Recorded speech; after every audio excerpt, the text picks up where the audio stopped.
Alright, welcome back, folks. It is day 90. As per usual, keeping this streak alive.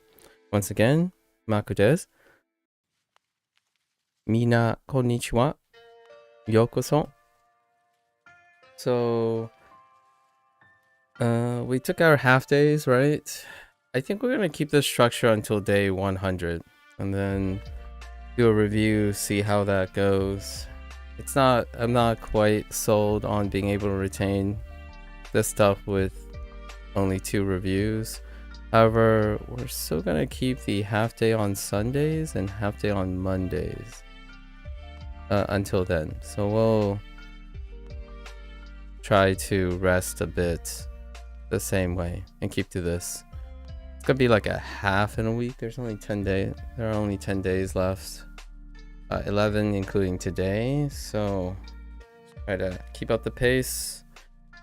Since it's a half day, we completed unit 9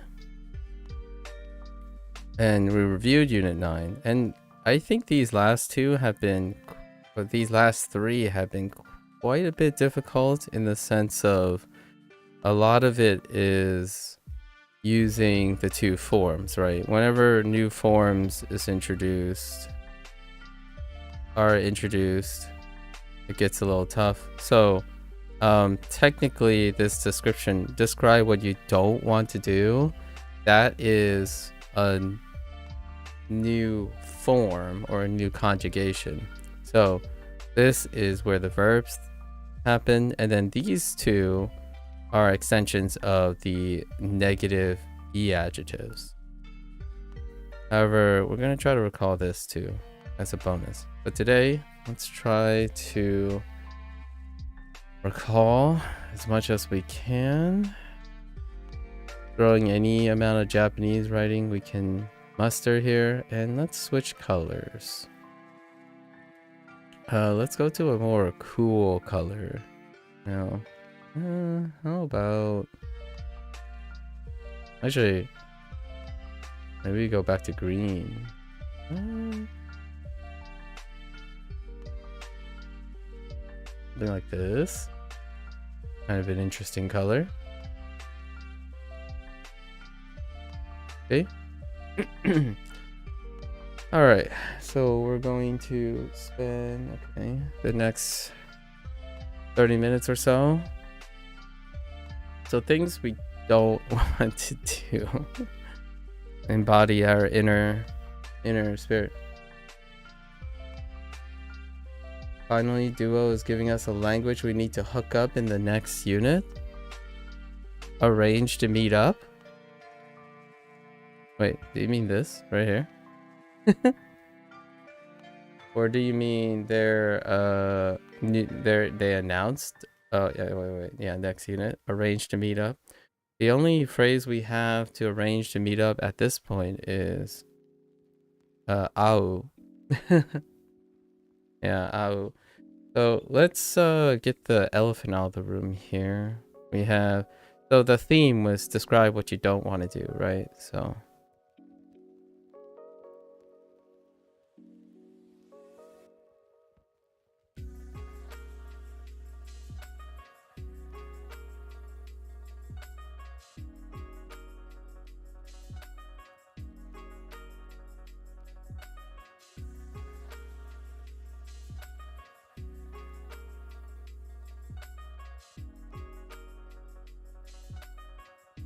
yeah, I'll tell you at the end of 100 days, Gabriel.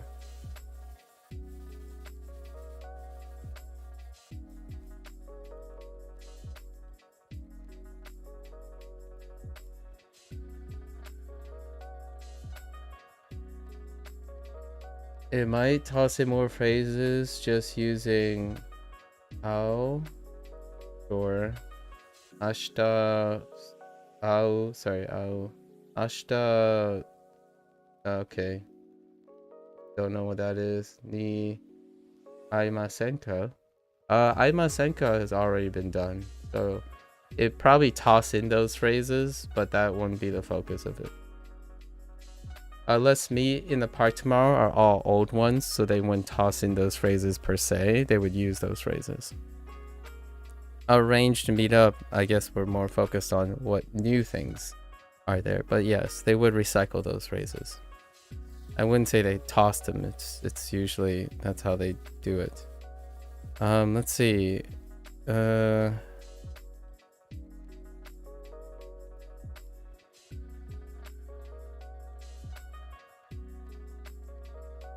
So, right.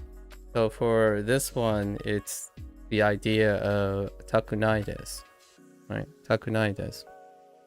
They wrote it a little with more vertical space. So let's focus on that. We have, I think this is a good time to review a lot of the predicates we have. This is technically part of the vocabulary.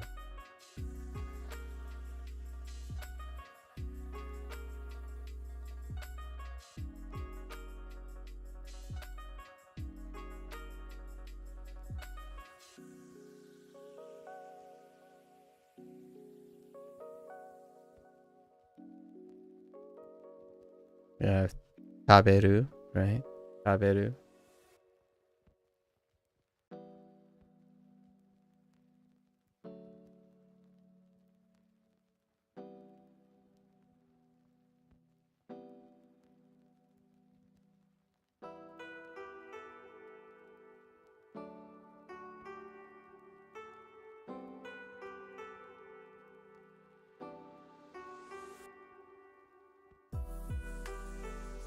We have nomu, right?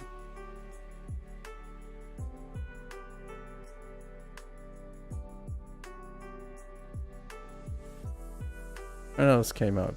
I don't like to drink, or like drink modifiers.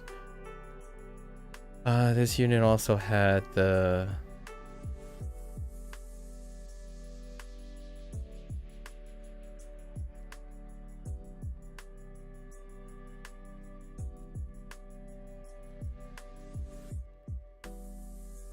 Thai form too, just to contrast. But what else did they throw in? Like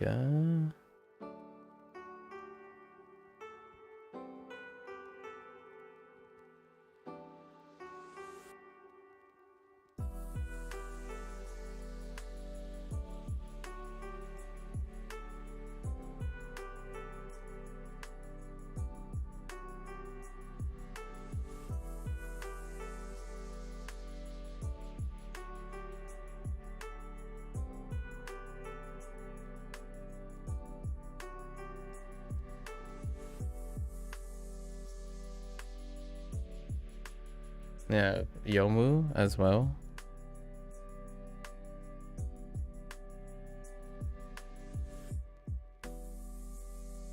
I'm a molecular biologist, but there's some overlap between microbiology and molecular biology.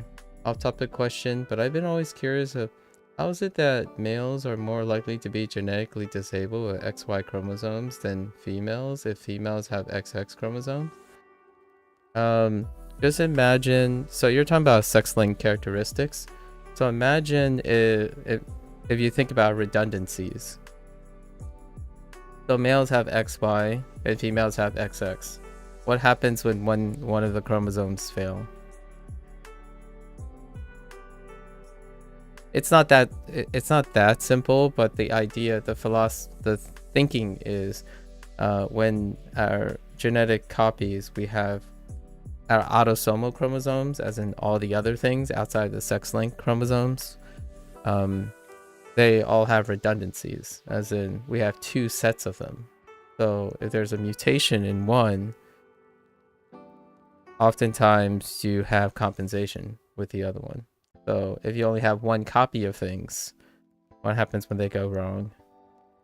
Or they acquire a mutation? Or the gene's just not present when you're born? That's not the case, obviously. We're assuming these are genetically healthy human beings that grow through adulthood, and then you compare the genetic predispositions between a male and a female. And oftentimes the sex-linked characteristics that you're talking about are the ones where it's a lot of them are located on the X chromosome, and when the Y perhaps doesn't carry it, and then the X chromosome is missing, say, whatever polygenic amount of traits are absent, then they are more likely because they don't have two sets of them. So a lot of times people traditionally talk about color blindness. Color blindness is a sex-linked trait, and I think it's localized to the X chromosome. So your father, per se, doesn't, or like that Y chromosome doesn't necessarily contribute to color vision, I suppose. You could see it that way. So if those traits, those genes that contribute to color vision is located on the X chromosome. I don't know enough about color vision, but likely that's the case. Then if, say, your mother is colorblind, then the son will be colorblind because the mother is the one that carries two X chromosomes, which has all the polygenic traits necessary or sufficient for colored vision. So it's kind of like that. Females are less likely when, like, color blindness is kind of the hallmark prototypic phenotype that most people talk about, where, like, why are males more susceptible to color blindness? That is largely because the Y chromosome does not provide color vision per se. It doesn't at least contribute to color vision as much as the X chromosome. Yeah, kind of like that. It's kind of like if you only have two methods, right? Or females have Anki and Duolingo, right? But if only one of them works really well, which a lot of people do believe that's how it works, then if you don't have access to the one that works, then you can't do anything about it. That's kind of the thing. It's a redundancy. So 2 X chromosomes protect against specific genetic dispositions, sex-linked traits, because they might be present on one chromosome and not the other. And then mutation at the X chromosome, well, if you have 2 X chromosomes, mutations are less likely. They have to happen twice as opposed to once, right? That's kind of the thing. Hopefully that helps. It's funny because the thing you asked is, I don't even know if that's considered more of a microbiologist concern or a molecular biologist concern. Funny. Microbiologists and molecular biologists do overlap in, like, their understanding of genetics because it's kind of necessary. So, all right. So I remember in this unit, they say you don't want to do things, but in this unit it also said a few things that you wanted to do, like read something. What other predicates that were used? I don't want to what? I don't want to. We have Deku, get out. We'll write the other vocabulary later, but actually let's write the related stuff for use. So, man, dang it, my pen keeps hitting higher than. Okay, so Deku was combined with kara for getting out of something. Yeah. Deku, so kind of like beto kara deku, right? Deku or de takunai desu, something like that. Beto kara detakunai desu. Something like that. What else? We got...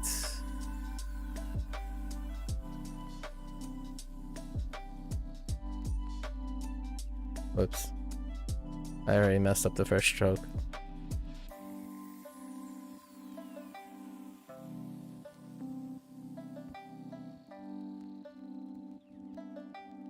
Nemu? Yeah, Nemu. And Nemu was linked with the use of... Whoops.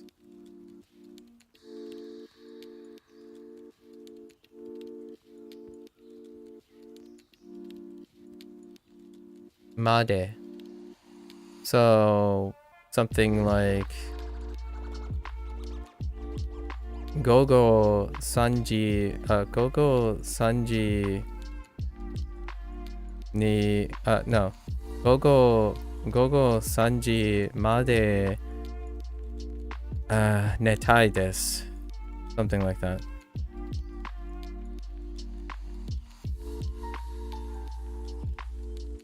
I can write more kanji than you can.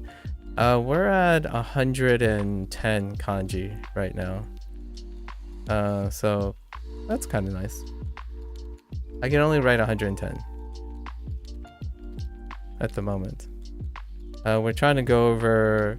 This unit was really weird, where the vast majority of the vocabulary is contextually not new, but I mean, it's contextually new, but the writing is not new. So we're trying. There's 6. Ichi, san, kawa, yama, and hi as separate things. Yeah, fair enough. I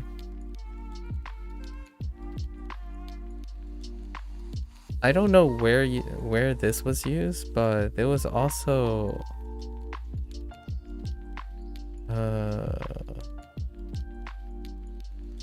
mata was also used for again.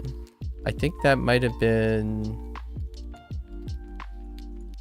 I don't know if it's this scene or nothing. I'm trying to think of where would I say again with don't want to do something. No, this is last unit. Mata was last unit. To do something again. We're not going over the vocabulary. There's like 6 new vocabulary in this unit. The whole thing is dealing with expressions of don't wanting to do stuff. Like,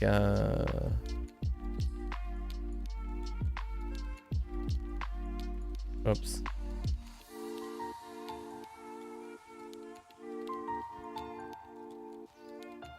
Speaking of that, like, au, something. I remember making a joke yesterday about dorio, right? Yeah, dorio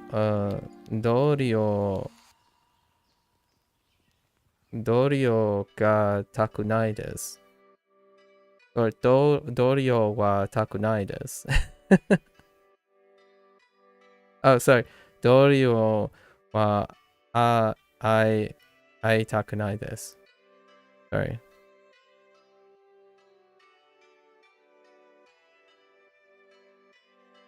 Oh, dorio to. Sorry. Dorio to ai takunai desu. I don't want to meet with coworkers.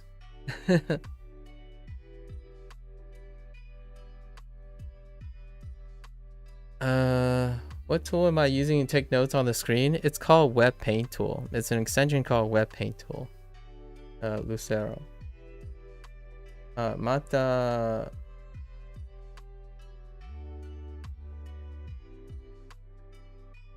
De Ainiata. I can't read that.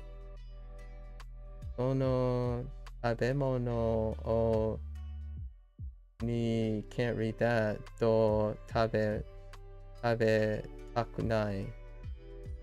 You haven't eaten this food. These food. 2 things I haven't eaten. Romaji doesn't work either because it's the kanji that I haven't seen. Mata zetai ni yada again. Absolutely don't want to do that. Okay. Is that like you haven't eaten for 2 days or something? You haven't eaten this food for 2 days? I have no idea. Your second one either. Writing isn't part of my practice method. Ah, I see. You can put it at the beginning. Mata? We're not going over what you can or cannot do. We're reviewing total recall of what the unit is showing. So if you haven't using kanji and stuff outside of comprehensible input is not helpful to this session of total recall. The total recall is based on what is learned and taught. So I'm not in that position yet. So this is not part of the first session. So you're introducing things that you are creating interference in comprehensible input. You didn't join a bit late. I do this every single day. Every single day since the first week. So this is the part where we review what is already taught. So we're not doing input right now. There is 0 input here. We're segregating the positions. So this is 0 input. There's no input whatsoever. This is completely output. Total output. Let's see. Let's what else we got? And also, the challenge here is to do the output only to the unit, not anything else you know. So it's extra challenging to only restrict yourself to the unit itself. So if you do not use Duolingo, you would not know what's in Unit 9, except me or anyone else who have used Duolingo and did Section 3, Unit 9. Yeah, this is what I call the total recall part, where your challenge is not to use everything, but to only recall the thing you learned yesterday. And then after this, we go and mess around and talk about other things. Yeah. What you don't do is also challenging. It takes a lot of discipline. Yeah. Gonna go complete a review lesson of unit. Yeah, go do that. Yeah. Again, you can't really say anything because it would offer input, right? But yeah, different total recall section unit 9. Section 3 unit 9. Let's see.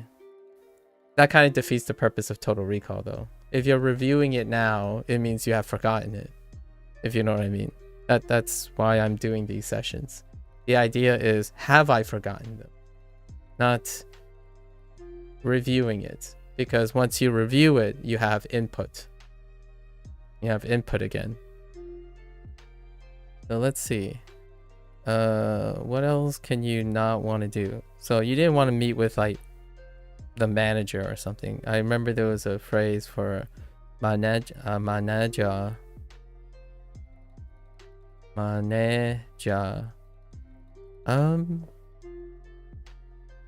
We got deku, right? Kara association. Sleeping.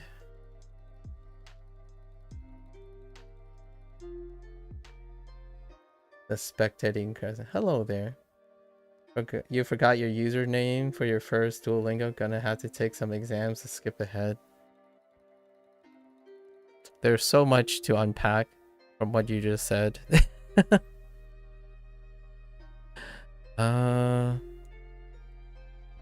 There's got to be other.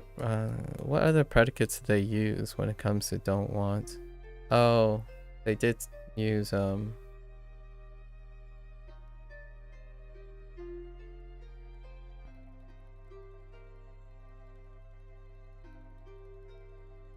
they use iku. Iku like daigaku ni ikitaku nai desu. Something like that.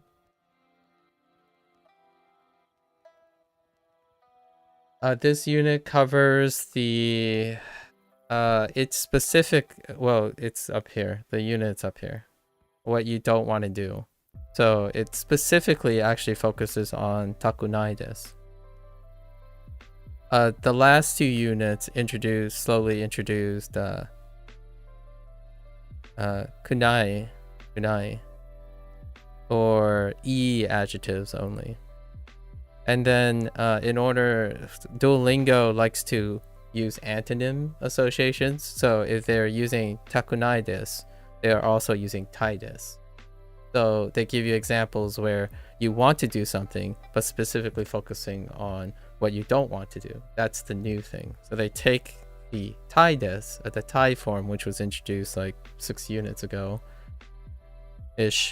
And then now they introduce the tai form, but also introduce the takunai desu, just to contrast. So now I'm trying to recall all the different predicates that they used and the situations that they used them for.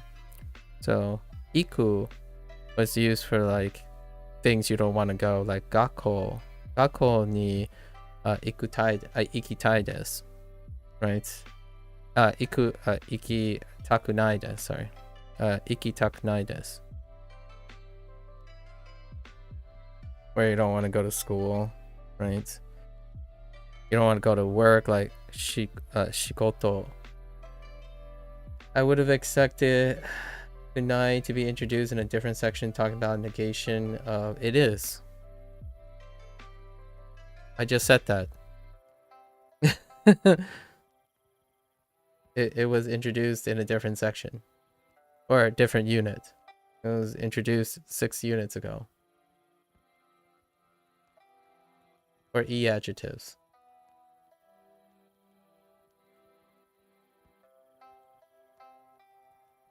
Let's see. Go. I guess we can practice more things. I don't think they used yeah, I don't think they used you. Well, we might as well write you down, right?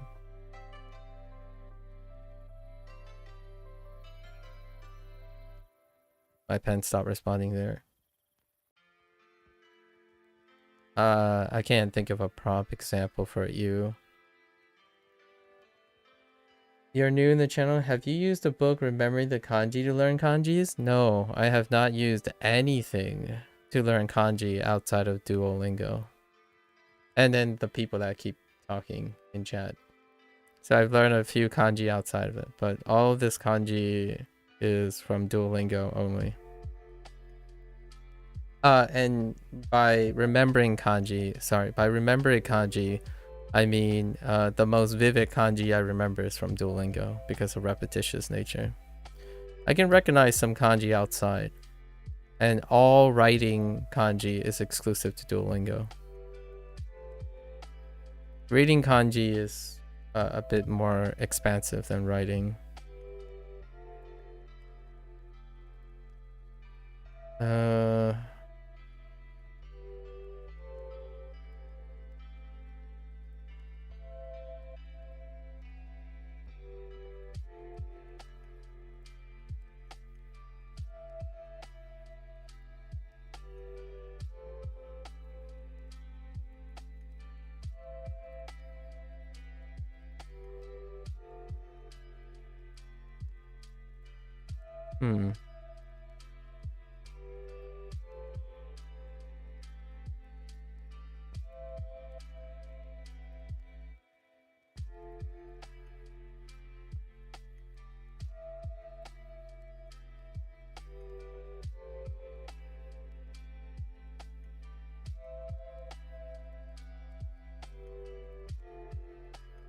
Okay, I guess this would be a way to say that they used suru Yukuri suru, right? Yukuri suru for relaxing.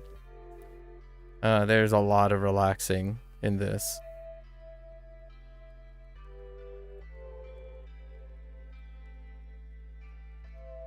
Oh, okay, which goes back to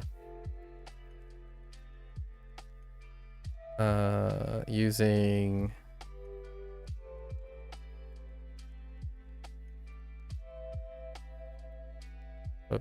mo as in yet. So something like I'm gonna mo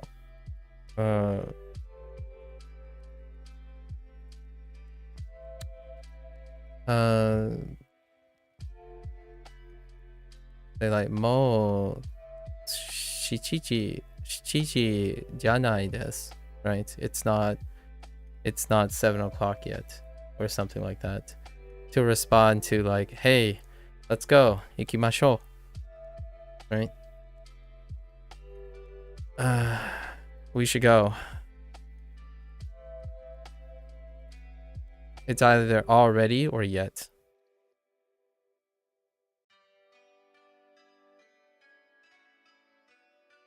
They were contrasting already and yet.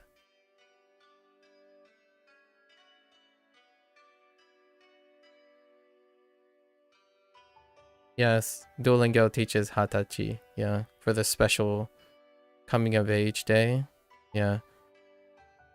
That's last unit. Last unit is hatachi. You're on unit 8 right now.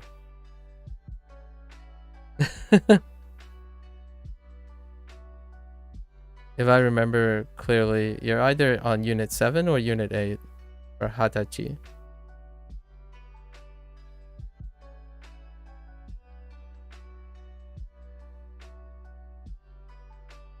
It's unit 8. Section 3, unit 8. Last unit. Oh, you're skipping past unit 8 at the moment, I see.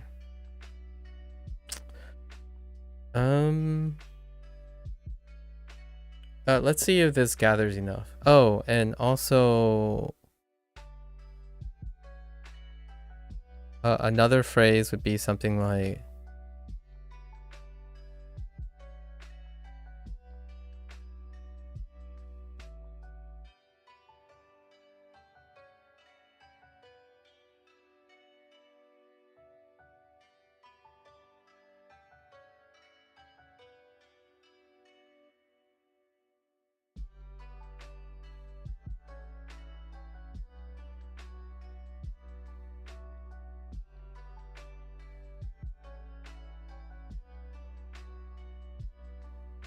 no soto. Yeah. No soto, which was it's a different application of soto, like being outside of something as opposed to in the outside, or in the out, like being outside as opposed to outside of something. Because there were a lot of phrases about, I don't know, ie no soto, or uchi no soto wa samui desu. Like, it's cold outside. I want to stay home. Oh, speaking of stay, I guess we have do we even have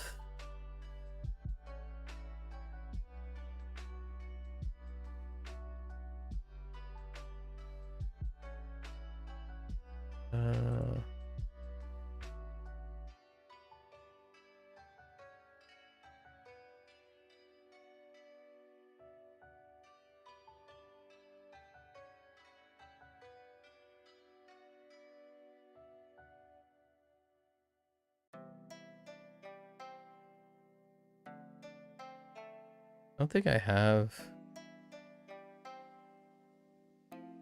iru, right? No, I don't have iru. I'll just place it up here. Oops. I don't have iru yet. But using iru as a way to say stay.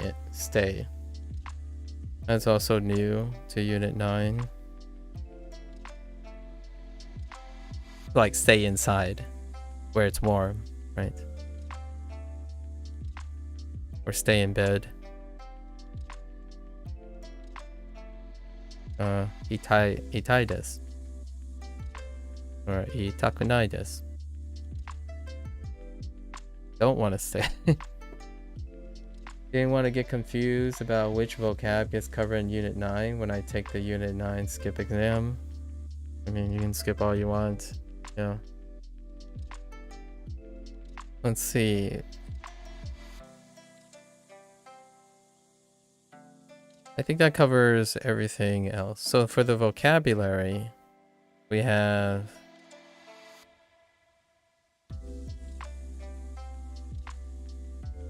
banana. Oops, that's the wrong 1010.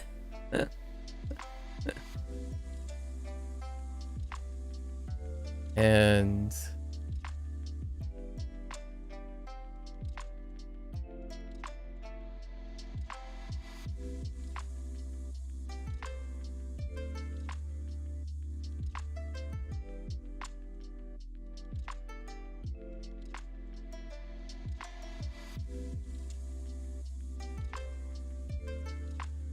blanketo. Yeah, blanketo.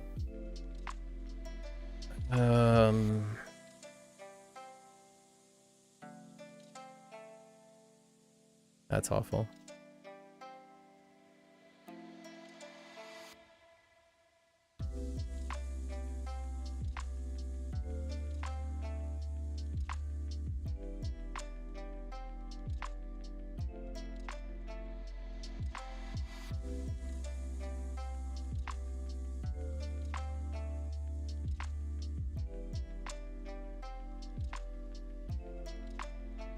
Nope.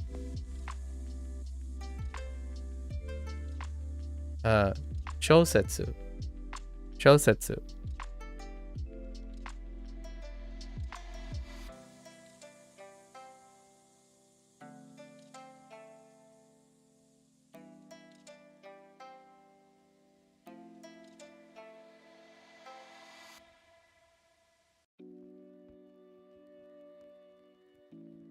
Ima.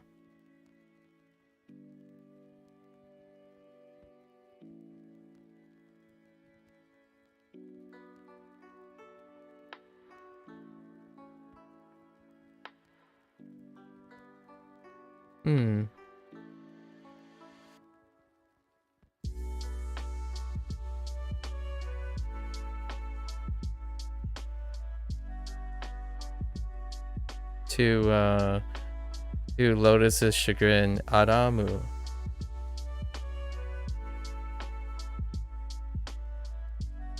Oops.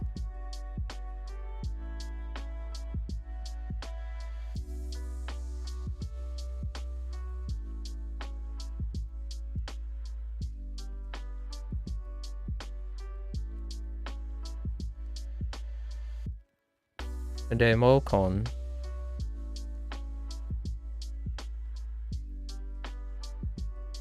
Ernest, I'm getting there. Ernest, you're offering input. It's defeating the purpose of Total Recall. That's the whole point, Ernest. I'm doing Total Recall. I'm getting there.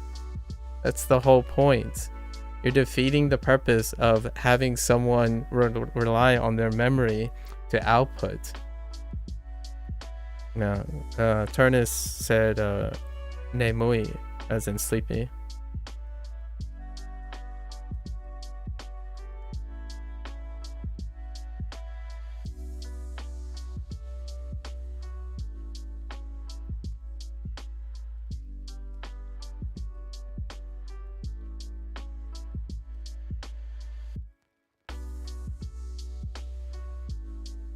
If you don't do this yourself, then I pretty much don't believe that you remember these things. Is pretty much how that would work. If I can't do this myself, then it means I didn't remember it.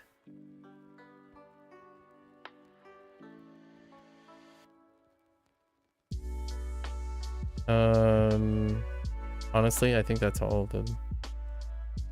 Wasn't too much.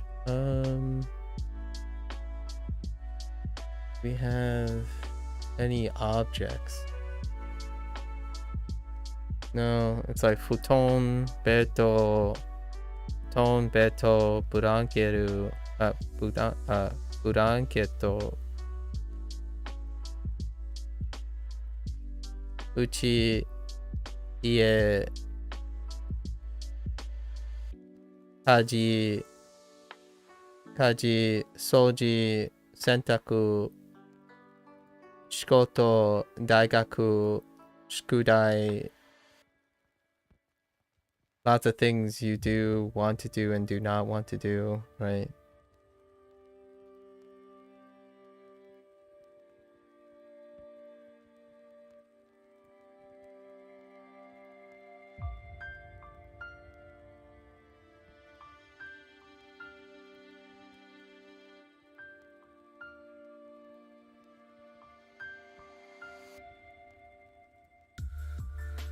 Locations? No location. Oh, well, I said a few locations. Objects. Is there any more objects? Not really. Ongaku, listening to music. I mean, that was the last unit. How many elements do we have here? Say 1, 2, 3, 4, 5, 6, 7, 8, 12, 15, 19, 22. We're over 20. What was shosetsu? Novel. A novel. Shosetsu. I think the prompt that they had was something like uchi ni itai desu. Uchi ni itai desu. Shosetsu sosetsu o yomimasu. Something like that. Or shosetsu ga yomitai desu. Like I want to read a book or something. I want to read a novel. I want to stay home and read a novel. It's probably some of the things. Or they might have said something like, I don't want to go out. Or outside is cold. Like, uchi no soto wa samui desu. Desu ne. Ima, shosetsu ga yomitai desu. It's cold outside of the house. Right now I want to read this book now. Were there other words they paired up with yomu? Huh. Yomu. Other words they paired up with yomu? Nope, not here. Not in this one. For reading? Yeah, no. I mean, you can throw in a hon, but hon didn't come up.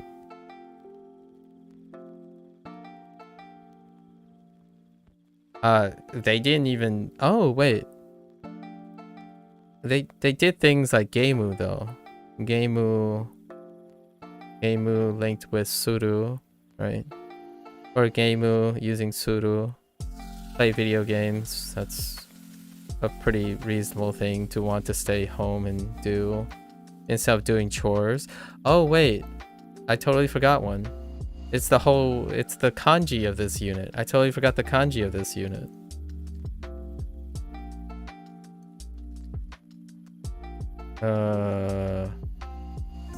And hold up. Now I gotta.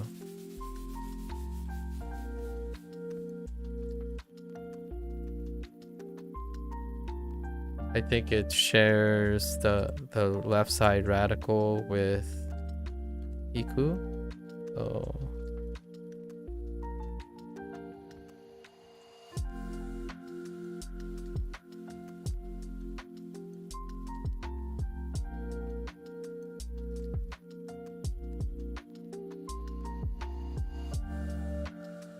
yeah. This is I just realized today that atote is related to ato in that. So this is later. Later, atote. And we already were introduced to ato, which is after. And then the previous unit, unit 8. Actually, let's do some unit 8 stuff to wrap it up, right? I'm a little over time, but let's do some unit 8 stuff to kind of bring it together.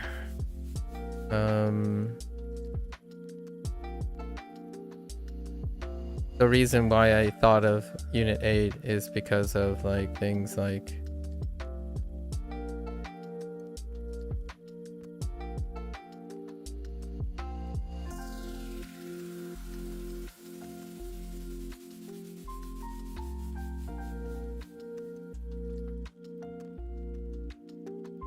yeah, basically that's what I'm doing. Basically the reason why I'm doing unit 8 is because of oops, I keep doing the two things in the wrong direction.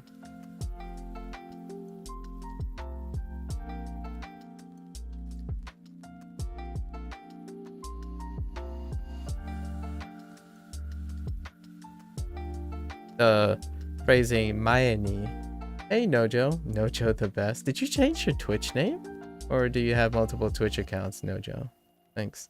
So Mayeni is the antonym, right? Before. You changed it last night? Well, I appreciate it. Now I know it's you, Nojo. Thank you. So Mayeni is the reason why I thought of Unit 8. The moment I thought of atote, it's lumped together. Let's do the vocabulary from last unit. Not so much like the Thai forms or the Brunei forms. And there goes the thing. Hold up. Yep, it's gone. Oh no, wait. Hold. I can get it to reappear. It's fine. Dang it! This plugin is not the best, I can tell you now.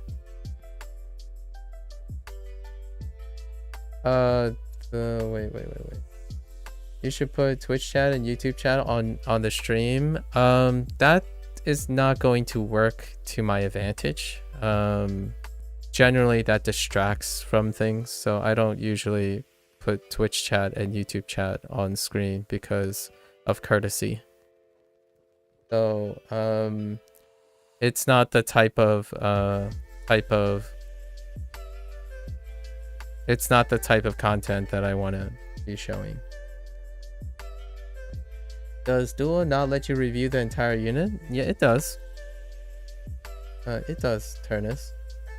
Once again, that defeats the whole purpose of doing this. So you keep talking about input. I'm trying to do this without input. It's the reason why a lot of people don't learn a lot of things. Like, we'll review the unit when we decide to review the unit. This is not reviewing the unit. You try to find the button, click on it again. Click on any of the exercises. Like, except for the 8. Except for the trophy. The trophy is not review. So you can click on any of the buttons that have a check mark. Did you click on them? You can practice any of them. So people who know who I'm talking to, I always address the people who I'm talking to. So, putting chat online, I don't like talking when people are watching the stream to read the chat. That's not the intent of my content. So I will. That's a specific thing that I don't do deliberately.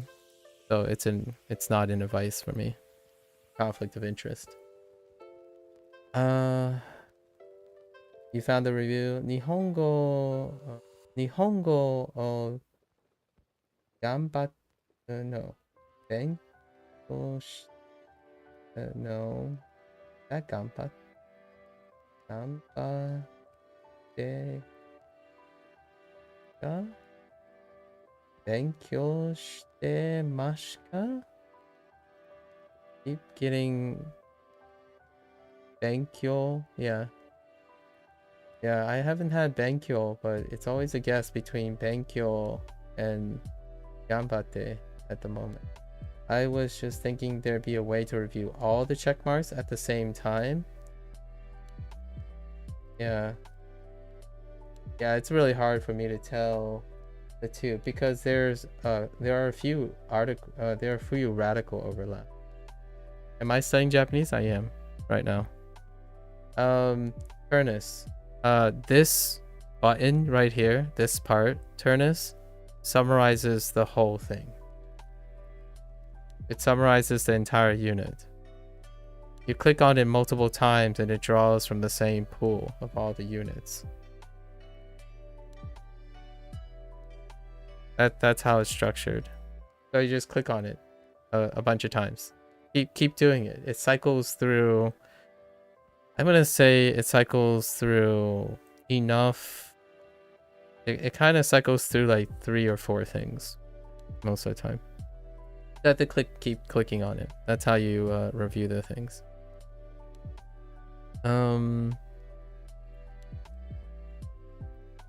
What happened here? I lost some strokes here.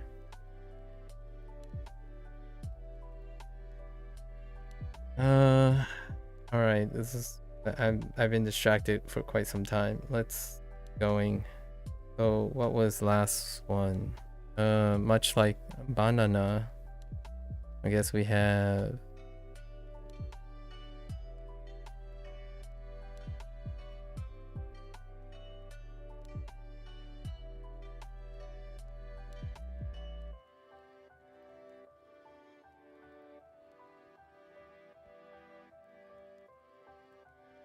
yeah. So we have chizu. That's about it. And throw in a food item. What things? Last one was making making plans for a party. So one special occasion they introduced was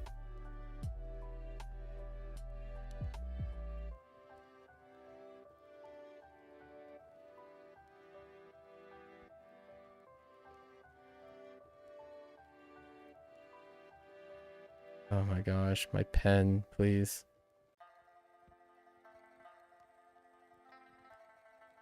Hatachi.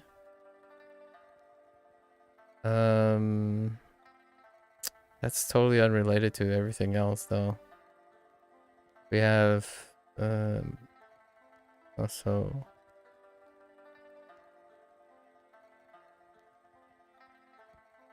mode of transportation. Kuruma.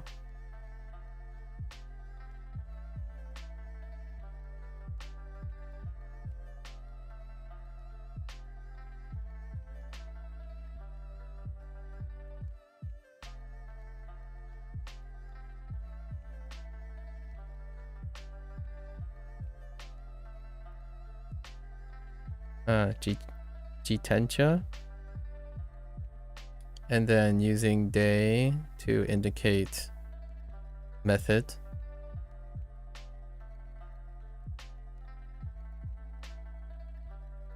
Yeah, I didn't miss a day. I mean, streaks are pretty good. Yeah, streaks are pretty good. People keep their streak up. You only got to do one lesson to keep your streak up.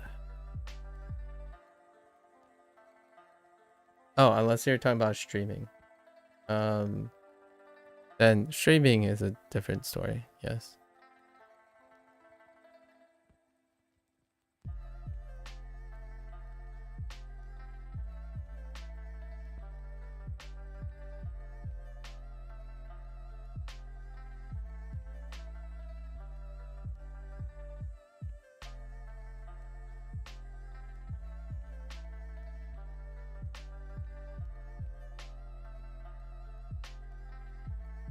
Yeah, phrases like saikin.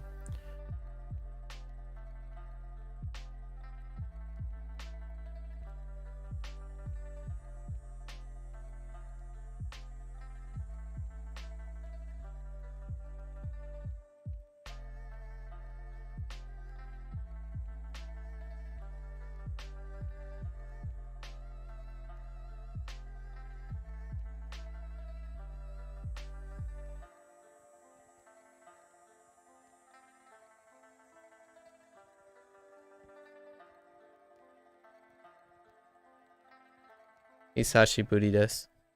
Right? Hisashiburi desu. It is linked with saikin as a response word.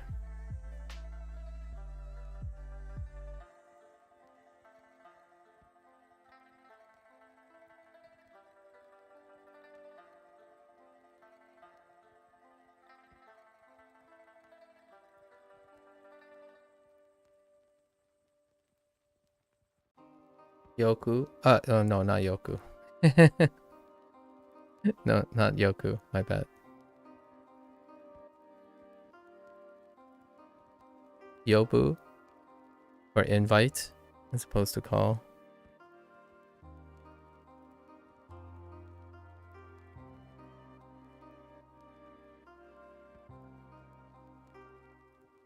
Like invite to the party or something.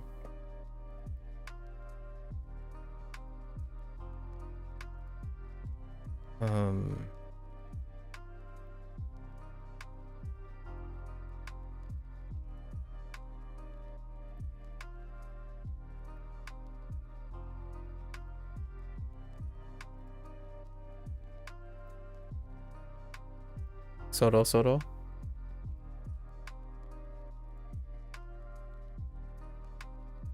Momentarily. Oh boy. I kind of see it. It's a little hazy. It's a little hazy right now in my head.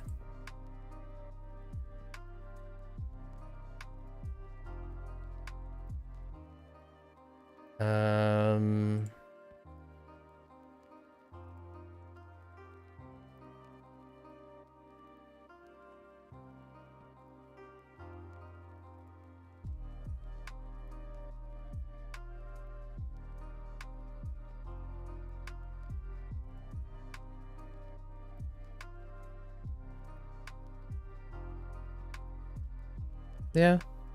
Yeah, that's good.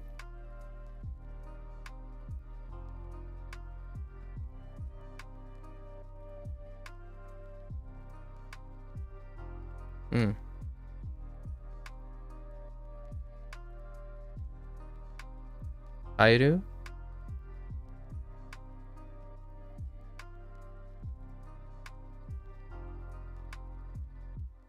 This is attached to soro soro. So after you like partied and stuff, you're gonna return home in a bit. Right? In a bit longer. Not in a bit as in like shikoto. Oh, actually, now that I think about it. Mo. Where's Mo? Mo and so we have Mo.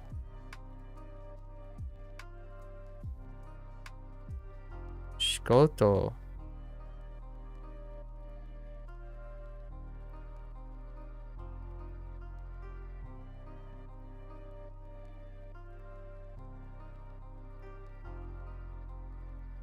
Mo and shikoto. Shikoto.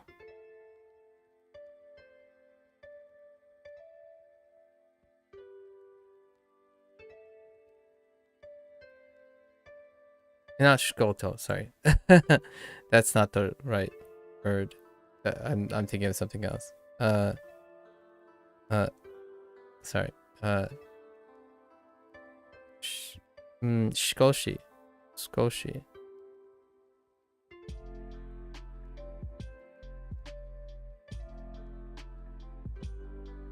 Shikoshi.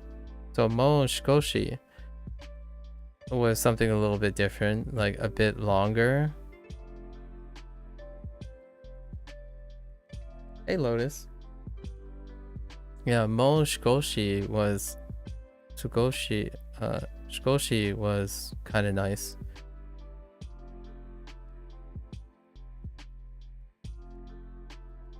That's actually in the previous one. It's unit 8. It's an expression for like, hey, can I sleep a little bit longer? Or it was attached to a lot of things, like not right now, a bit longer, maybe a little bit later. Like, I want to stay in a little bit longer. I want to relax a little bit longer, that kind of thing. So mo shikoshi came up quite a lot of times. I kind of like it. Let's go back to the making party plans. Like kaitai desu. Something new. Oh, right.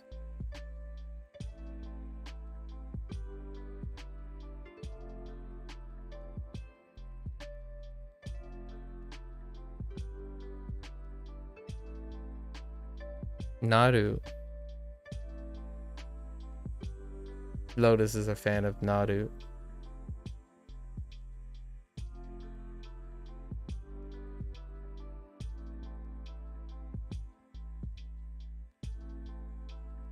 Sorry, I just randomly thought of Naruto.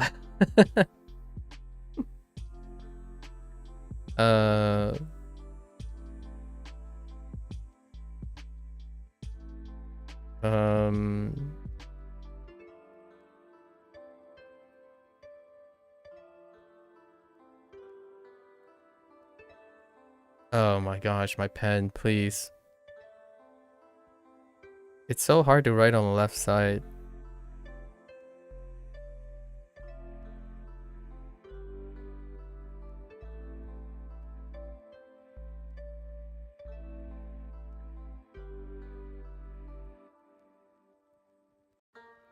Oh, right.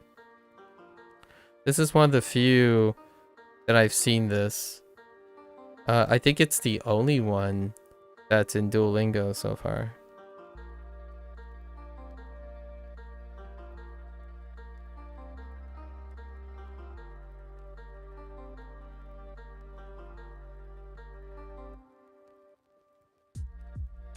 I think it's katazukeru.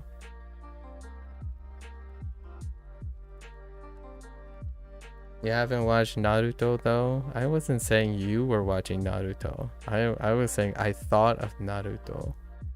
You little butthead. I'm just kidding. Yeah, you're. How dare you? I mean, that's fine. Honestly. Wait, how much younger are you? Nah, I mean, you were a teenager when it came out.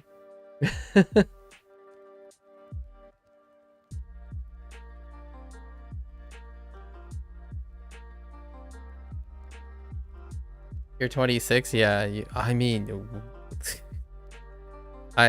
you were barely a teen when it came out. You were barely a teen when it came out. I still remember watching it in high school.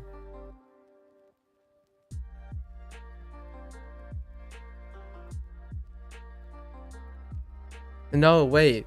No, it's even further back actually. Because I watched it much later. Like I started watching it much later actually. You weren't even a teenager yet.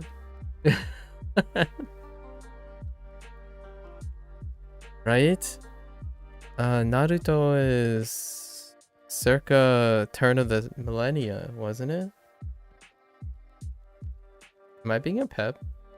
It's like 2002 or something. I don't think you were even I think you weren't even able to form sentences yet, Lotus. Yeah, 2002. Yep. I was like 2002. I watched it a year after it came out. So it put me in high school. Yeah. Oh, you were 5? Yeah. 5 years old. You were barely able to form sentences yet. Actually, you probably it's around 5 when you start forming sentences a lot of times. At least unless that has changed recently. More plans. This was supposed to be a long day, but I got sidetracked. There's a TikTok account where a dad is showing a baby an episode of One Piece every day since they were born. My parents should have done that with Naruto.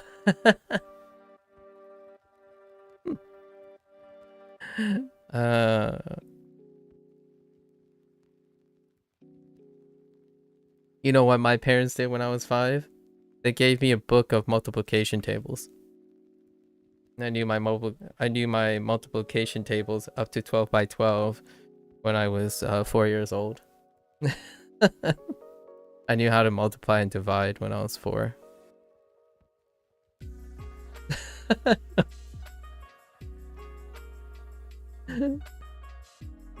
That's what my parents did. I did math before I could form sentences.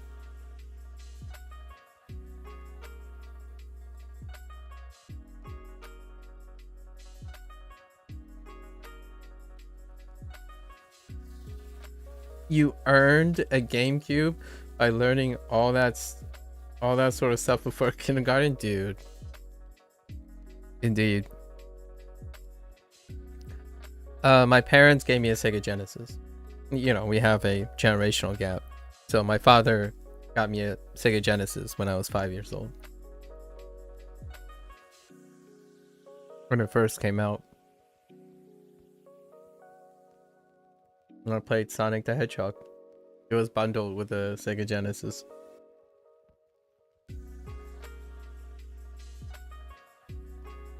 I still can't believe, like, if you're thinking about it, you know, we think about game prices, right?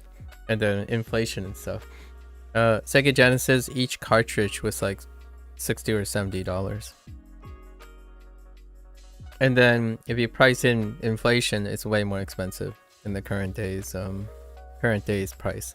However, we also have to factor in that people aren't making proportionally as much money as well from the load inflation,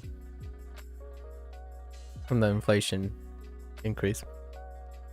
Yeah, lots of fun things to think about, really, as one ages. You know, games are one of the few things that are cost constant. Yeah, and I know I'm not trying to rationalize. It's a very controversial topic, but games itself, like the price of the game itself, is easily one of the most commodities that have been consistent through the years. Everything else around it has become less consistent. So oftentimes people might get the impression like, oh yeah, the companies are charging an outrageous price for games. It's actually one of the most consistent things. It's everything else around it, right? All the other stuff, like people are making less money proportionally and whatnot, at least in the United States. So it may feel like games are going up in price faster than any other thing, or like things like that, but it's actually pretty consistent. Technology and games are often very consistent. It's everything else, unfortunately. Generation younger than me is used to microtransactions though, so probably that's the future. Yeah, buy in increments. You know what's funny about that, Lotus?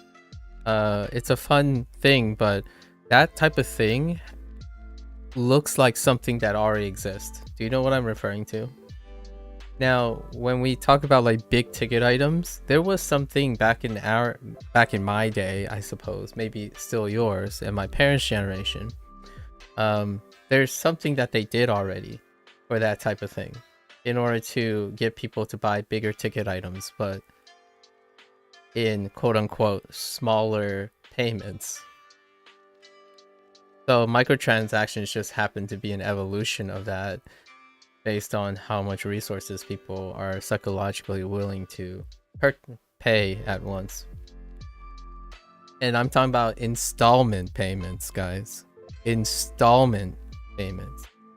This is an American thing. I know. I'm an American, so Lotus and I are specifically touching upon installment payments. It's the credit system. That's one of the foundations of at least Lotus, most of Lotus's childhood and my childhood, when the idea of installment payment. So when you buy like a computer, for example, if it's $2,000, you can reduce it to like you could say 20 payments of $100 or something. So that's kind of the essence of microtransactions nowadays. Only it's at an even smaller scale because the items, the net costs of those items are a magnitude smaller. But there's other things that are relatable to other people, maybe. Like buying a house. A mortgage is another version of taking a large valued item and distributing it over a period of time. It's capitalism at work. So perhaps that's also the future for many other things. I don't know. I'm old-fashioned. I buy out things, so I'm pretty old-fashioned.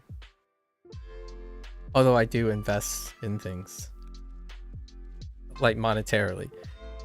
I've been talking a lot about psychological investments and like building legacy and credibility. That's the investment I tend to focus on. However, I do know how to handle money. Otherwise, low-key, I wouldn't be able to do this while not making any money. So I kind of know how to handle money.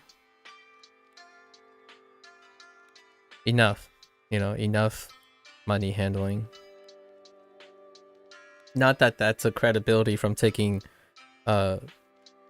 money advice from me. I'm not an expert. Definitely go see like an investment banker or your local actual paid experts to get money advice. Not take it from a random stranger online. At least I highly encourage you to go seek an expert. Someone who's actually paid for that, not an internet expert. Much like most things, like health advice. Let's see. I've been like straying away from this Total Recall for a while now. I've basically forgotten where my train of thought is. Let's see. How to get to the party, how to leave the party, or like what to say to leave the party. When you meet someone for a very long time, how you respond to it. And then, oh, right, this is linked to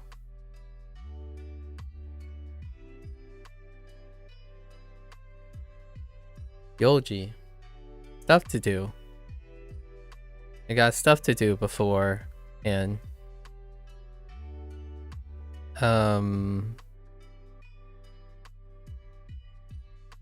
we already have expressions like this isn't good, does this work, is this good, like is this day good, right? I guess this is where we round up our months. Pretty sure it's sangatsu, and we can say up to yoka.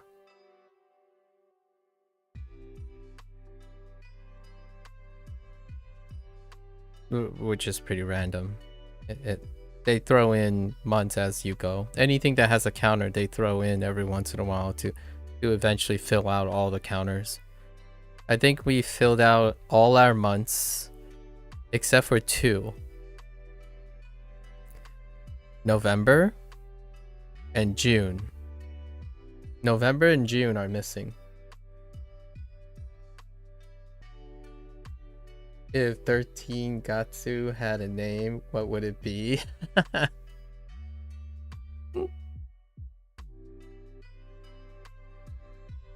I don't know. What would you call it? Honestly, I would honestly just stick with since it's Sangatsu, I just stick with Ju Sangatsu. You call it Undecember? Yeah, I probably just stick with Sun. Decemberary? Oh, actually that's pretty good. So how would you combine Ichigatsu with Junigatsu? Or do you come up with something entirely different? Because in English you would mash them together, but I don't know if you can do that with Japanese. October is 8, so +2. November is 9 +2. Yeah, December is, yeah, sure. So Undecember 11 +2.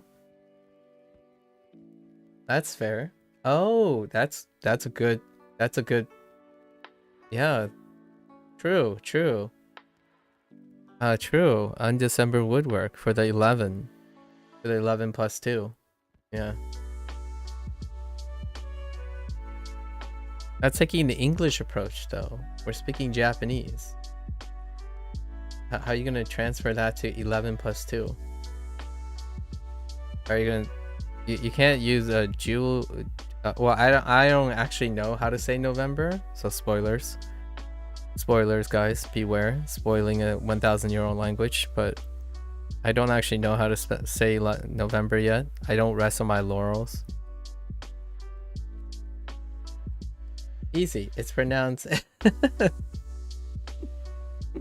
Yeah, I was thinking we just stick with Ju Sangatsu. Ju Sangatsu. Yeah. Ju Sangatsu.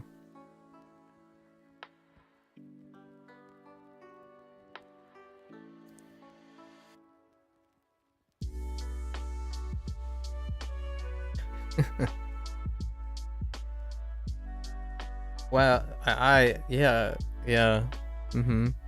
But the thing is, would you use Ju Sangatsu? And what I mean by that is because, because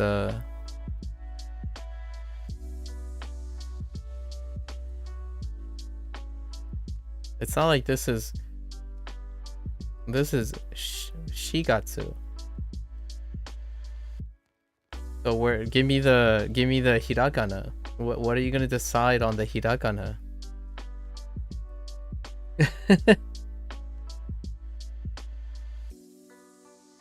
We could be a little trolly and change up the hiragana.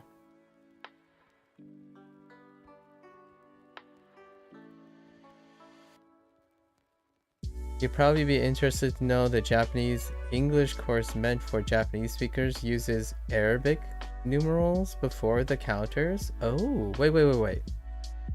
You'd probably be interested to know the Japanese to English course meant for Japanese speakers, right? Uses Arabic numerals for the counters. Before the counters. Oh, you mean like those Arabic counters? Wait, Arabic numerals. Yeah, that, yeah. Okay. Yeah. Interesting. Huh. I mean, that makes sense.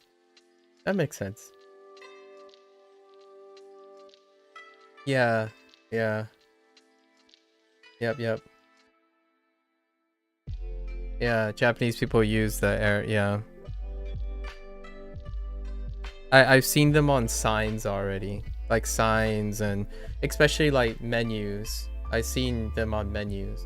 A lot of menus. Especially what you just said there, counters. When you visit like a restaurant where you see a restaurant menu or a sign in front of a restaurant, you see the Arabic numerals all the time. Yeah, just how we alternate between 2 and 2, yeah. Of all the numbers you picked, you had to pick 2. Because, of course you had to pick the one that also has another word with it. Amazing. Lotus. Way to pick the only number. Well, actually, is it the only number? Oh no, 4. 4 doesn't work either. 4. Oh, how many English numbers are there that will confuse an English learner? Or be annoying to an English learner? 4, 2...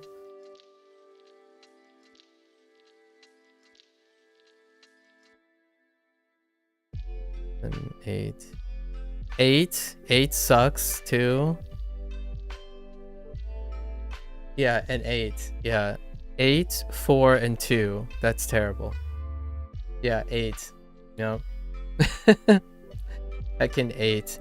And 8, right? 8 throws off all the pronunciation rules too. Because ATE is mixed with other things. And 8 is IGHT. Yeah. Yeah, 8 is really bad, I think, in my opinion. 8 because 8 and 8 are two different 8s, the same sound, like IGHT and ATE. All the numbers above 10,000 are annoying to... Yeah, in Chinese it's the same. Or at least in Fujianese, it's the same. They use the 10,000 unit as opposed to... it's an adjustment, but I'm already used to it to some extent. But Japanese is one of the heaps that use the 10,000 unit. Man for 10,000. I had to get used to it because my parents use a 10,000 unit too. It was very difficult to explain, like, oh, this is 50,000. So I would use Fujianese and say 50 1,000s, but it's actually 5 10,000s. I always have to remind myself, like, oh, Nguyen Won, not Nguyen is 5,000. But if I want to say 50,000, it isn't Ngure Yin, is Nguwang, which is 50,000. Yeah, so Nguwang, much like Ichiman, right? Ichiman, Nguwang is 50,000, not 5,000. Nguyen is 5,000.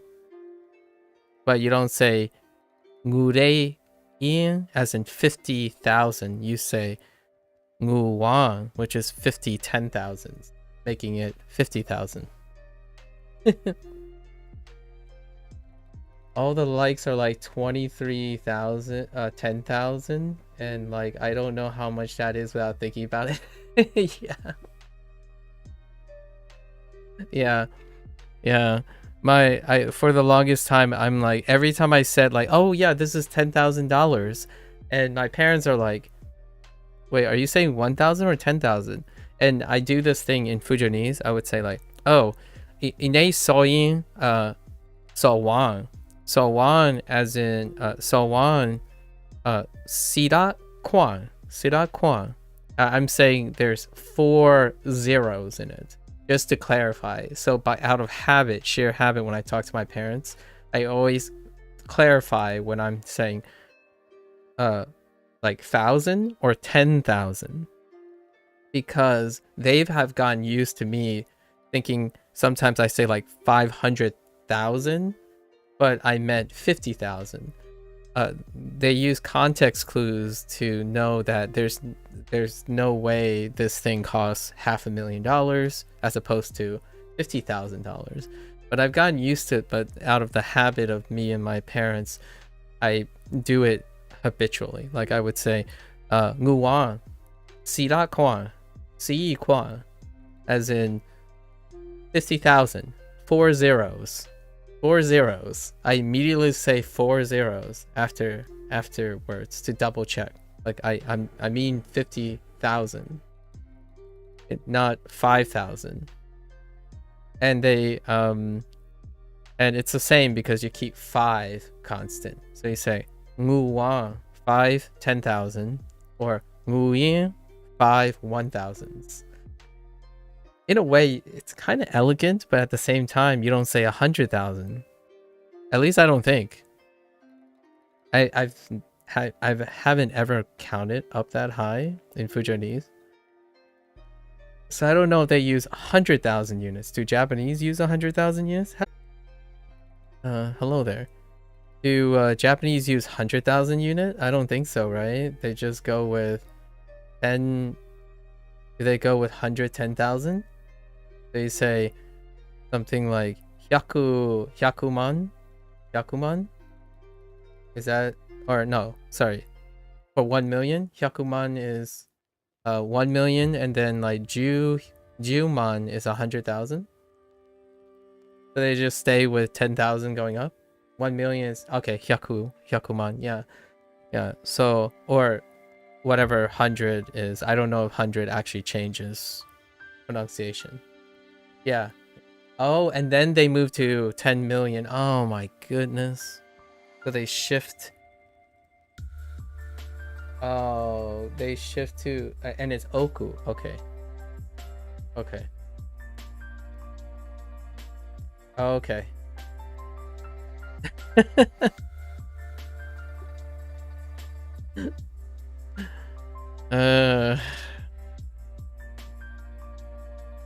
There is a funny story about telling my parents what commas mean, like how commas work in the United States.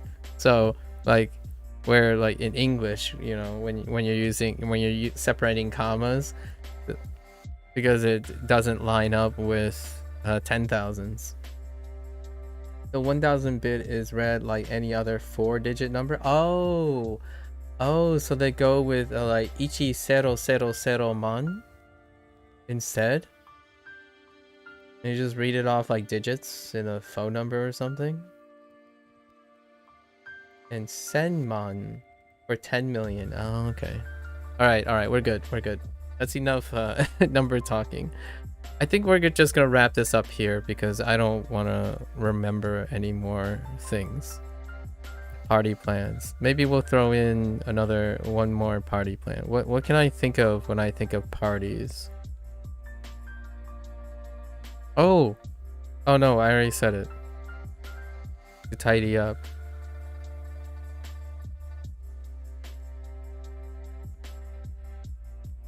Anjobi is some other unit. Yeah, well, okay. This is good enough. This is good enough for today. I wasn't gonna review Unit 8 really. All right. So let's start our lesson. We didn't look at the guidebook last time. Let's look at the guidebook. Shinjuku. Okay, Shinjuku. Shinjuku Station I'm very familiar with. In fact, one of the Lost Judgment took place in Shinjuku Station, like one of the crime scenes. The pivotal crime scenes is in Shinjuku Station.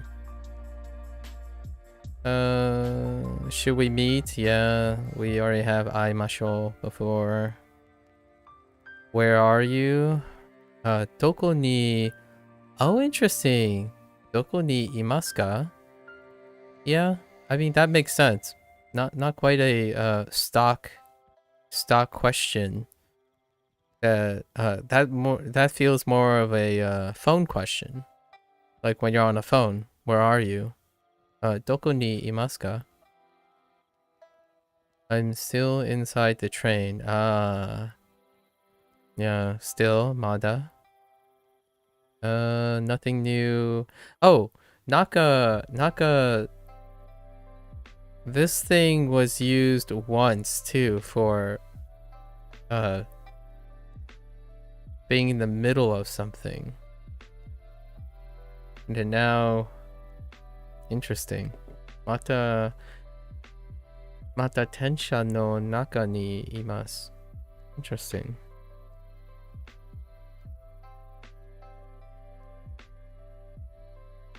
Flips emo hair.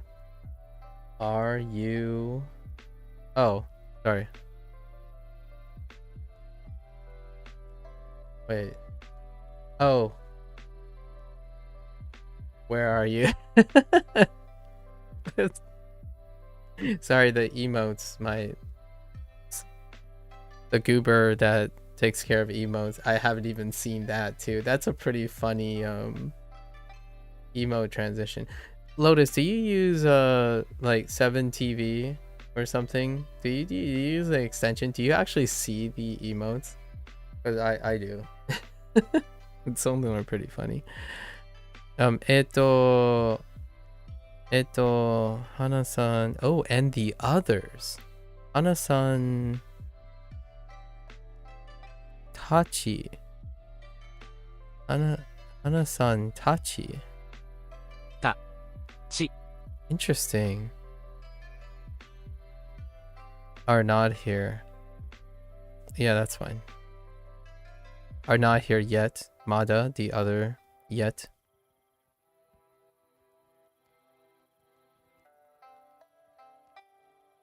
You are on mobile, so no. Oh, okay. It's a Blink-182 reference. Where are you?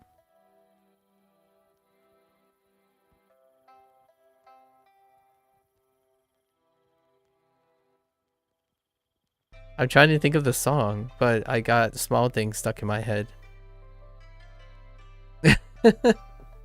I got all the small I got Small Things stuck in my head. Huh. Blink-182. I don't remember the song. Where are you?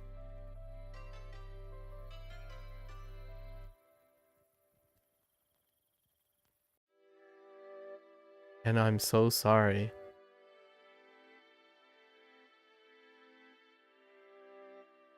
Hold up.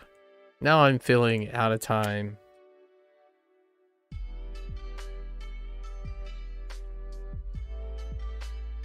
Oh. Oh. Oh. Okay. Okay. I cannot sleep, I cannot dream. Yeah, yeah. Oh, yes. Okay. Fair enough. We're in front of the ticket gates now. It's Kaisetsu, right? Kaisetsu. Kaisatsu ticket gate. Wow, this is going back. This is going really back. There's no new grammar points or new vocabulary. Largely no new vocabulary in the guidebook outside of Shinjuku. Shinjuku is a proper noun, and then using naka for inside. Interesting. And then everything else. Oh, and others. Hachi. We'll see how that works out. All right. So I should feel bad. You should feel bad. I gotta go to the bathroom. I think the total recall session totally went off the rails. We'll try again tomorrow. It was a half day, so we'll end up covering the last unit again.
Okay.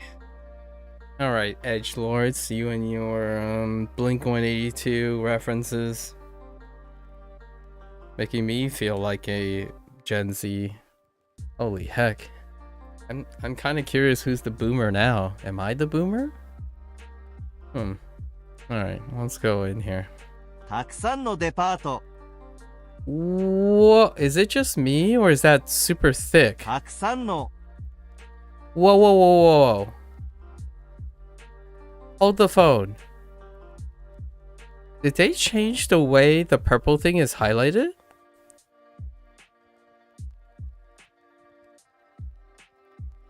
I think they changed, the Duolingo changed again.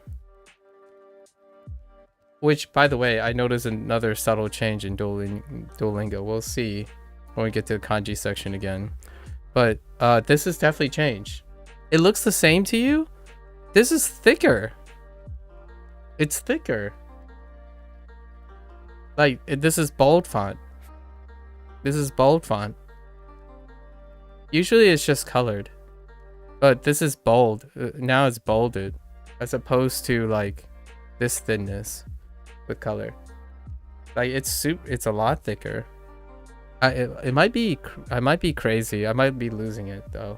So, don't quote me on that. But I'm たくさんの pretty sure this is thicker, unless my browser changed. There's a chance this is a browser thing, or maybe an OS thing, because the IME changes this stuff. So what I mean is, it might not be Duolingo itself. It might be my IME, my Windows IME. That might have gotten updated. That because this type of display is also affected by this. But this is bold faced. So this is bold font now. It's so thick. たくさんの You guys not see it? It's like it's almost like 50% thicker. It's more than 50%. It's like 4 times the thickness. It's so okay. All right, I'm fine. I swear, one day, someone's just gonna say that, dude, did you notice that? Sorry, I get overstimulated too quickly when I notice small changes. What is this? Taksan no. Oh. Taksan no. Okay. たくさんのデパート Depato. たくさんの Interesting. Haven't ever used it this way before. Taksan no dapato. Like we depato. Yeah, we didn't use it this way. Yeah, taksan. Taksan was always after. It was used to describe to do something recently a lot, like with like high frequency, and then it was used to describe a lot of something as opposed to like a lot of something in a different way. Yes. This is it? Okay, so the only other time, yeah, it's the first time as an adverb, because the other time, wait. The other time was things like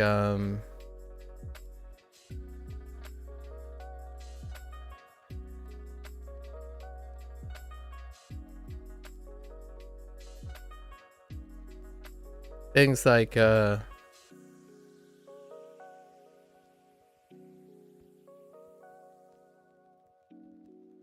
oops. I'm trying to like Yu-Gi-Oh, right? Yeah, Yu-Gi-Oh. Yeah, Yu-Gi-Oh.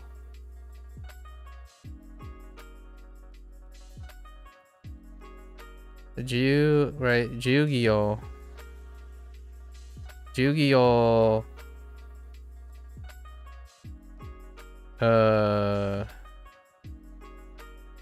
Oh, Taksan, right? Yeah. This looks right, yeah. Yu-Gi-Oh! Taksan. Like this format. This is the closest to this. And then like I don't know, arimasu.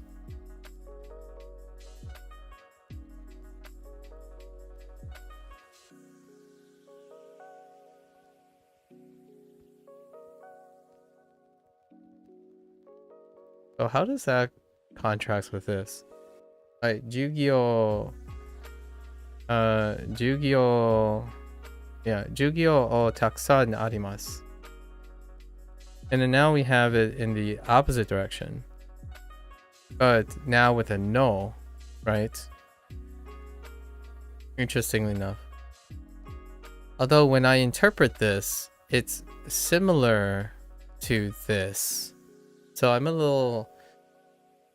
I'm going to need a little bit of an explanation for this.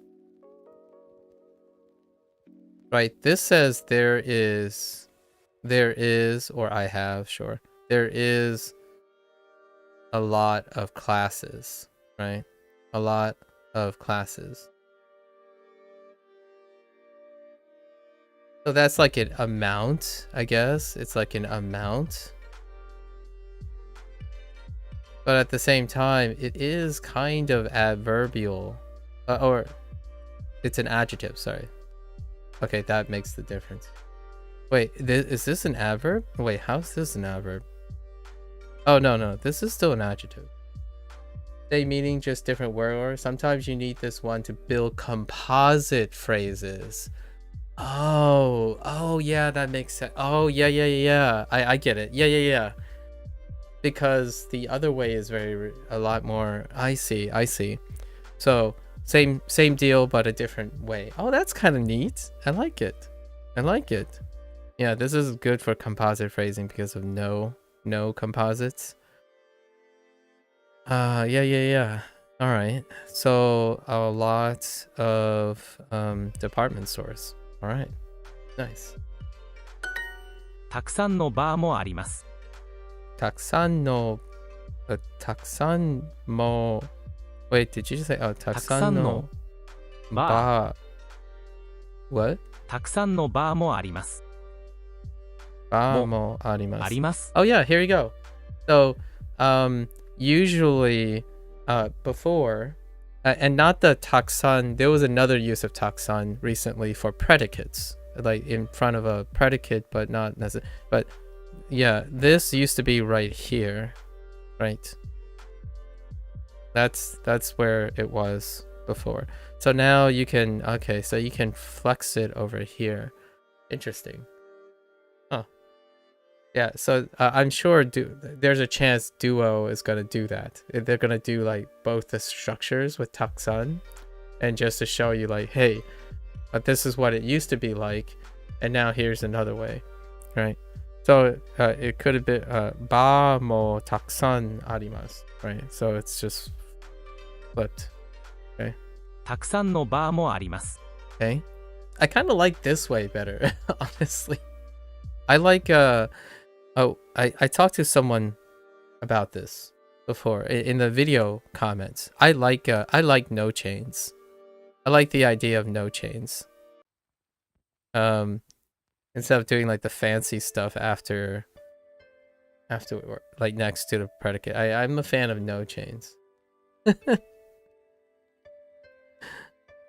たくさんのバーもあります。予定はありますか? Yote. I know this is a change. There's more English. I think both have their uses. Yeah, this is more English, yeah. Basically. I like that there are different ways to express things. So if Japanese people have different ways to express like similar things, but there's a flavor to it, I like that. Give me all the different things. Like, give me all the different things. I'm all about that life. I like when someone speaks to me and say, "Oh wow, I haven't said it in that way in a while." If you know what I mean. I think the most refreshing thing, since I only speak English most of the time as the common language, what in my opinion, when I am around different people, the exciting thing about speaking English is you just don't know what they're going to say when they're different. Right? However, obviously, we have to be a little bit respectful to the Japanese language. There's very specific ways and whatnot, right? Even still, there's more normalized ways in Japan, even though there are variances in Japan. But for English, it's like sometimes when people think, when I misunderstand people in English, like when they type, they get insecure, right? And I don't really want to say that it's their fault. It's not, right? What they're saying is just another way to say it in English, in my opinion. Oftentimes when I get like fixated on something I don't understand, it's largely because it's new or it's not common. But oftentimes when people say it's not common, they use words like not natural.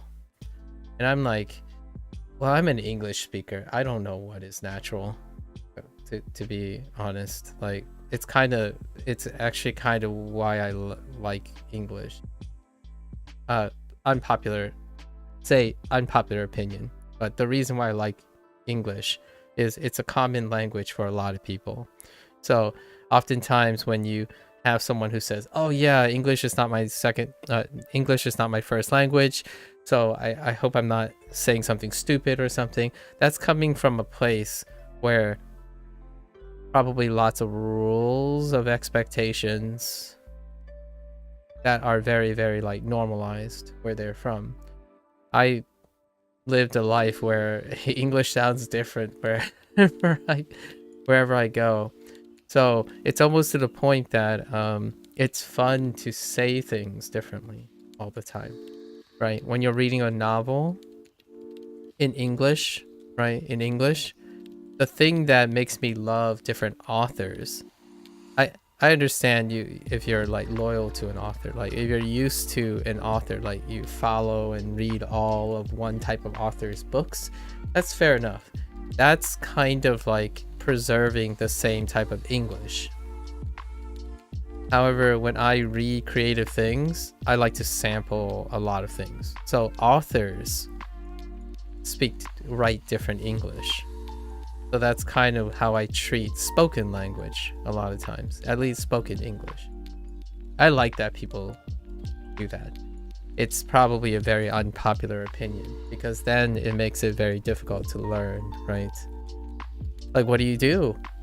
How are you going to know what's right or wrong? And that's kind of the chaotic nature of English. So I don't typically fight against English. I embrace it. And I think that's kind of nice. Yeah, this is more English. Yeah, more English. There's both uses for them. Yeah, fair enough. Like both the phrases, right? The phrasing. There's pragmatic reasons to be using both of them. Yote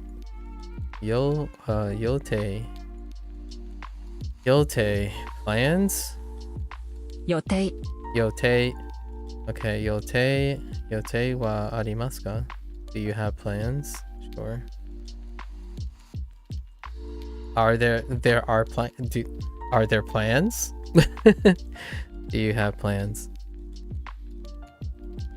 Are there plans, guys? 予定 Yote. Schedule. Interesting. Schedule 2.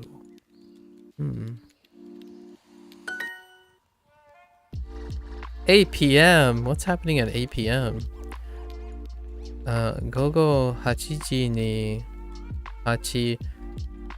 午後8時に予定があります。Okay. So they're あります。 sticking with non-pass right now. What other choices do we have? Hikarimasu. Light. This is the hikarimasu for light in our electronic store section. And then tsukemasu.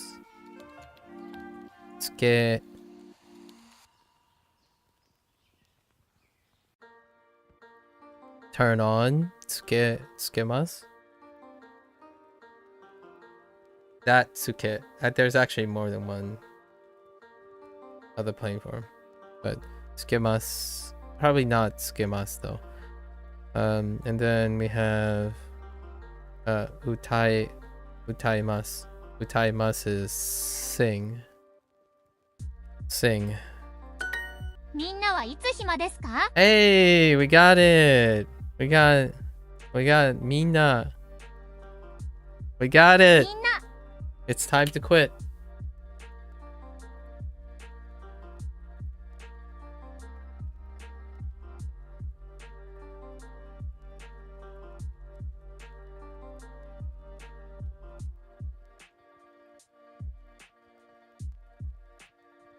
I'm kidding. I'm just taking a bite. Okay. Mina. Mina. I know there's 3 ways to say everyone. Stop spoiling it. Alright. Tell me what the other 2 are. And then you can tell me if Duolingo introduces them. It's kind of like what is it? Watashi. Right, watashi. There's also varying. Yeah, minasan. I usually do minasan. Minasan is the one that I'm most used to.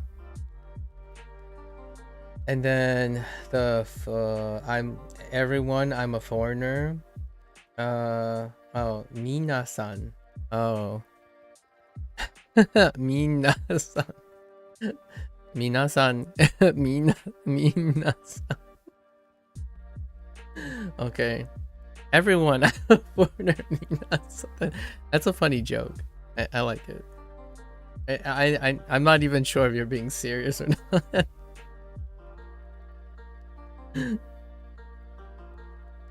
Yeah, that's a Dogen joke. Yeah. The 3 ways.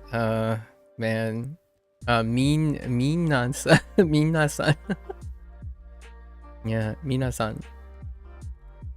Okay, minna wa itsu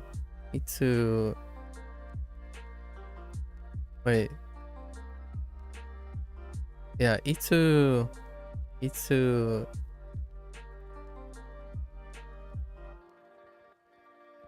oh, itsu hima. Oh, hima. Wow, I haven't seen hima in a while. Itsu hima desu ka? Is it still meaning free? Yeah, it's still meaning free. So, when is everyone free? Yeah, hima only showed up like its introductory unit, which is about the same as this. Same structure, like when are you free? What days are you free? Like I'm free on this day. That's when hima was introduced. And then never again until now. Maybe one other time, but I'm pretty sure that was a practice, not a unit. So みんなはいつ暇ですか? みんなはいつ暇ですか? Okay. みんなはどこに行きます? Or 行きたい? Okay, 行きたいですか? Oh, I didn't even read the rest of it. I was just completing from left to right. 行きたい Yeah. 行きたいですか? 行きたいですか? Where do everyone want to go? Yeah, where do everyone want to go? Where does everyone want to go? Oh yeah, fair enough. Where does everyone want to go? Hang out. Oh, hang out. Wait. No. Duo. No. Bad duo. Don't give me that double layer of interpretation. Where does everyone want to hang out? Hold up. Hold up. Alright. Go well, to proceed, particular, go, pass, to stream, to die, to reach, to continue, to have an orgasm? Oh. I went a little too deep. To trip, to get high, hallucinate? I went a little too deep. No. I refuse. I reject this double layer interpretation of iku. No, I'm just kidding. It's fine. I suppose. Until they start saying like asobi tai desu. I sometimes have 4 layers of interpretation in duo prompts these days. Yeah. Like as soon as they start doing like asobi tai desu, I'm gonna slap Duolingo virtually. I'm gonna show Duo what's what. It's too many. That's too many interpretation layers. Duo. 明日みんなは忙しいですか？明日みんなは忙しいですか? Don't you dare. Don't you dare. Alright. Is everyone going to be busy? Okay, it's fine. That's fine. I'm okay with this. I'm so ready for them to pull out another like double or 3-step layer interpretation at some point. じゃあみんなは何がしたいですか？ Okay. That's pretty nice. じゃあ じゃあ Okay then.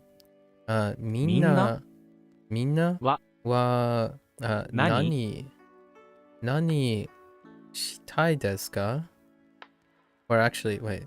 したいです Oops. がしたいですか? じゃあみんなは何がしたいですか？ Yeah. じゃあみんなは何がしたいですか？ Yeah, that's pretty good. Okay then. I guess what does everyone want to do? What does everyone want to do? じゃあみんなは何がしたいですか? 駅のどこで会いたいですか？駅のどこで会いたいですか? Wait. Why is it's so weird now to get a unit and there isn't like a new thing in the unit. Like you get a phrase and I'm like, there's nothing new here. I feel like I just got cheated out of a prompt or something when this happens. Wait. No, there's nothing new here. It's relevant though. So this is what I guess, what's it, Turnus? Someone. Turnus or maybe someone earlier said like they're gonna toss in this phrase. This is a toss in. This is a review. Although a lot of times they would put review as well up here, but this isn't a review exercise, right? Where do you want to meet in the station? Bars? Oh, that bars. Hang. Okay. 新宿は賑やかです。 There's Shinjuku. Yeah, this is thick as heck. This is thick as all heck. No, I'm confident. I'm absolutely confident. This is bold text. I'm absolutely confident. I'm not tripping, guys. Or tweaking? I'm not tweaking right now. Okay? This is definitely bold. They changed this. Maybe I should go back to a previous unit and see if the previous unit has. Oh wait, that's kind of hard. Well, do they still highlight the new words even if you are reviewing? Probably not, actually. I'm not making this up. They changed the font. Shinjuku. 新宿は賑やかです。 Shinjuku. Yeah, Shinjuku wa nikiyaka desu. Oh, bringing back the nikiyaka. Shinjuku is lively. At least I won't be saying Shinjuku anymore. Although, maybe if I'm talking to someone, very specific people, I probably still say Shinjuku.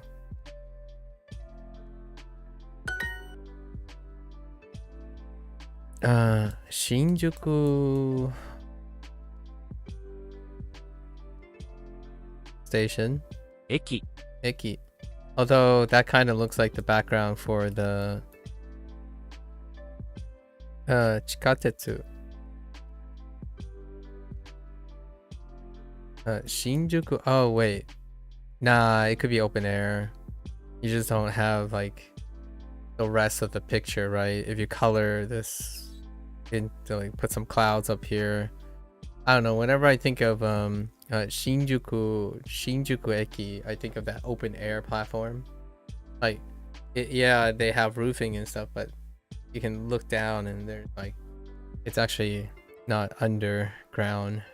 The iconic part. Shinjuku Eki no. Oh, Ichiban. Ichiban Homu de Aimashou. Okay. Meet on platform number 1. Sure. Ichiban Homu. Bringing back some old vocab. 火曜日に予定はありますか? Kayobi ni. Oh, now we can use the time of the days of the week again. Right. Kayobi ni.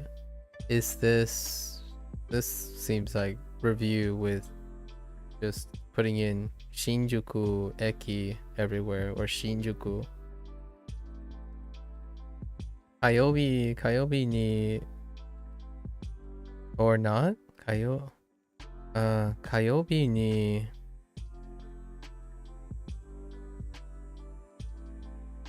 I've already forgotten. Yote. Yote wa arimasu ka? Wait. 火曜日に予定はありますか? Oh, plans. Yote wa arimasu ka?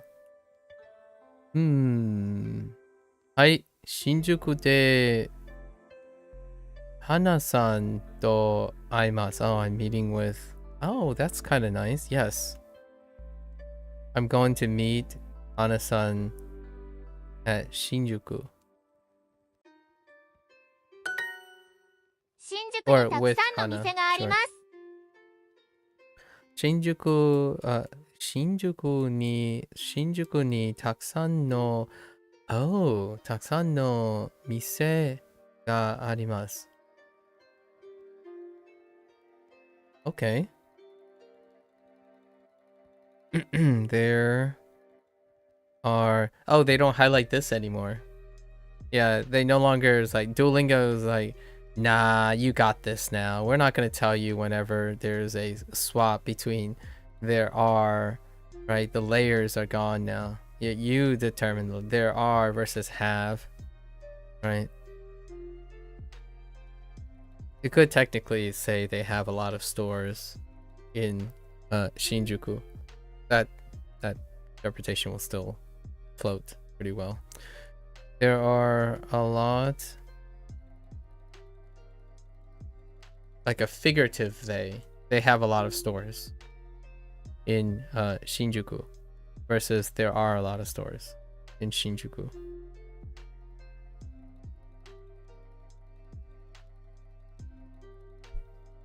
I think it's one benefit of the way Duo bootstraps between meanings.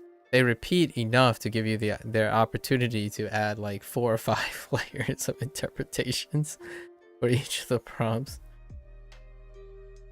To many, I would say that's probably very frustrating, right? To many, that might be frustrating, but in my opinion, I think that's pretty sweet. It's celebrating English, in my opinion. I like Shinjuku. It rained so much out of nowhere when we were there, though. Oh, you liked? What do you do there? Is there something specific about Shinjuku? I don't quite know. I mean, like, we're talking about not something general like food. I mean, wherever I go, food is a thing. However, is there anything specific? I know a lot about the station because the station is kind of like it's almost like iconic in the sense of things like Grand Central Station stuff. What I mean is people recognize the station, quite a lot, the train station, but I don't know if I know much about the area around Shinjuku. 金曜日に予定はありますか? There's a big government building that you can go up and see the city. Oh, like a Sears Tower kind of thing, or a Empire State Building kind of thing. The station has a huge underground walkway connected to it. Ah, okay. I see. You know, of all the years I've been alive, I haven't ever walked up the Empire, or like, I don't even know if you, I'm not even sure if I can walk up the Empire State Building anymore. Golden Guy? What is a Golden Guy? I'm not familiar with that. Is that like a statue? You had some good yakiniku. Jealous. You want to hear a really unfortunate story, Lotus? I saved this story for Mother's Day 2 days ago, but here's a very short story. Hello there, Jacob. So I didn't tell anyone on what happened on American Mother's Day. So I will do some preface to make this story a little bit interesting, right? American Mother's Day. So my parents are Chinese, right? Chinese parents. So one thing you have to get really used to when it comes to traditional Chinese parents is they err on the side of pragmatism. So the things that Chinese people say are incredibly sharp on the side of pragmatism.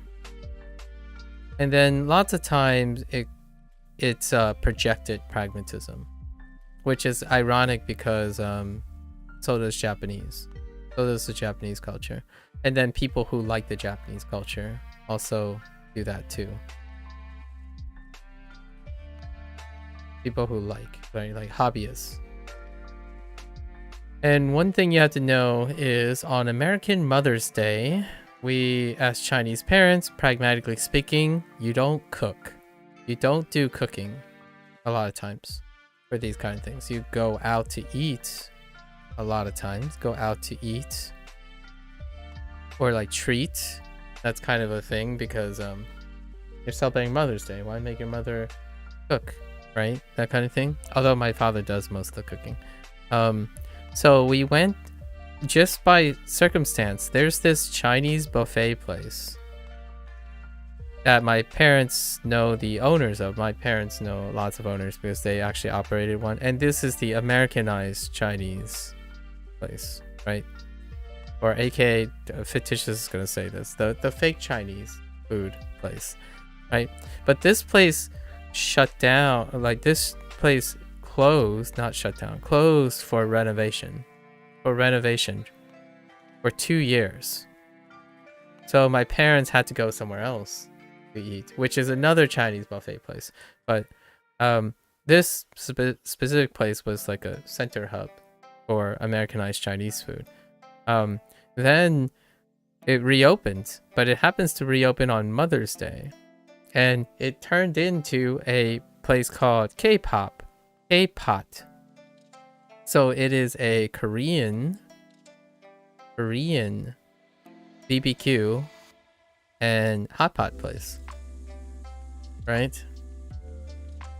So it does the traditional standardization where you like order from a menu, the waiter brings it, you have a barbecue platform to cook on. The reason why I'm being nebulous right now is because the story indicates that I don't actually know what's in there. So there's a hot pot place, right? So it's completely renovated. You have like the whole table electronics kind of stuff, right? Table electronics kind of stuff. So basically you go in, you register your name and your phone number, and then everything is automated in the sense of a wait list, right? Automated wait list. So the thing is, my parents are traditional restaurant owners, and oftentimes the pragmatism and the modernization of the way restaurants work is alien to them. So naturally, the host said it's going to be 45 minutes. Well, we chilled and looked around and stood there for 50 minutes. And then 60 minutes. And then 70 minutes. And then my father, obviously being the traditional, he asked at each of these intervals. And then I told him, like, this is the list. Like, you can go electronically to the phone and show that this is list. The downside is ETAs based on this is largely due to when the thing comes up, do they cancel or they use, like, the ETAs are not very efficient. And these places typically have a 2-hour limit. So most people tend to chill for the 2 hours they waited, right? So after 70 minutes, basically my parents said, let's go. Right. And then they proceeded, or at least my mother proceeded to explain how a successful restaurant works. And of course, sure enough, this is catering on the pragmatism of running a restaurant in old times, like traditional restaurant, right? However, this is not to say that this format, which is very familiar to me, works all the time. This is one of those modernizations that can. So effectively, we were going to have barbecue, right? When you mentioned yakiniku, but the Korean version, and I'm very used to the whole idea of listing and registering and then go about your business and then come back, right? It's like a time slot thing. But sure enough, you have to get really used to this, because then my mother and father would say like, oh yeah, business is like that, that's not how you run it, and then all that stuff. This is why this is a cultural dissonance. This is what cultural dissonance. And it's one of those things that I use my language. I use my multi-language all the time in these situations to convey to my parents that that's a cultural difference. What you believe runs a successful restaurant is not the way this modernization works. And it's the expectation that painted a negative experience for my mother, specifically for my mother. And where does this go in terms of multiculturalism? I encounter many of these different situations, and it's perfectly normal for me. It's incredibly normalized for me. Now, a lot of people would make jokes about, oh yeah, how boomers interact with wait time, and then millennials interact with wait time, and then Gen Zs interact with wait time. It's kind of funny. I remember all these skits, and if you're standing in the lobby of this place, you see all the archetypical behavioral patterns, and you can probably identify them based on their social norms, their cultural norms. I thought it was very interesting, but obviously my parents are prescribed to a very specific type of culture, and this includes business culture and personal virtues, right? Personal virtues. And I thought it was an interesting experience, even though we waited over 70 minutes and then we didn't end up eating there. That kind of thing. And I tried to explain to my parents, like, in the future, if they want to go there, I'll register in advance, and then we'll just wait till we get the call, like, get the notification, and then say we're on our way, and then actually do the 15-minute drive over there. That's usually, like, that's kind of how that stuff works nowadays. It's to the way this system works is it normalizes all the wait times of the customers, as opposed to my parents operates a restaurant where you go above and beyond and you individualize the service to the place based on pragmatism. Since my parents are restaurant owners, Chinese pragmatize volume while trying to maintain a bottom line. Versus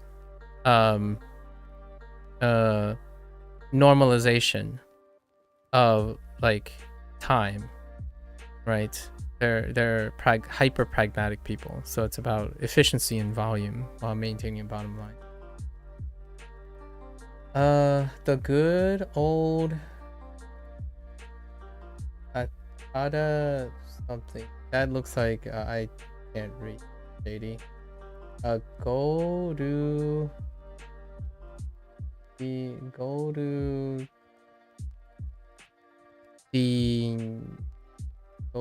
Dean something.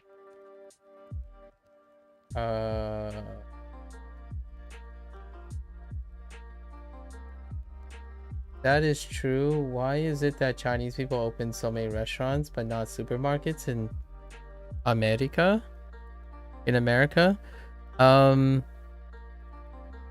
Well, in America, to open a supermarket, you would need a lot of English competency, honestly.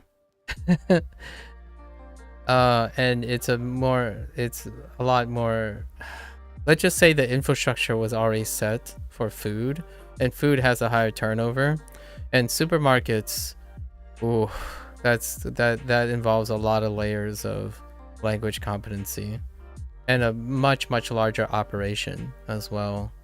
So oftentimes the restaurant business, especially for Fujianese people, is the network that is manageable, the unit.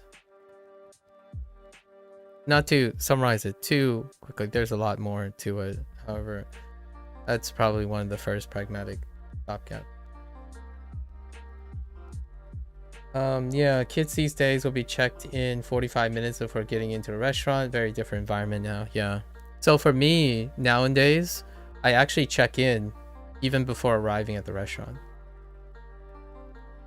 So it's like it was a very unfortunate circumstance where my parents saw an older restaurant who's managed by someone who they are acquainted with, and then they have modernized. So what happens is my parents were unfamiliar with it. Nevertheless, we still waited there, and I was curious how my father and I are incredibly different people than my mother specifically. So even my father has mellowed to the point where we're complacent males. I don't know if you noticed this as well, but there's a very predominant onerous, I mean, you kind of talk about this in the United States a lot, right? You're talking about like the whole the classical patriarchal structure in the United States, right? Where the males deal with everything, stoicism, right? Male stoicism and female expressionism, right? That whole like older style traditional household, but that is largely maintained for Asian households. Like patriarchy is still quite substantial and upheld for stuff. So naturally, my father is the stoic person, and my mother is the expressive one in the privacy of our own home and outside, because we also live in the United States, right? So, freedom of expression, I suppose. And myself, being both American and male, it kind of coincided with the idea of being stoic. So regardless of how long it took, it all really depended on how much my mother wanted to wait. Like my father and I would stand there for 3 hours, and we kept telling her like you could rest in the car or something, or do something else. So my father and I would be there to wait in line. He didn't have to be there, so that's kind of what happened. We ended up eating at the usual place. It wasn't crowded. We walked in, got checked in 2 minutes. We ate, left in 30 minutes, or about an hour. That's about your usual way. It was a Chinese buffet place, operated by pragmatic things. So it's about cleaning plates really fast. And my mother made this one comment that basically I don't resonate with very well anymore. And that when you go to eat at a restaurant, you go there to eat. And that is the directness of Chinese pragmatism. When you go out to eat, you go out to eat. You don't go out to talk, loiter. Well, not really loiter, but like chat, discuss the weather, like chill, eat slowly, converse. You go out to eat. And as business owners, that's how that works, right? So they kept drawing contrast between two different styles of cultural, social events. And that was something that I navigate more or less every single day. So thought I share that a little bit about multiculturalism. Golden Guy is an alley with like 50 bars in it that fit like 5 to 6 people each. Oh, wasn't there a word for that? Those little shops. They might not be the same thing, but I always wanted to go to those little shops where like it's really on like a semi-cold day and you just chill out with strangers. Usually they offer like kind of like small time snacks and stuff, but largely for libations.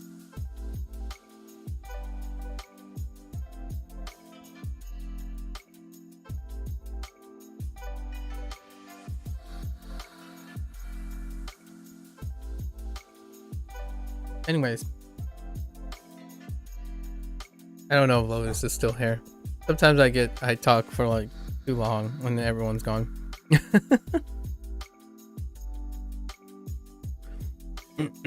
Okay.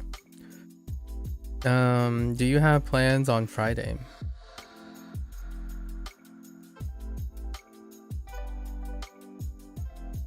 Yeah, I think those Golden Guy, I would love to go into those small shops and like hang out with just 3 or 4 strangers. Were you able to use Japanese then? I imagine you were able to use your Japanese in that situation. I saw other people who go to Japan to do things like that. It seems so homely.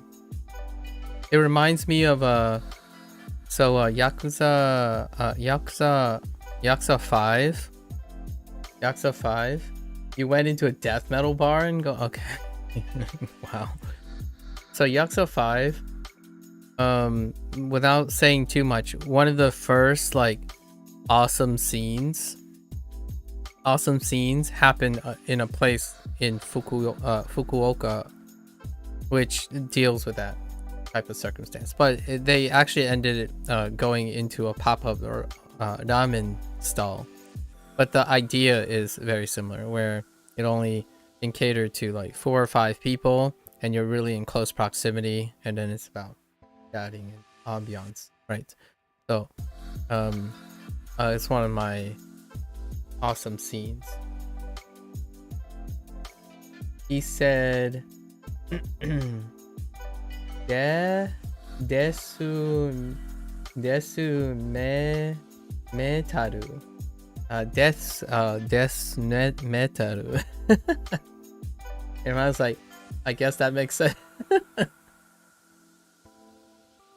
I see. That sounds like a wonderful, memorable encounter.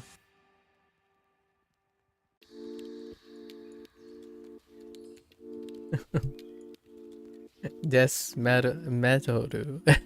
Des metoru.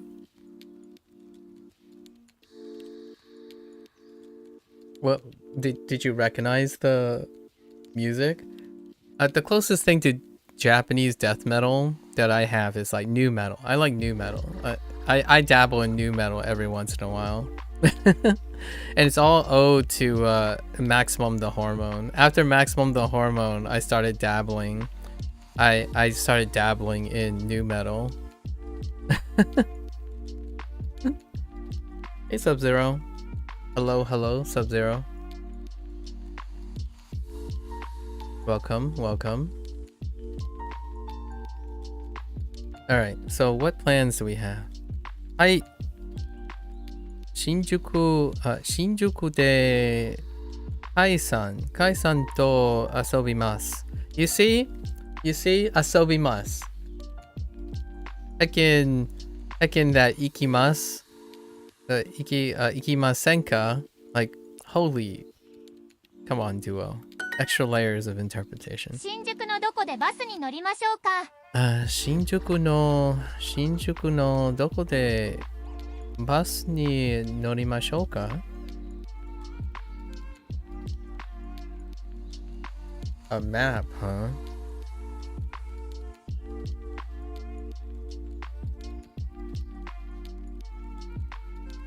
You found it? Let me see. Are there pictures? Oh, there are pictures. Aww. Yo, this looks like a dive.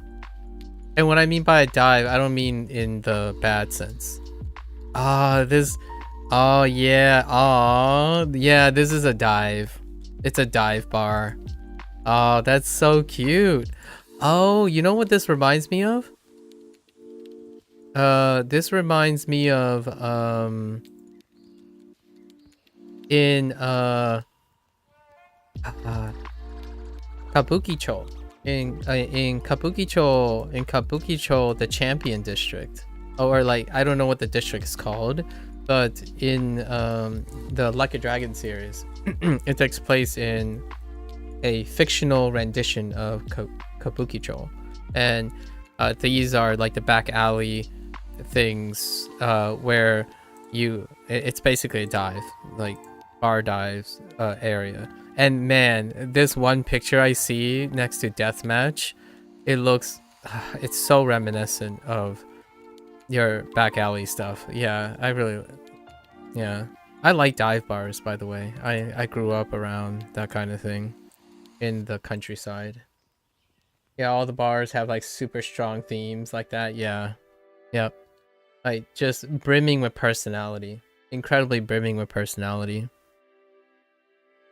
It's let's just say it scratches that hipstery vibe, you know, the incredibly hipstery districts. You got your bars, diners, and dives. That death metal one, that looks like a dive, like a very, very typical Americana dive bar. That where you might, if you get really lucky, there might be like one musician in the corner. If it's large enough, there's like one musician in the corner just chilling and playing something. Right? Small gigs, if it's large enough, but that one looks like a particularly small one. But, you know. All drinks cost 666 666 yen. That's hilarious. Well played. Super themed. Those types of bars and establishments make me really appreciate the small things. Like it really feels. I've been to like gigantic bars before, you know, like the industrial bars where you have like your 1,000 packed people and your high rollers and whatnot, you know, as well. But man, for every one of those, there are like hundreds of little things like that.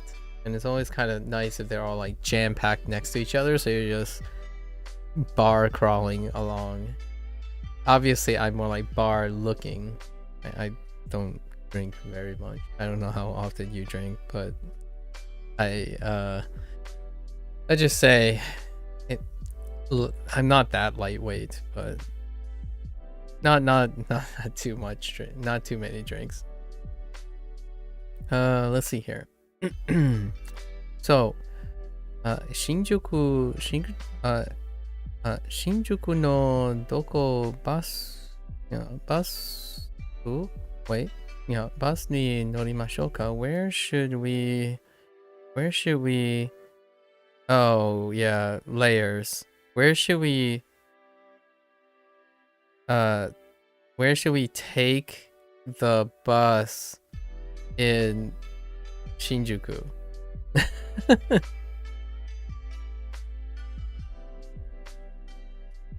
Yeah, that's another double layered thing. Does this work? Where should we take the bus in? Yeah, that's fine. Yeah, that's fine. Oh, another one. Where in Shinjuku should we take the bus?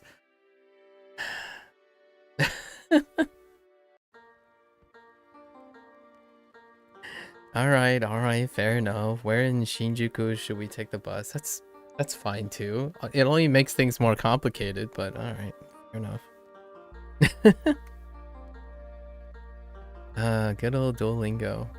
Oh, of course. All right. Okay. I see. And then they give us the prompt in the reverse. Yeah, that's usually very common. So I've noticed, Lotus, that the first unit, like when they're introducing, it almost comes in pairs. Things almost come in pairs or triples. So basically, like this and the last prompt are paired up, right? But in between those pairs, it might come from a common pool of prompts. However, in the new unit, in the first thing, when they're introducing, it's almost unique in its order. So it's like more, I don't know if I'm making too much of it, but that's kind of how they're doing it. So, and then all the other ones, they're the same thing. So they pick from a pool, but the prompts are probably picked in random. However, they're paired up. Sometimes they're paired or tripled up. So it always feels like when you know one prompt, you kind of know you're going to be able to guess the next prompt or the prompt after that even, because they want to make sure that if you're doing something in one direction, it has to be done in a different direction as well. And I get it. Yeah, that's kind of how it feels at the moment. You're like, oh yeah, they're probably going to do this next. And then the downside to that is if you've done these exercises like once or twice, you'll remember them. So you'll remember what the first answer is. If you get the first answer, then you'll definitely remember the second one because they're ordered in a very similar way. So for better or for worse, I think anyone who's online who plays video games, they're exceptional at that. It's a really well practiced skill that most people do. Even when you're doom scrolling and like doing like Google searching and stuff, it trains you to do that all the time. Like, oh yeah, I'm gonna click here, here, here, and here. That's my routine. I'm gonna click here, here, enter this, here, here. So all that sequencing is also one of the things that Duolingo, I feel, isn't accounting for. As in, what I mean is, more specifically, it is making these things easier without a lot of people maybe even discerning that it is easy because they're relying on other things. It's very hard to break away from it, in my opinion. So like immediately when you read this prompt or that last prompt, you'll likely think that this prompt comes next. And then because of that, you know what to look for, right? It's part of the way Duolingo is trying to teach you. So if you've forgotten, if you did the last prompt, you'll know the Japanese order to this prompt because it's very similar, right? If not identical, but in the reverse direction. So they've lowered the CI percentage by a lot. And by lower, I mean they increased it by a lot. Like it's like nearly 99% comprehension. Because you already know the answer to this. I already know the answer to this, even if I don't read this. So it's kind of weird. I don't know what to say about it at the moment. Right. 新宿 Shinjuku の no どこ doko. でバスに If you get it wrong, then you have backups, which you could be like me and just digress for a really long time and forget. 乗りましょうか I think in a way, that's why I talk and a lot in this. If Duolingo was incredibly difficult, or what I mean is, it's a give or take. The reason why I talk a lot during Duolingo and talk about other things is a chicken or the egg thing. Duolingo itself is designed to be incredibly high comprehensibly. So it's incredibly comprehensible. So because of that, I naturally have a lot of time to talk. If it was incredibly incomprehensible, then this would be a whole totally different type of stream. It would be something like I focus, then I read chat, right? And then compartmentalize my thoughts, then I go back to focusing, right? However, there's so many pairing and tripling that I can snap attention back and forth really, really conveniently, which is kind of like playing Neverwinter and stuff. I think this is right? Shinjuku no doko de bus ni norimashou ka? Yeah. A good dictionary like for learning Japanese in your free time could be a dictionary of basic Japanese grammar and so on up. I already have all of that, so you don't really need a dictionary for grammar points. You can use pretty much any vlog or not any vlog, but any website that categorizes a blog that tackles all the grammar points. Structurally trying to make all the grammar points as a mandatory thing can really make you unnaturally rigid, in my opinion. So you learn grammar as you go, as opposed to having a source in which you refer to in some order or searchable, right? You can use any website for that. You don't really need a dictionary of basic Japanese grammar. And also I'm beyond the point of basic Japanese grammar. We're talking about nuances.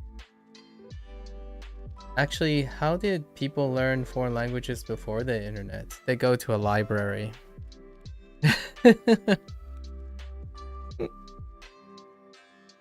They go to a library, or hire, like, go to a class, right? A language class, a secondary language class. And if you're talking about self-study, libraries are where they go. I learned Spanish largely in a library, and a teacher, because I was in college. So in high school, your teacher, you have to go to high school, so your teacher provides it.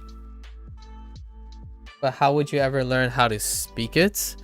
That's the greatest question of all time. You force yourself to speak it. Otherwise, you don't ever speak it.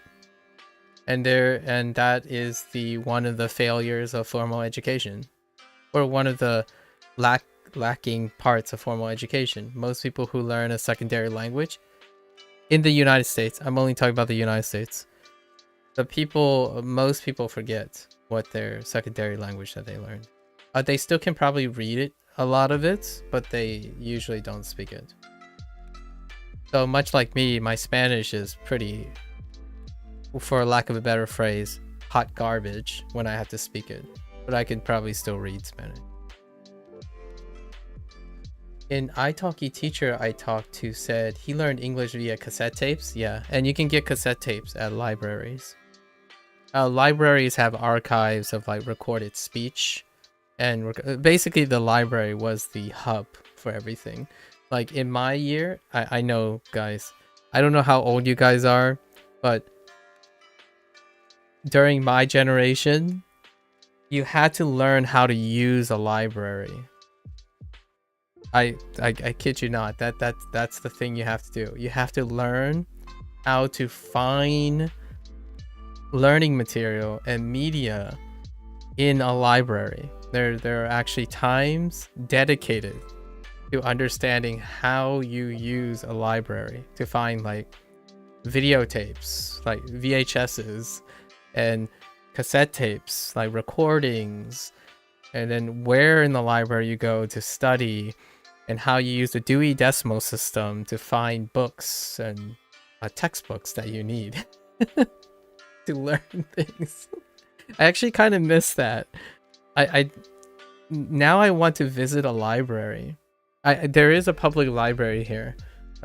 I do have the privilege of living in a place where there's an accessible and maintained, like the city, right? The local government supports maintaining a library here, right?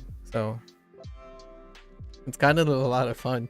Yeah, the answer to your question, at least from an American standpoint, from where I am, Gabriel, you have to force yourself to speak. So basically my Spanish was hot garbage. It's still hot garbage right for now. I do plan on learning Spanish. It won't take too long for me to review and catch up to speed again. The 3 or 4 years of Spanish. It's gonna take a while though. It's not in my long-term memory. So I'm gonna need something to remind myself of what I know and what I don't know. I gotten to the point where phonetically it's like Japanese, or it's a little like Japanese. Since Japanese has pitch accents, I honestly don't know. We didn't talk about pitch accents in Spanish class. We didn't get to that point. Largely, we established a difference between Latina, like Hispanic Spanish, and Catalan, or Catalan Spanish in Spain, right? Those are the only audio samples that we had. So no, yeah, we spoke in class. That's how people learn languages. Like speak language and learn language, much like how Japanese people are learning English these days, right? I'm pretty sure the predominant Japanese person still uses the classroom format as the way to learn English as a second language, and not self-study English. I don't know. It would be interesting to take a deep cut into people around the world. What is the frequency of self-study versus classroom, like formal study? I know, I can tell you now, on the internet, there are a lot of former language teachers who are incredibly passionate about teaching, but they are also incredibly emotionally biased against formal education. So hopefully most people take it with a grain of salt, because generally a holistic approach to learning is ultimately going to make someone a more dynamic learner than saying my method is better because I spent 30 years teaching formally and they suck. kind of YouTube video. I've seen a lot of those YouTube videos. Even though they're supposed to be very benevolent, they're basically saying, I'm a better teacher.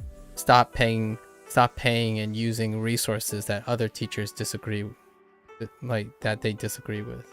It's very charged. So when you finish Duolingo Japanese, will you do a stream on learning Spanish only through a library?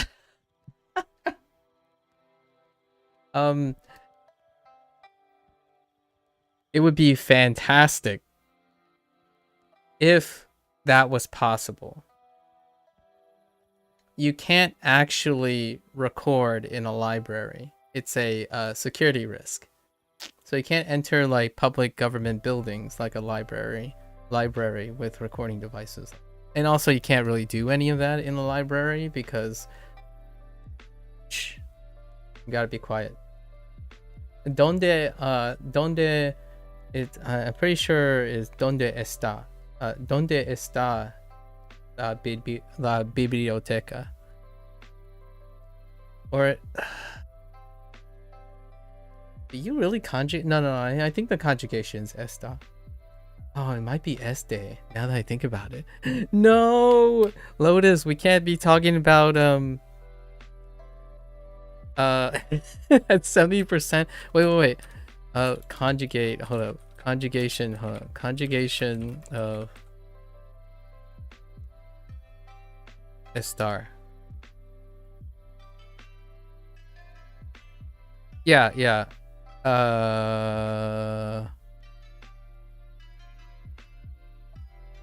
It's probably esta with a accent mark.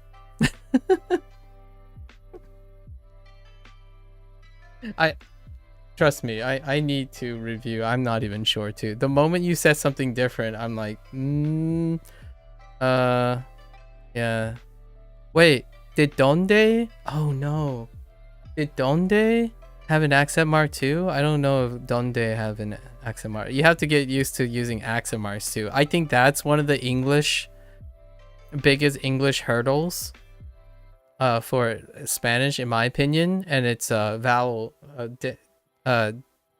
indicating the vowels with accent marks. Yeah, that does sound right. Yeah, and I like the question marks, obviously.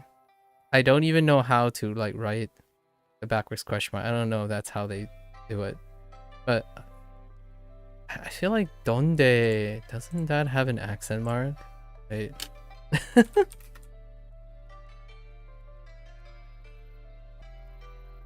Oh no, maybe it doesn't.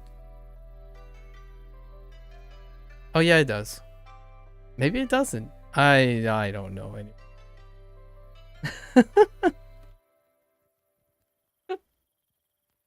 We'll get there. We'll get there. Do you want to learn Spanish with me, Lotus? Maybe in like 3 years? Maybe when you come back from Japan? Yeah, as far as I know, Gabriel, that would be pretty cool. I would love to see if anyone has learned something in a library before. Like another YouTuber, like another content creator who show their love for libraries. I'm sure there's a content creator out there, but it would be very difficult because I don't think you're allowed to record things in a library, at least in the United States. I think the buildings like that, public buildings like that, have specific rules for like courtesy or maybe even security risk, as well as loudness. Like you can't disrupt other people in the library, so it'd be very, very hard to do any form of social media. I think the library is like void of social media. It's allowed as long as the library allows you. I'm gonna say yes and no. Let me see if there's a federal law against that. Recording in a library.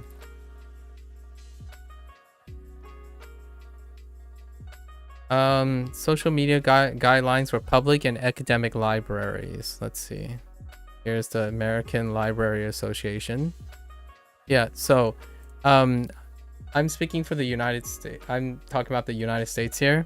Usually there are official institutions that isn't based on the library itself making the rules, but the organization that's in charge of all of them.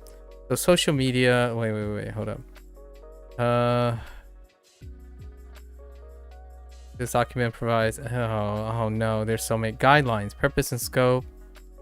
Yeah, they even define what is considered social media, guidelines, purpose, audience as best practice, staff, reconsideration, acceptable behavior. Here we go. Oh, okay. So actually, you might be right about this. So libraries, each library has their freedom. Yeah, they have freedom of dictating what the Library Bill of Rights is, basically. So as long as the library clearly states their social media behavior policies on all social media platforms. So you have to go to your library and find out what is not protected by the First Amendment, basically. And my experience is that if you're going to a library, you leave social media at the door because it's a place of academic study, not a place of social media. But that might have changed in my lifetime. In fact, I don't even know if I took my cell phone into a library at one point. I'm sure it's common day now, but I live in a time where cell phones are not allowed in classrooms. I mean, cell phones didn't exist when I was in high school. Like that, the smartphones didn't exist when I was in high school. But yeah, I still grew up in a time where you didn't have photographic devices on you. And library would be one of them. Because of the contents that are contained in the library.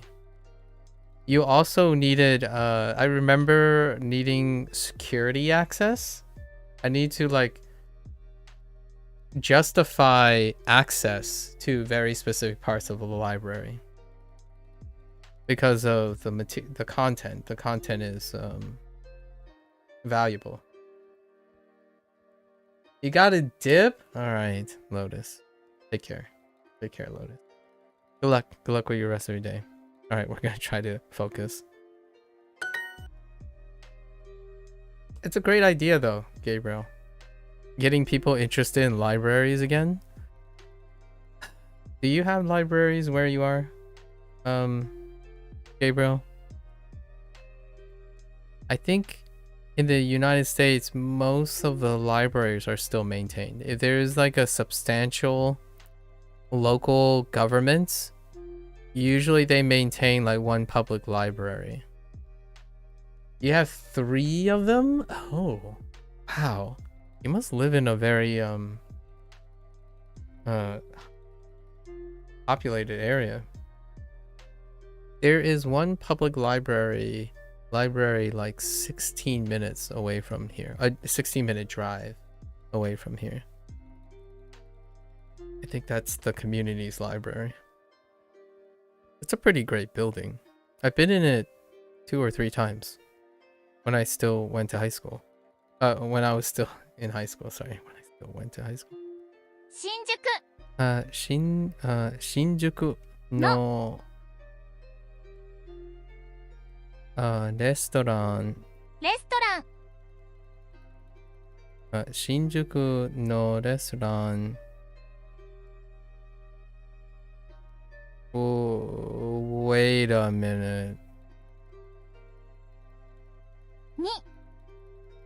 の They gave me knee too. にが Okay. Oh. の Oh. Wait. They're probably. Oh. たくの Probably this. Yeah, there are a lot of restaurants. Yeah, okay. レストラン たくさんのレストランがあります. I see. I see why you can pull off that. Wow. But you can also just move this to the end. たくさ Like this. んの And drop this. Or you could even do this No. based on the way they're interpreting it.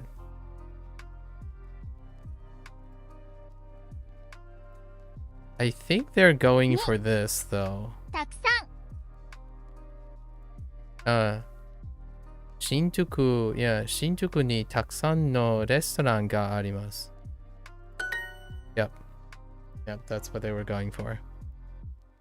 There are definitely multiple ways. I think you could get the same expression. There are lots of restaurants in Shinjuku.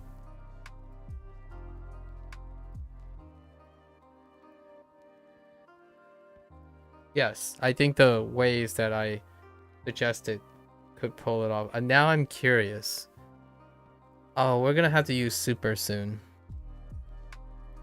We're definitely gonna have to use super soon. If these are the types of prompts that I'm getting, I want to test out how flexible the overlap is when you're rearranging sentences. I don't want to test it out now because it's gonna... The hearts are gonna keep it from me from experimenting.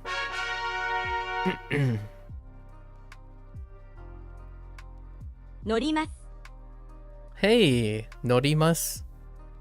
Our kanji, another predicate. This is to get on, enter, take. That's a two-layer interpretation. To take. Norimasu.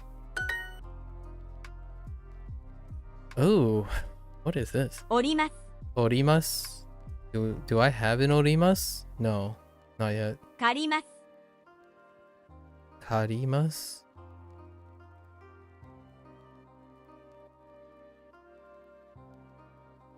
«切ります Ah, we have a kirimasu. I don't know which kirimasu. That's probably cut. Kirimasu. 借ります Karimasu. Karimasu. Not sure. Maybe. 降ります I don't remember an orimasu. 乗ります Some teasers. Sorry to burst your bubble, but Duolingo Super is exactly the same as Duolingo Regular without ads and element hearts. I'm sorry to burst your bubble, but that would be incredibly incorrect and absolutely way incorrect. So incorrect that I can't even begin to discuss it without exiting this lesson. It's not even close. And also, sorry to burst your bubble as well, but the whole reason I said super was because of the hearts. So yeah, even if it's exactly the same as Duolingo Regular without ads, I still watched ads regardless, and I needed the unlimited hearts. So, and you're incorrect. It's like really, really far from the correct answer. It's incredibly misunderstood. For someone, what that tells me is you don't use Duolingo. 乗ります乗りますどこにいますか Doko ni imasu ka? Where are you? Oh yeah. Doko ni imasu ka? にいますにいます Oh, どこに they're adding the ni imasu. Ni imasu. I see. That's how it's rapids. I wonder if that's for rapid service or fast. Oh, they're using this. 午後5時41分 Gogo Goji Yon? Yeah, Yon Ju Ichi. Wait, 午後5時41分 Ipun. Okay, this is actually new. So I heard Ipun. Probably a t even. T.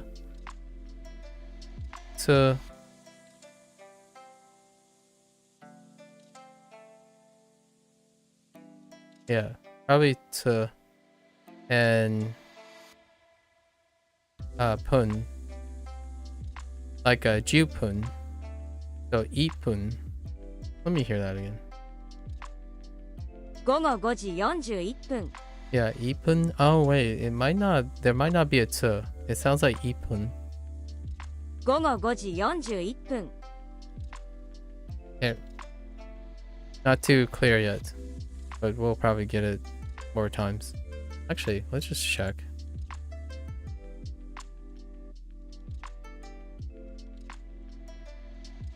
Ipun.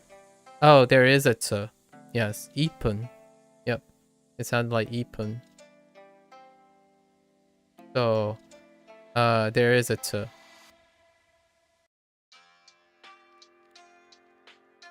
So pretty much this. Ipun. What? Gogo goji. Gogo goji yonju ipun. Sure. 5:41 p.m. Alright. もうすぐ家を出ます Mo sugu. Yeah, mo sugu. Oh, you know what? I just realized that you have mo and sugu. Huh. Isn't it Duolingo Max that is the one with the good unique things? Duolingo Max has AI things. And that's it. That's all I know.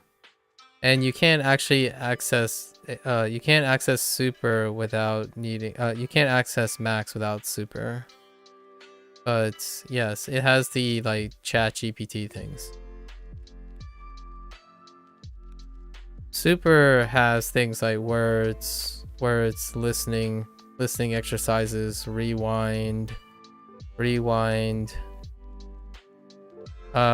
mistake reviews, and then on top of like unlimited hearts and stuff like that. Unlimited hearts, legend free kind of stuff. So this would be like super.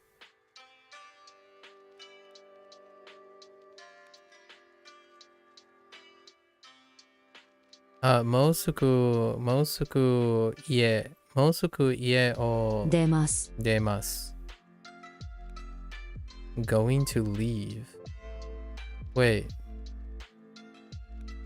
Demasu. Okay. De. Okay, it's still deru. It's now we have the other example. Wait. Is it the same deru though? Are there multiple derus? No, there's no multiple derus. It's the same deru. Okay. Holy deru! My lord, there's a lot of meanings for deru.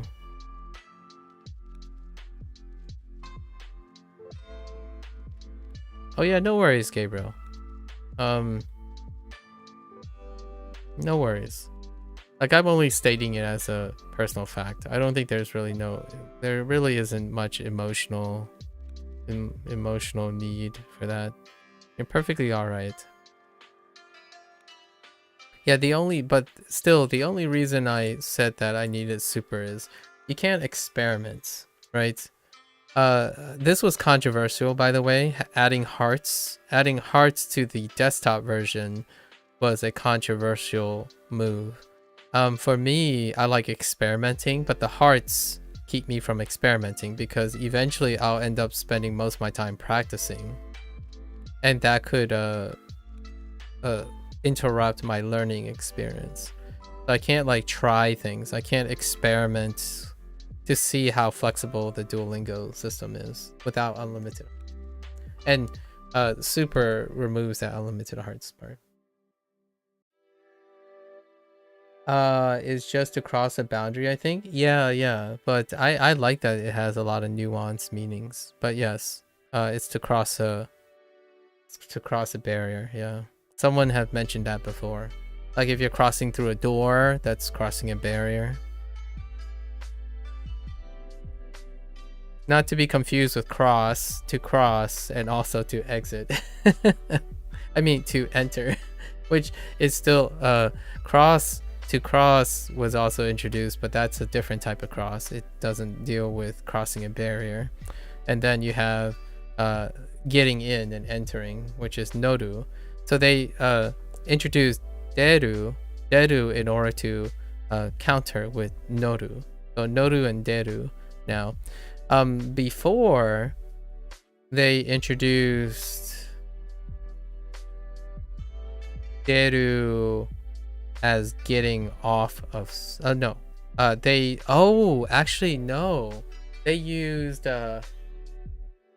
they used something else. They used what is it?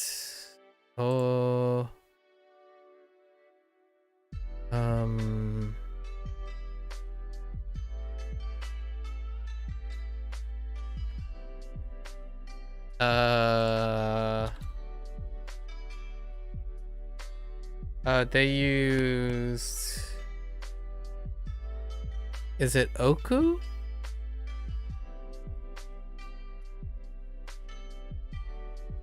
No, not oku. Oh no. Odu.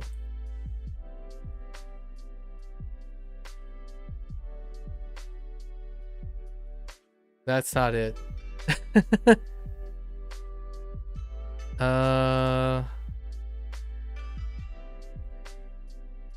Oh no. Oh no. I swear it was different. I'll need more context now. Yeah, Odiru. It's either Odiru or Odu. I don't know which one it is. Let me look at Odiru. To go down to, oh yeah, Odiru. Yes, Odiru. Yes.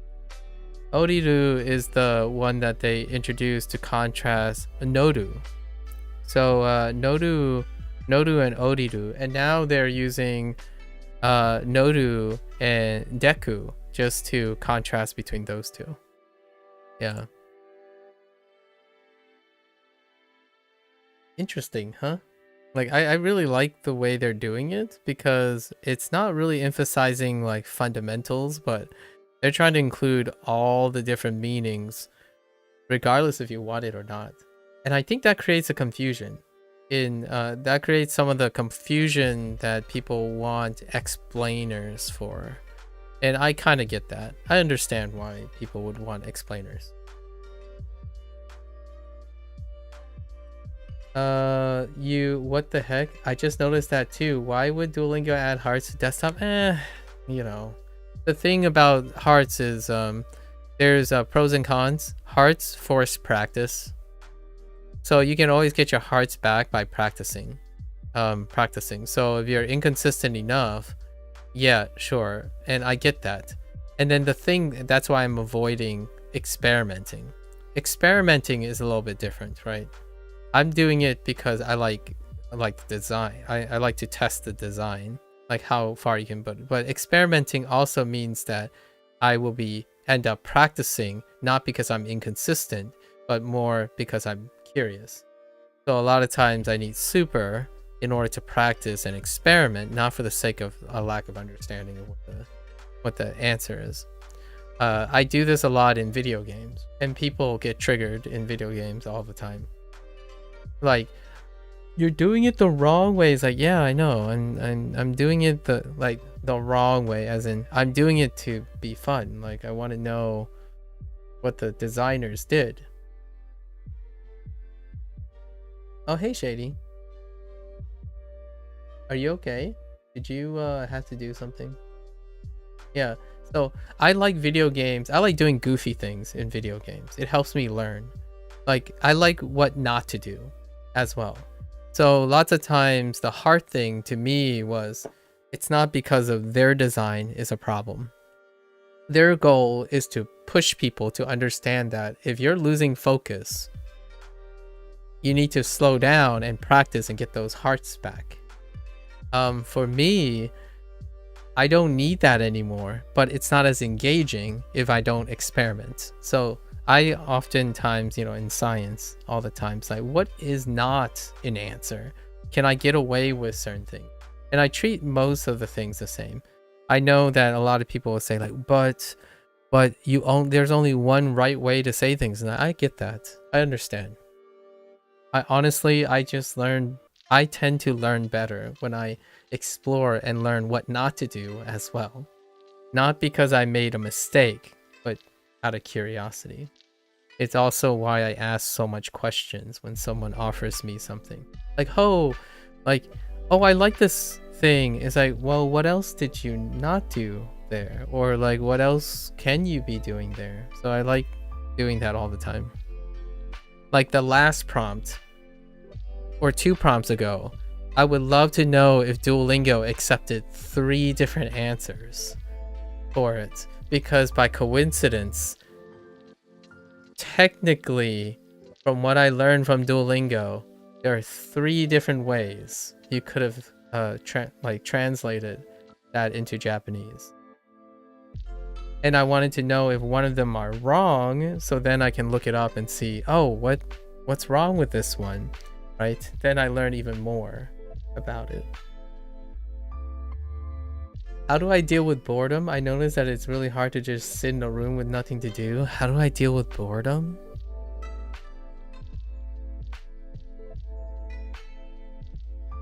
Are you asking for a friend or asking for yourself? For me, how do I deal with boredom? Like me personally, watch a show in your target language. Well, let's say you're in a room with nothing to do, right? You're in a room, there's no TV, you're in a deprived room, right? I tell myself stories in my head.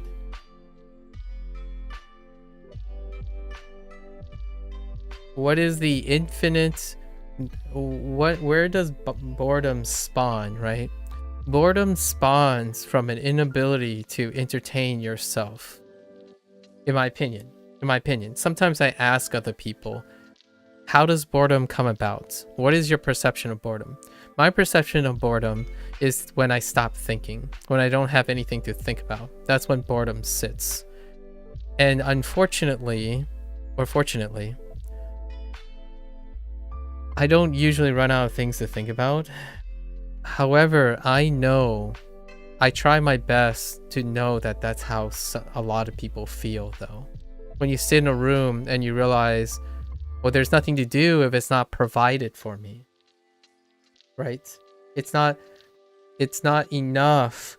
I need something to provide that source of entertainment, right?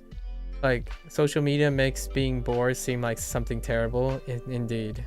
Like, you should always be doing something. Exactly. It's called it's what I usually refer to as the internet hustle culture. It's a symptom of the internet hustle culture. You're always hustling, and not just that they're giving you like quick hacks and stuff.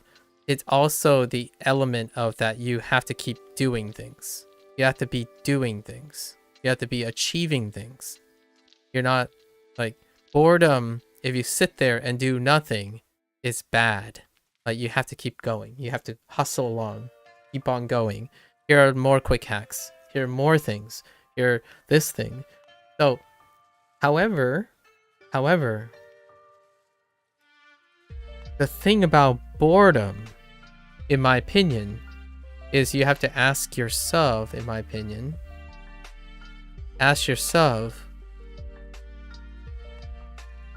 do you need something to provide interest? And the reason why I ask that is, if you can answer yes or no, characterize it, as in like describe it to yourself. What is that thing you think you need? right? Need is in quotations because you don't literally need it, but figuratively, describe it, characterize it. Like, what does it offer you, right? And lots of times people would say, well, I need to learn something, or I need noise, or I need TikTok, for example. So when you are able to characterize what you need, then you can ask yourself, how do you address that? And you will be, in my opinion, I trust that the person who can answer those questions will find their own way of addressing boredom. For me, I can sit in a blank room and I'll just imagine the wall with canvas. The wall is my canvas. I'll draw something. I'll draw something along the wall. If I don't have a pencil or paper, I'll just imagine it on the wall. You know, come up with a story in my head. So the question you have to ask yourself is, what are your dependencies? And a lot of times it comes to stimulation. And stimulation, this hyperstimulation from the internet, is what's in my opinion, is what's creating the dependency on needing a TikTok, your smartphone. You're coming to a state where this is the norm. So for you, your normal state is being hyperstimulated, right? And boredom can be a consequence of that. It's kind of like withdrawal. It's like a withdrawal symptom from it. And oftentimes, if you wanted to slowly treat boredom, like what I mean is gain the properties of being okay with boredom, you can, what a lot of people suggest these days, like disconnect progressively. As in, take it slowly. Spend 5 minutes breathing and not being attached to your dependency, right? The thing that, if you can describe what you're dependent on, spend 5 minutes away from that. Then the next day, try for 6 minutes, then 7 minutes. And then when you can do that, find what else you can do in those minutes. You've liberated time. So that time can then be used and attached to something else. So for me, well, I don't run out of things to do. So I typically don't get bored, even if you strip me of everything. Like, for example, here's what I would do if the internet goes out. It did happen the other day. Like a week ago, the internet went out for 3 hours. I went to bed. I took a nap. I took a 1 hour nap. I took 1 hour for dinner. I practiced in my head. And then got back online for 3 hours to finish off my lessons on stream. It's actually one of the, there's 1 day recently that have 2 streams. So that's what I do, right? I don't get bored because I know how to use my time. My time is not dependent on one thing. And you have to become creative. It's necessary to be creative with that. So in order to treat boredom, in my opinion, in order to combat boredom, you have to explore boredom. Like you yourself have to explore boredom with you can even explore boredom with a different context, maybe with a friend that you spend a lot of time with. They can exchange ideas with you.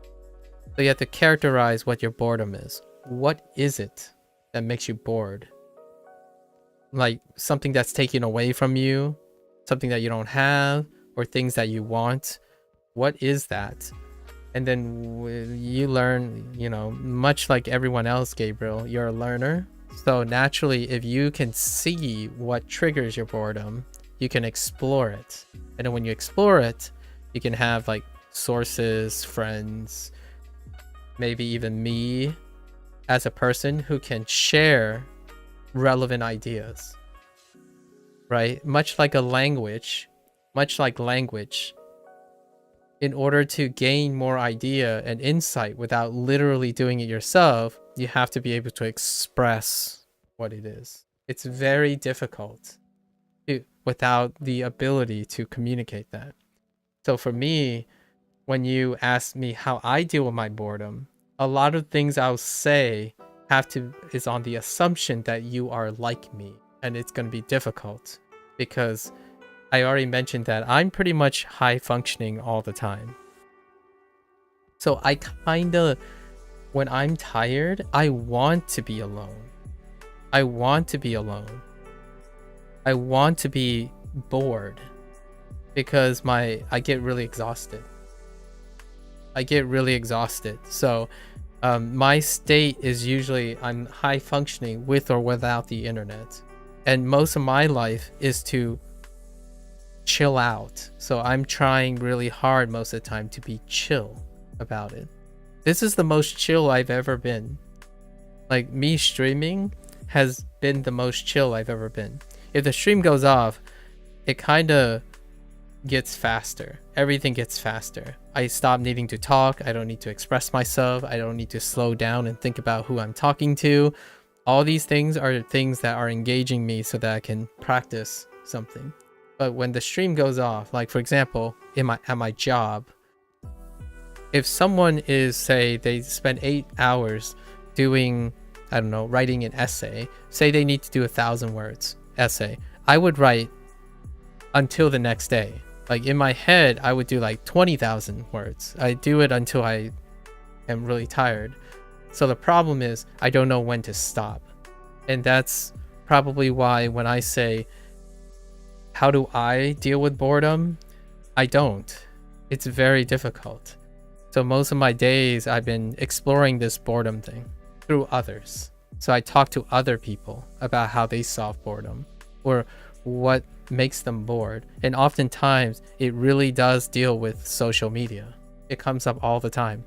Social media, video games, they're hyper stimulated.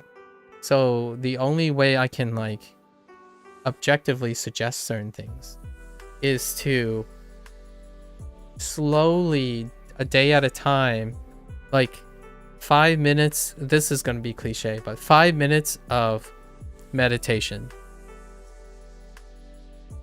Usually meditation is too isolating. That's too deficiency in stimulation.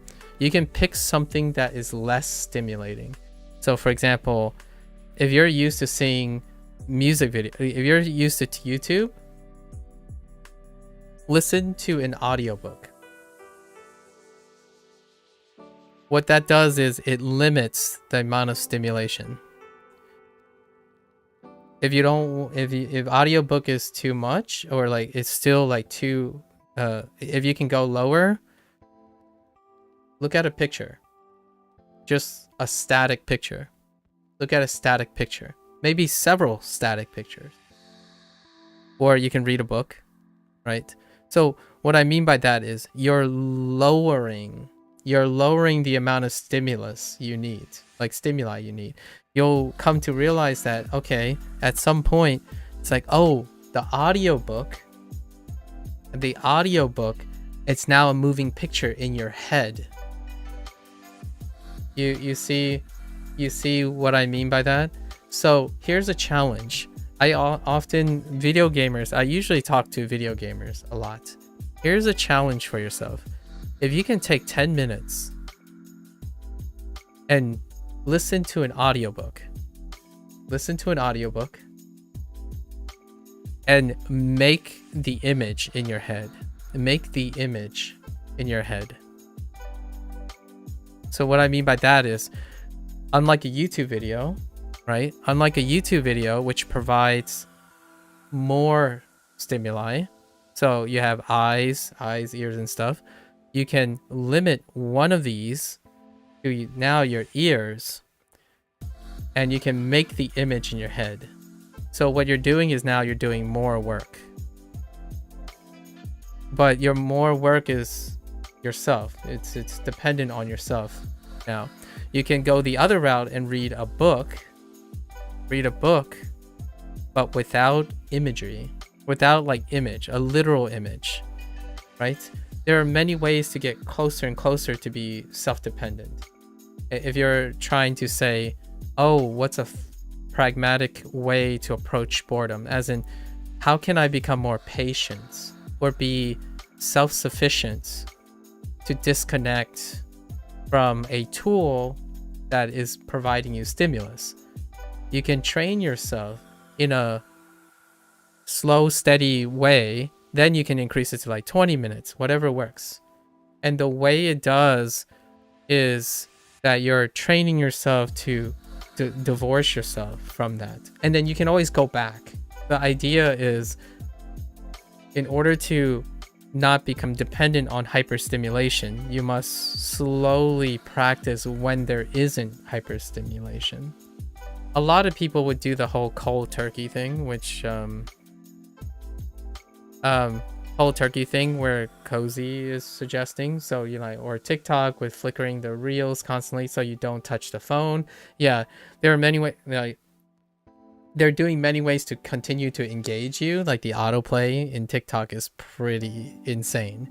And then lots of people, their suggestion is cold turkey, as in you lock your phone up. Oftentimes, this is much like fitness programs. Like, how do you lose weight? Starve yourself. So this leap deals with discipline and motivation, right? But it's often inconsistent. It's incredibly inconsistent. So how you can do it is become creative and bridge the gap.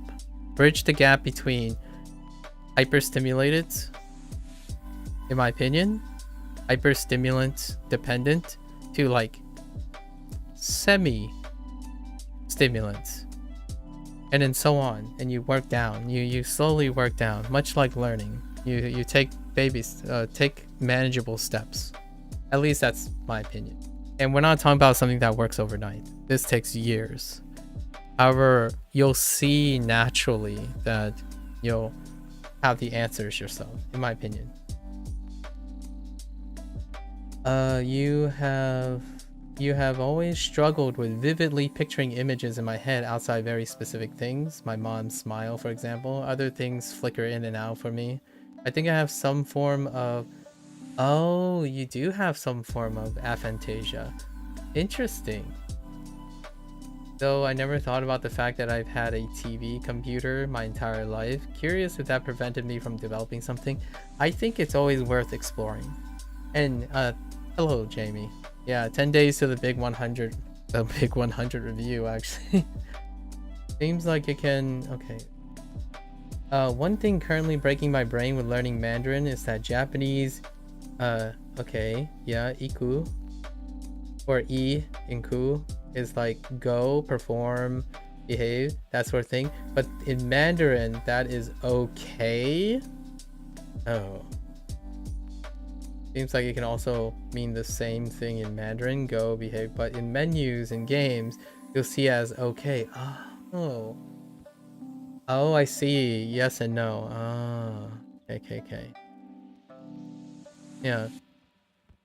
Therapy, like, this might sound like therapy, but generally speaking, it's rehabilitation, like it's conditioning. I'm talking about lots of strategies for reconditioning. I did the opposite, by the way, Gabriel. So if you're curious, what I did was I was incredibly high functioning when I was younger, and I needed to take steps to chilling out. So I removed stimulation most of my life because I was too hyperstimulated even without the social media. So when social media took hold, I already have many strategies in place to prevent myself from being hyperstimulated again. So when I was younger, before the internet, before the internet, I practiced how to like moderate. I mean, it was tough though. moderate things like the rise of video games, like the rise of consoles, the rise of PC, it still was a battle because I still failed a lot of times. Like World of Warcraft was terrifying. And then I got stuck on gacha games, gacha mobile games. I've went through many phases of hyper stimulation. Like gacha mobile games, I'll literally describe to you a nightmare scenario of how this is a perfect storm for high functioning people. One time I tried to play, I'm a free to play player, right, for gacha games.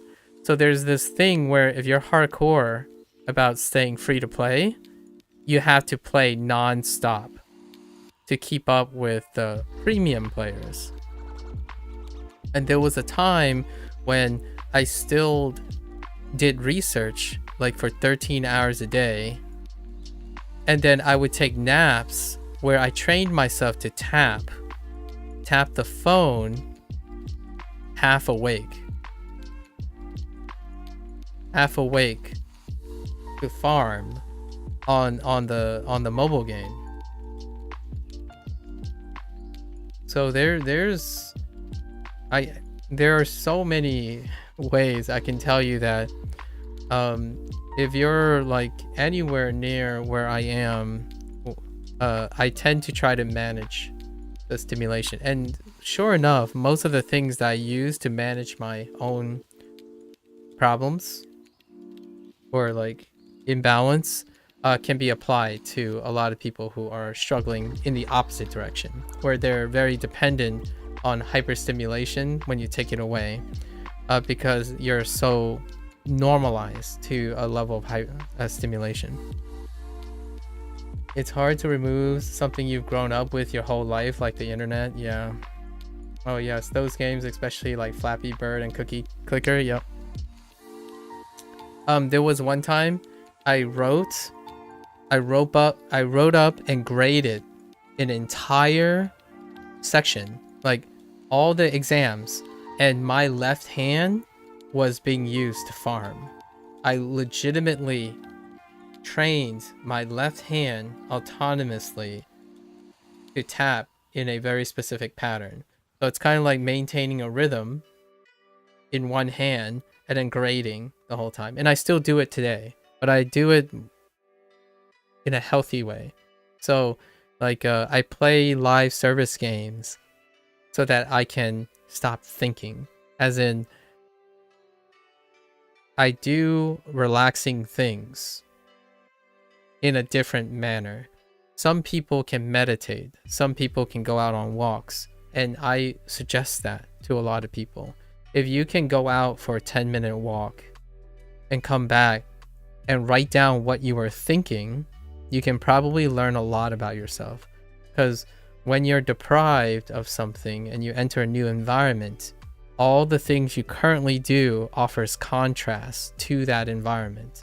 So when you're walking for 10 minutes, like you leave your phone behind, you leave whatever you're behind, you enter a new environment. For those 10 minutes, like maybe a loop around your neighborhood or something, and you come back and you write down what was on your mind, you can probably learn a lot about yourself, that what is occupying your mind most of the time. Some people might say, I was thinking about when I was going to get back on TikTok. I was thinking I just wasted 10 minutes because it's not important to me. There are a lot of ways to like evaluate yourself and other people. Like if you tell other people what you thought, that's usually how I get into the mindset of other people. I tend to ask them, right, hey, go for a 5-minute walk, come back, tell me 2 or 3 things that came to your mind, and let's start there, right? Because you cannot operate on something without the person you're talking to having some level of self-awareness. It's incredibly hard to reach someone when you're making assumptions about them. And that's kind of where all this happens. But you can do that with yourself as well. Sometimes that goes a long way to living life more deliberately and intentionally, as opposed to passively.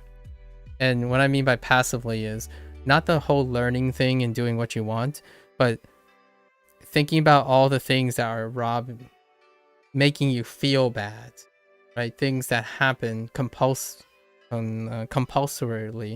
Like, I have a lot of compulsions because I spend a lot of time managing those compulsions.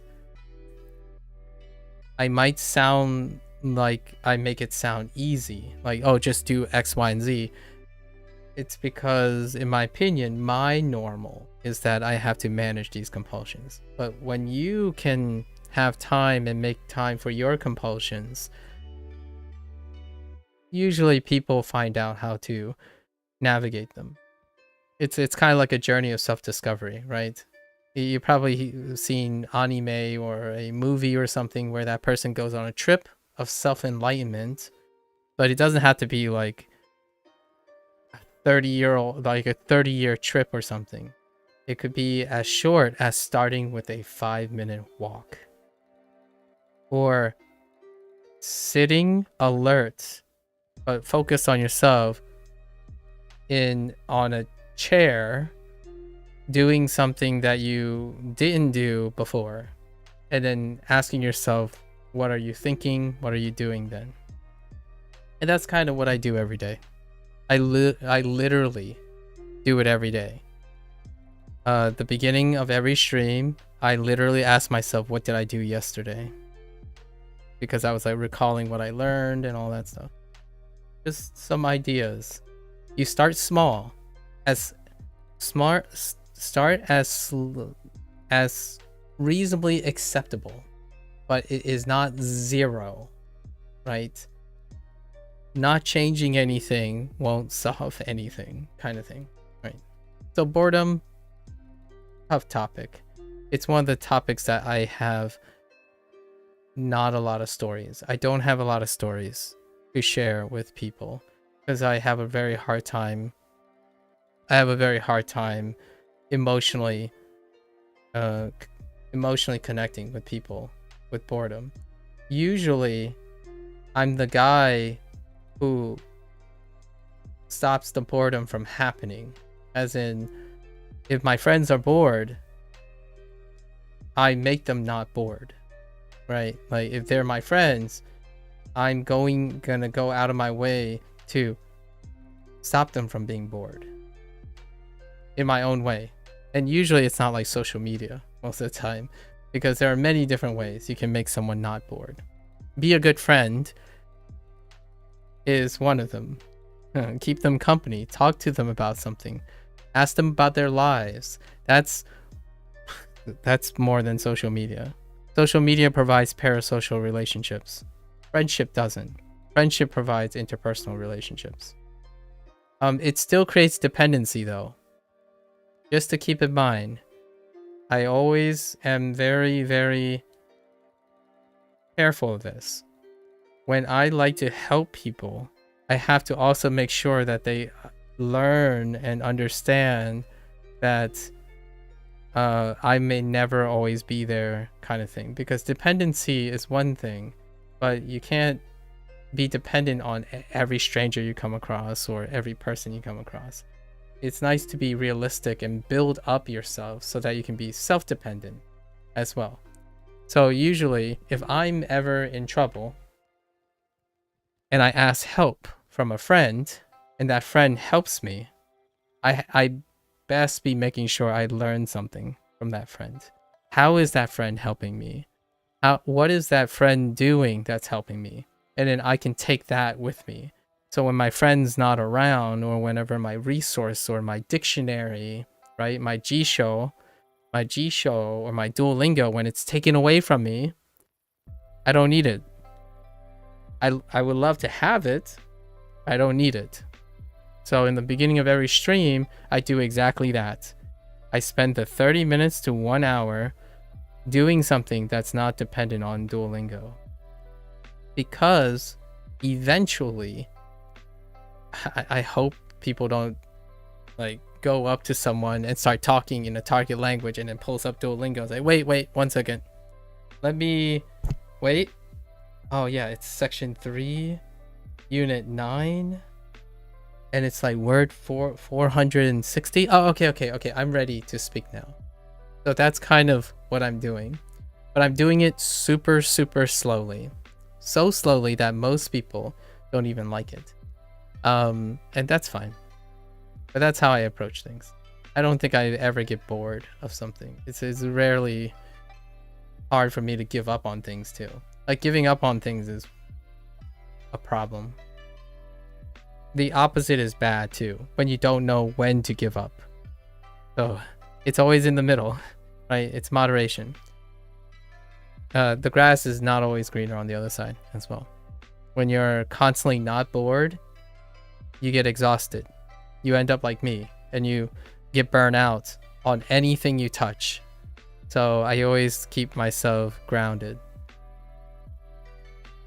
Whenever someone says, oh yeah, have you considered, like your library suggestion? If I didn't work on myself today, I could drop everything I do and then do the library suggestion, and then I'll burn myself out really hard. So yeah, just thought I offer the opposite problem. Actually, having you read that out loud made it more sense to me, and also contextualize the Japanese grammar point in a way that is definitely not connected to Mandarin. I was about to say, Shady, when you say to go, it also means yes, in my opinion. Like, what I mean is, when I was reading it, I was like, I don't understand, they're related. Because if you see the menu, right? If you see the menu and say yes or no, if you say let's go, then it's still let's go. Like when you say yes, it's like let's go, right? Like yes, proceed, or go, kind of thing. So go and yes, in my opinion, funny enough, I didn't get a chance to respond to your Mandarin thing. I think they're one and the same, in my opinion. So when I think of your menu, your game menu thing, I was like, yeah, I mean, that still kind of makes sense to me.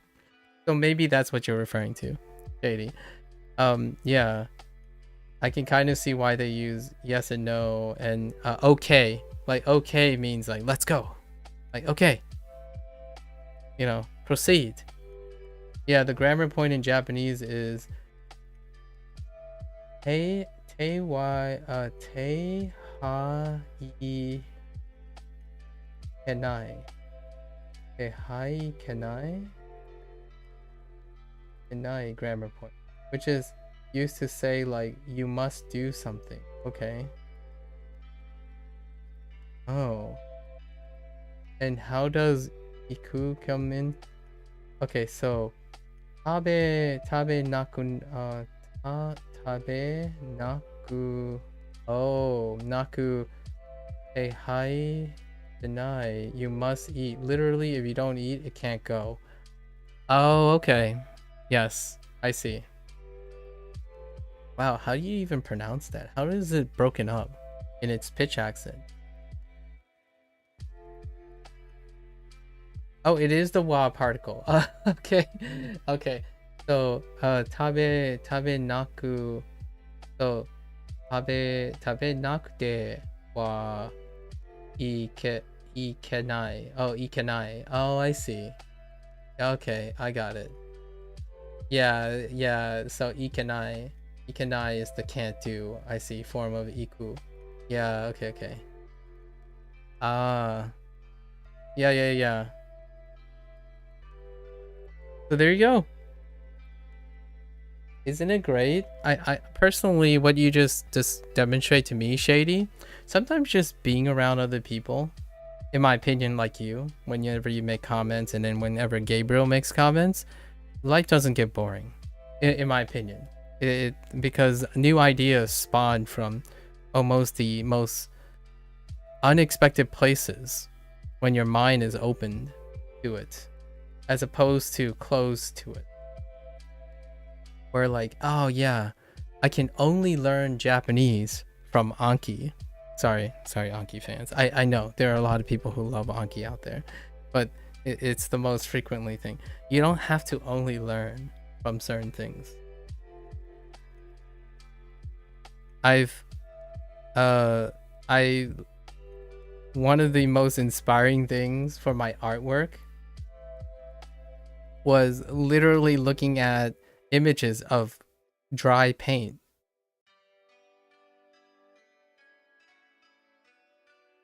But if you think dry paint is uninteresting, then it can't ever do anything for you. If you know what I mean. It's kind of like I don't like this phrase, but don't hate it. Don't hate it until you try it kind of thing, but that's not quite the idiom I'm looking for. Inspiration comes from very unexpected places. And what bigger source of inspiration than interacting with another human being? There's a big caveat these days, though. To me, one thing that I'm incredibly bittersweet about the internet is that the internet has ushered in a golden age of information.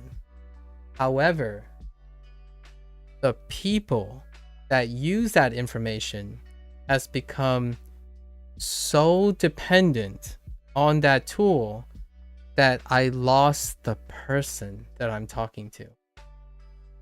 So what I mean by this is, if I ask someone, hey, how you liking Duolingo? And then this person will spout out what all the things they learned online. But rarely were they capable of expressing their thoughts, their observations, and how they agree or disagree with the information they're taking in. So what happens is I hear an echo chamber that overshadows that person's capacity to critically think or solve problems of their own. So when someone comes around and say, oh, did you know that this and this and this and this? My first question is, how did you learn that? Also, why do you know that? And how did you come across that information? And the person would struggle, in my opinion, for expressing that.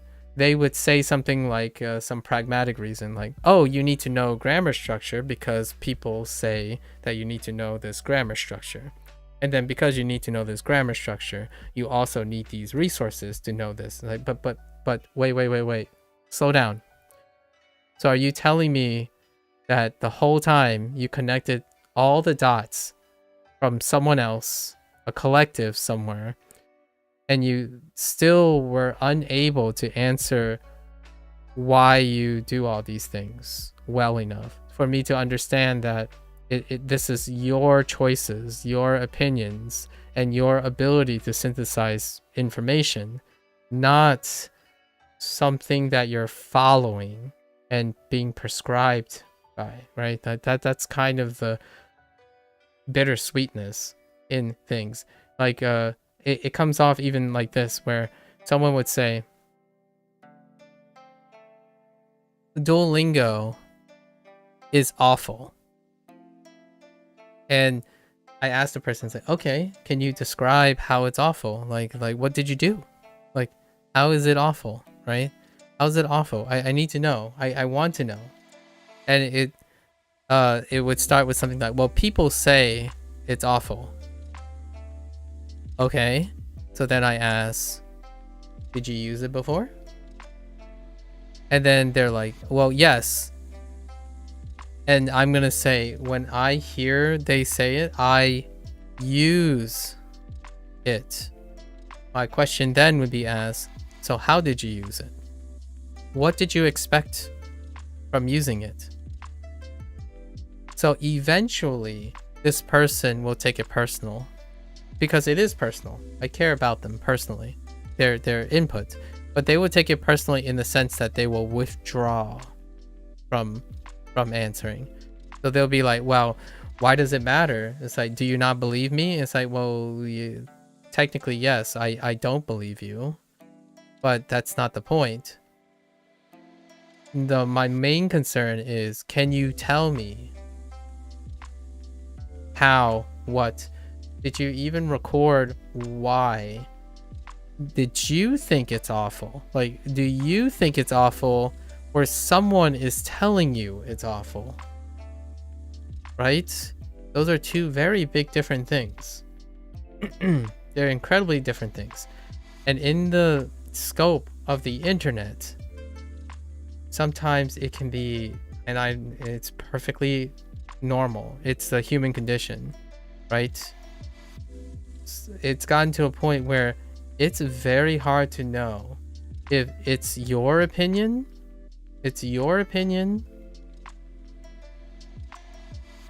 or it's someone else's opinion. And also whether they're true or not. Whether they're true or not. Right? For you or the other person or whatever. So it's very difficult. I'm not saying this is easy. It's incredibly hard. And that's why it gets very personal, right? And whenever I see the person withdrawing, I back up. I definitely try to back up. But from time to time, I do push kind of hard. As long as I know, if I can determine if the person is willing to entertain my curiosity, I tend to push a little bit harder than usual. Because to me, I think if you can explain why you hate something, then I can truly believe that you are the person who is thinking and talking to me, not something you see on YouTube over and over again, and that's what you've come to accept as true. And I kid you not, Hank Green did a vlog on this recently, and his YouTube video was, well, there are things I believe that are lies, or something like that. It was like titled, "These are the lies that I believe," or "These are the things that I got wrong." And he talked about how, like, yeah, in the context of the internet, you're given so much information, but it's to the point, right? It's not humanly reasonable to know that there's gonna be things that you believe in that are reinforced by mere exposure and accepted as like logical and rational truth, which turned out to be not true, right? So even to the most self-aware and perceived individuals, it still happens. I do it all the time. Like, what was one? I need a good example, but yeah. In English, we also have this saying like "go, no go." Yeah, exactly. Which means yes and no. Yo, go and no go. Yeah, that's a no go. That's a go. That's a no go. Very good. And then watching paint dry is fun though. It really is. If you see a time lapse picture of paint, it's pretty cool. Which, by the way, there's a viral trend for like a paint substance. Like a paint-like substance that removes rust, and watching it in a time lapse is mesmerizing. I don't know what it is, what the product is, but it's like you paint it onto it, and then it like blows up into this really cool pattern, and then it's supposed to remove the rust. I don't know what it is, but I saw a couple of videos. I'm like, that's pretty cool. People would think you're down their throat, yeah, and saying they are wrong, yeah. And for me personally, I'm like, I really want to know what their opinion, and I think a lot of times it can be one and the same, and that's when I feel that I can misunderstand people and offend people, when by coincidence their opinions are also reflective by the culture, right? Like by the echo chamber. So like when someone says something is awful for any number of reasons, X, Y, Z, right? X, Y, Z, and then it turns out after they experienced it's still X, Y, Z, right? I have those experiences. I actually concede. I often say like, oh yeah, I'm conceding. It's like, oh yeah, yes, yeah, I can't. So what can I say? So all the things that people say that Duolingo doesn't do, I actually agree with most of them. Now the question is, when I'm thinking about why, how, and who, they're different answers. They're different answers, right? I didn't take the word of the people that observe the same thing. So that's the difference, in my opinion. It's a big difference. Observations can be factual. Answers and interpretations is a human filter. So when someone says something is awful, awful is a human filter. What Duolingo do and don't are observations. So when someone says Duolingo is awful, that's a filter. So I ask, how? What are the observations you made? And then how does that lead you to explaining it's awful? Not Duolingo is awful because X is better. That to me is the biggest red flag for echo chamber.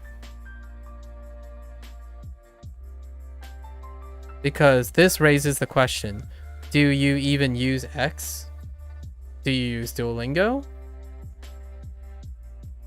How is one better, and how do Duolingo and X interact? They probably don't even interact. Like, my first question would be like, does X's devs know Duolingo's devs? Right? Are they even aware of each other? Like, do they work on same projects and designs? Like, how are they related? How do you know that Duolingo is awful because X is better? That's a gigantic leap of logic. I don't even want to get into orange and oranges, comparing oranges and apples. But if you can create this link, I'm with you. I'm with you. So you have a lot to explain to me how this works. But this is like nearly 90% of how logic works, in my opinion. From my flag isn't red. Oh yeah, that's fair. Use your imagination. I'm just kidding. So, that's the kind of thing when it comes to the internet hustle culture. Like, some people, like, I don't even know if people are convinced that they are bored. Oh, and yeah, it was a great video. I think Hank's video, I like Hank also like disclosed like, yeah, it's clickbaity too. Like, did you see Hank's recent video for SciShow? It was about COVID and its a potential association with cancer. Yeah, it was a clickbait, and he had like a preface for the clickbait and stuff. It's so good. Like oh, you're too tired. Oh, you're too tired. I don't know if do you watch? So there's this like COVID. So I don't know if people ever catch the headlines. It's gonna circulate. I had my suspicions, but COVID may or may not. There are some associations that may increase the risk of post-COVID infection related carcinogenicity, right? Oh, color it red. It's fine. It's gone. The red flag is gone. It's fine. All right. Anyways, let's get back on focus. I appreciate that. I will cut this. I'll cut this section out. Did I spend like an hour? I spent like an hour. I think it's a great question. It started with how do I deal with boredom, right? Yeah, how do I deal with boredom? It's so interconnected. Sometimes you don't have to deal with boredom. You can substitute for boredom. And what I mean by that is, if your dependency on social media is hurting your lifestyle, find a friend who's not dependent on social media, for example. I don't know how you do that, but maybe there's some channels you can do. And then it's not I only got my IEM, so I can switch between simplified traditional characters. Ooh, nice. I actually need a little help with that too, now that I think about it, in the future. But yeah, so I think here's my tier list. Dependency on dependency. Not a tier list, sorry. That's too hot take. That's too hot. It's not a tier list for hot, but dependency. There's complete dependency, right? And then there's incomplete dependency. And people are on this spectrum. Now the question is, how do I qualify complete and incomplete? Ask yourself, list the things you do to address the problem or the perceived problem that you have. So let's just say boredom, right? Just boredom. So if you can list, the greater the list grows, as you get closer and closer to incomplete dependency, the items on your list grows. All right. And if you are not satisfied, in my opinion, if you are not satisfied by what's on this list, then you are likely having a bigger dependency on the thing. So for example, if you're saying social media encompasses 90% of your uptime, that is one item that counts for nearly all your dependency on boredom. For example, we're talking about boredom here. So you have the rest of your life, right? You slowly find a number 2 if you can, a number 3, a number 4. I hum to myself when I'm running. I run. I eat food. I try to make my eating experience a carving of boredom. So as you're growing this list, your dependency will become more and more incomplete per se. And another great word would be more diverse. Your dependency will be more diverse. So no, you don't necessarily have to be completely independent. Like, I think being 100% independent is naive, because humans are social creatures. To some extent, we are dependent on certain things, especially other human beings.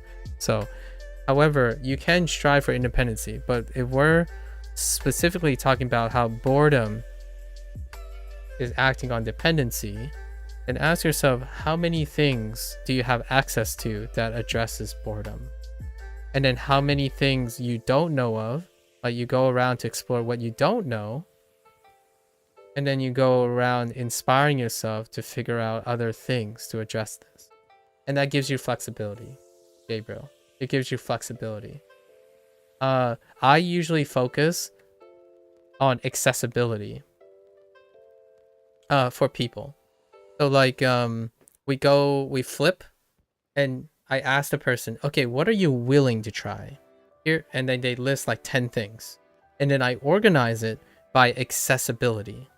As in, if someone says they like to sing, where can they sing? Well, they can sing anytime, provided their voice is healthy, right? So if there's, most of the time, that's super accessible. Let's start with singing, because that will be able to take up a lot of, it will be able to disperse the dependency on things. And that's kind of where you go, right? That's kind of All right, going to hop in the shower, then get ready to head to the store and maybe back later, depending on, if not, yeah, take care. Take care, Shady. It was nice. Sorry, I gotten too much into this, but thank you. It's always a pleasure hearing your thoughts and shares. Now I'm going to try to complete this half day. I think we're going to settle on the idea that we're going to sing in the shower. Actually, singing in the shower is fantastic, Cozy, because it also warms up your throat, like your airways, without like needing to warm up. Like a lot of times when you're dry singing, you can you can damage yourself, like damage your vocal cords over time. So when you like sing in a warm environment, it can help, like a warm, wetter environment and stuff. So you can kill like many birds with one stone. Figuratively, guys. Kill many birds with one stone. Sing while on a walk because you're warmed up from the walk itself. Yeah. So accessibility is great. Our smartphones, the reason why social media is here is because our smartphones make it incredibly accessible. So sing to your family. Yeah. All right. Let's refocus. Mosuku ie o demasu, which is to exit. So going or leaving. I'm going to leave the house soon. Mosuku. じゃあ、そろそろ出ます。 You did singing, musician. You also danced at one, dance, and I hope you will have a future dancing, Cozy. You can dance anywhere. Well, mostly anywhere.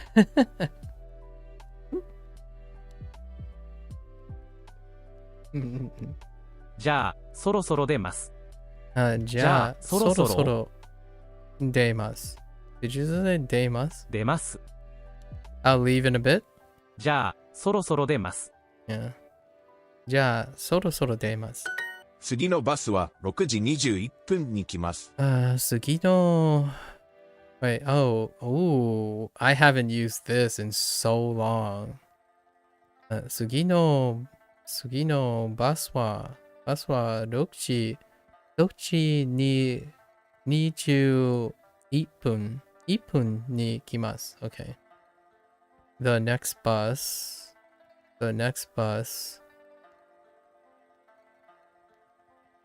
comes at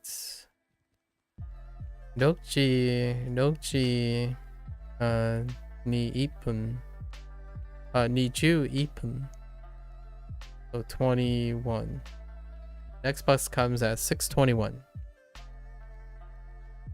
You had a voice and sing coach? Yeah, hardcore. I'm looking to go to a gym to get fit again so I can do it again. Steady, Cozy. Steady. Hopefully, you find your pace again, settle in and find your pace. Right. Also, I like to be a little cautious. Take it slowly, right? Slowly lean back in. Going too hard, I always get a little concerned because when people go hard from a long break, they can be a little bit overzealous and sometimes injury can happen in the beginning. Like super passionate people sometimes get some early setbacks to returning to something they miss. Because I think there's something up with your hip or knee. I see. 12時のバスに乗ります。12時のバスに乗ります。Was this supposed to be 乗ります? I think this was supposed to be バスに乗ります。 Yeah, 乗ります。Yeah, make sure not to burn out and injure yourself, right? Yeah. I still remember those like beginning days when you're like, oh yeah, like I'm getting results, and then immediately it's like my arm feels like rubber, I never want to do it again, kind of thing, right? The whole like overzealous, and even to a trained person, you can't help it. In my opinion, it's so common for people to get so enthusiastic, but also, it takes discipline to know when to rest.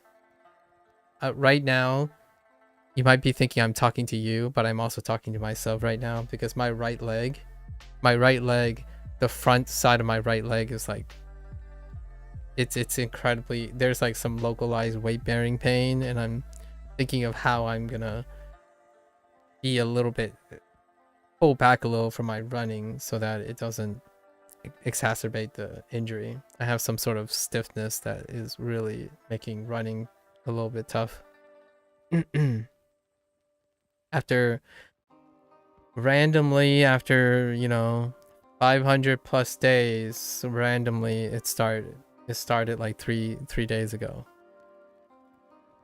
I'm basically kind of giving myself a pep talk at this point.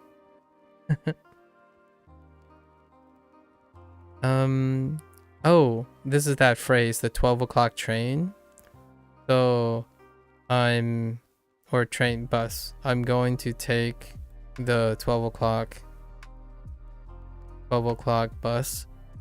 Yeah, this is from 2 units ago.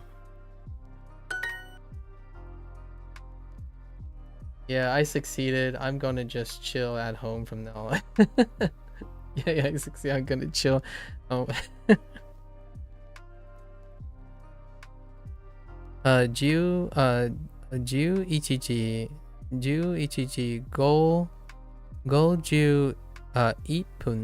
分に地下鉄に乗ります。Yeah, that's fair enough. Get on the subway. Take the subway. And I'm going to take the subway at 11:50, precisely 11:51. Which it is a Japanese thing though. Like I believe it. In Japan, I believe it. That it'd be like 51. I totally believe it in Japan. In even in like one of my favorite subway, like metro places in Washington DC, or in the DC area, it'd be like, I'm gonna get on around 1:30 because it's often plus or minus 5 minutes, so you just round it up, like yeah it's around 1:30. But I would totally believe that someone would say, I'm going to take the subway at exactly 11:51 in Japan. I think what was the crazy thing? Japan's trains run within plus or minus 1 minute of each other. The closest I've ever had was maybe plus or 5 minutes. It's usually like plus or minus 10 minutes in the United States. At least the ones that I've been to. so you just round up. It's so, it's uncommon for, at least from me and my conversations with other people, to say something like, wow, it's actually, the party's at 11:53. Guys, make sure to be at the party at 11:53. 今から切符を買います。今から now from? What does that mean? Now from? Just? 今から Just now. Oh, okay. Just now. 今から。今から切符を買います。I just bought a ticket. Or I just now bought a ticket. Okay, fair enough. I think just is enough, but I'm going future. Okay, I'm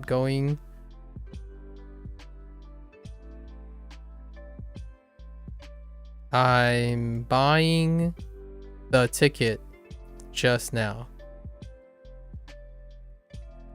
I'm just now buying the ticket. This is probably better. I'm just now buying the ticket. What is this, YouTube? I baked you a pie. Oh boy, what flavor? Pie flavor.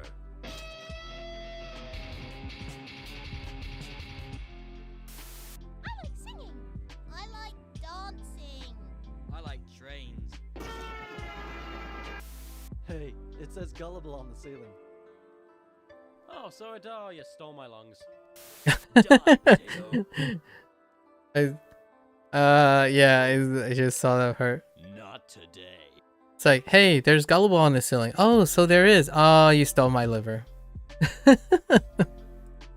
I'll have to watch all of that. I like trains. I like singing. I like dogs singing.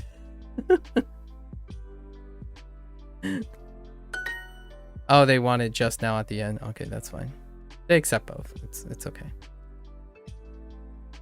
Yeah, I know. I noticed that it's a splice of shorts. It's a 5-second. It's kind of like Vines, 5-second clips. Yeah. So I'll watch the rest later.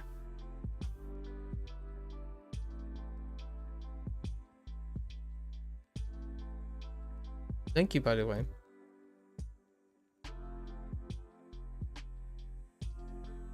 Speaking of short attention spans, Goatsy. Speaking of overstimulation, that's okay though. I can handle it. 今日からタクシーに乗ります。タクシー。タクシー田中さん、今どこにいますか？ What do you mean? I did laugh. I was just laughing inside. What are you talking about? This is how I laugh. I don't laugh very often. You mean I didn't like laugh out loud? Psychopath? I mean, I don't know that. I didn't go see a therapist. Let it out.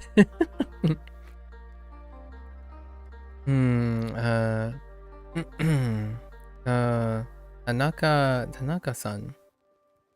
今どこにいますか? Where are you now? すみません。今からバスに乗ります。Oh, hey. They phrased it like a telephone call. Yep, that's exactly where that phrase would, in my opinion, that's how I imagine it. I'm taking a bus. I'm taking a bus now. Just now. I'm taking a bus just now. Laugh like this? I can't laugh like that. I think it's been a while since I laughed like that. Usually when I laugh like that, it's because I did something embarrassing. I laugh harder when I'm embarrassed and confused than I am actually thinking something is funny.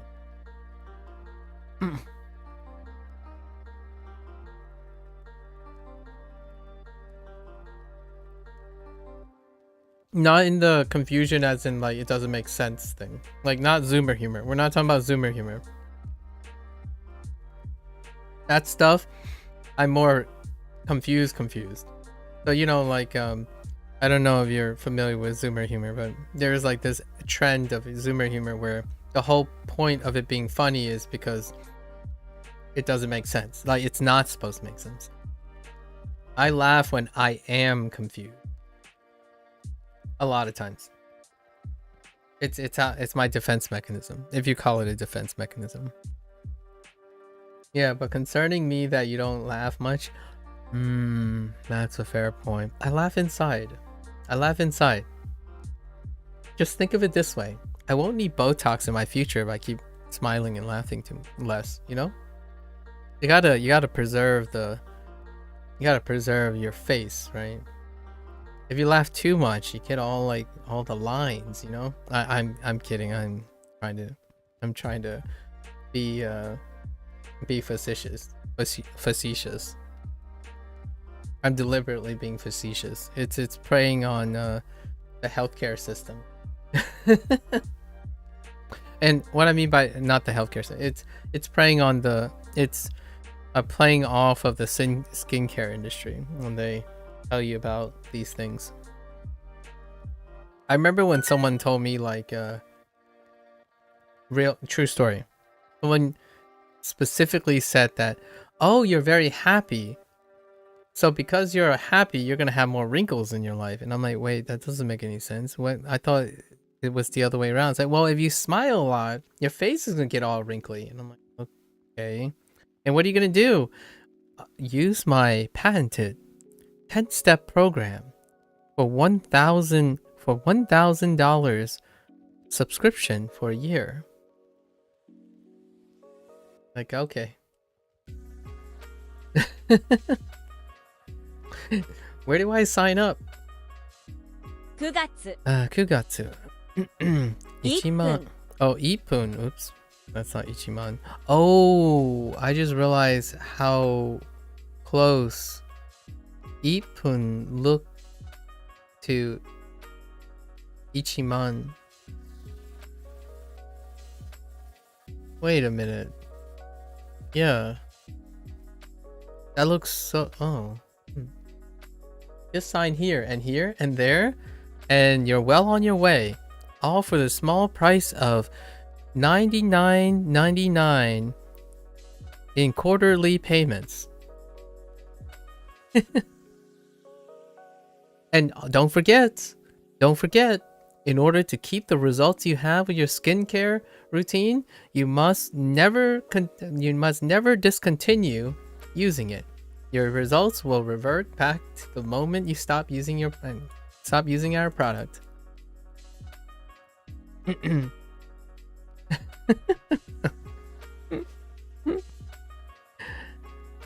Okay. Okay. 乗ります。京都。木曜日。もう家を出ましたか？もう what? Oh. もう家。家を。もう家を出ましたか？ Oh, 出ましたか？出ましたか？ Did you already leave the house? Oh, did you leave the house yet? That's another way. もう家を出ましたか？ Did you already leave the house? Okay, so they went with did you already leave the house? Okay. すみません。すみません。すみません。まだ Wow,まだ they're really challenging all the little words, and I like it. All the adverbial stuff. Or participle stuff too. まだ Wait. すみません。すみません。まだ Still at. I'm still at. Okay. まだ まだ baste. 布団 That's a futon. バス停 baste にいいま。ますす。Yes. No. Yes. No. Yes. What is this メ long ッセージを送りましょうか。メッセージを送りましょうか。メッセージを送りましょうか。 Why is this lumped together like this? Okay, I think this is fine. すみません。すみません。まだすみません。まだバス停にいます。Yes. I'm going to get on the bus at 1:21 precisely. Okay. I know a few people in my life that would literally read off their boarding pass or boarding ticket and say this over a phone. Like, oh, it looks like my bus will come at will arrive at 1:37. I'll see you then. At exactly 1:44 when the bus arrives at the station.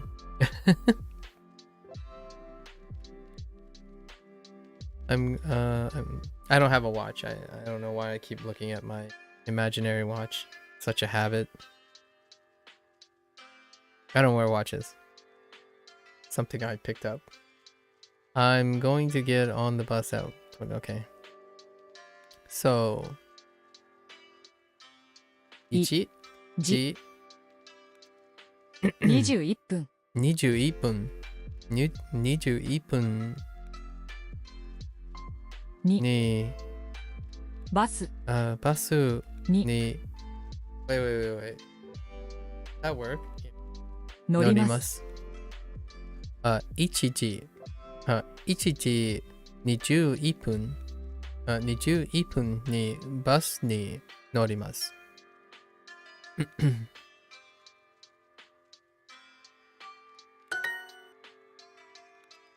That's a lot of kneeing. We got lots of knees. 6分 Dopun. Oh, that's why Dopun was not added. And Dopun. Wait. So, do we have all the huns? Do we have all the huns? Ihun. Nihun. Oh, I'm not sure about san. Wait, does Nihun work? I'm not even sure if I have Nihun. We have Gohun for sure. Nanahun. We don't have Hachi. It might be Hapun. There's a chance it's Hapun. Kyuhun. I think Kyuhun we have. Yeah. Yonhun? I don't know about 4 either. So Dopun. Okay. Dopun. 行きます。乗ります。6 1 1分分6分6分6分 Whoops 6分そろそろ着きます。そろそろ着きます。着きます。着きます。 Arrive? Oh no! Oh no! Wait. So I can't actually use arrive anymore. Arrive and departure. Dang it.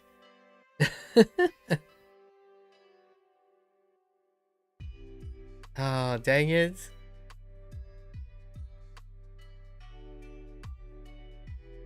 Dang it. I was using kimas yeah. I was using kuru as arrive.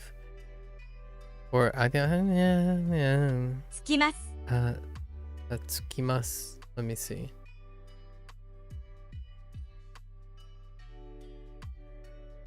Tsuku. So tsuku. Tsuku. To arrive at, to reach. Okay. Okay, kuru. How does kuru? To come, to approach, to arrive. Dang it. Wait, that's intransitive. Is tsuku, it's tsuku? Wait.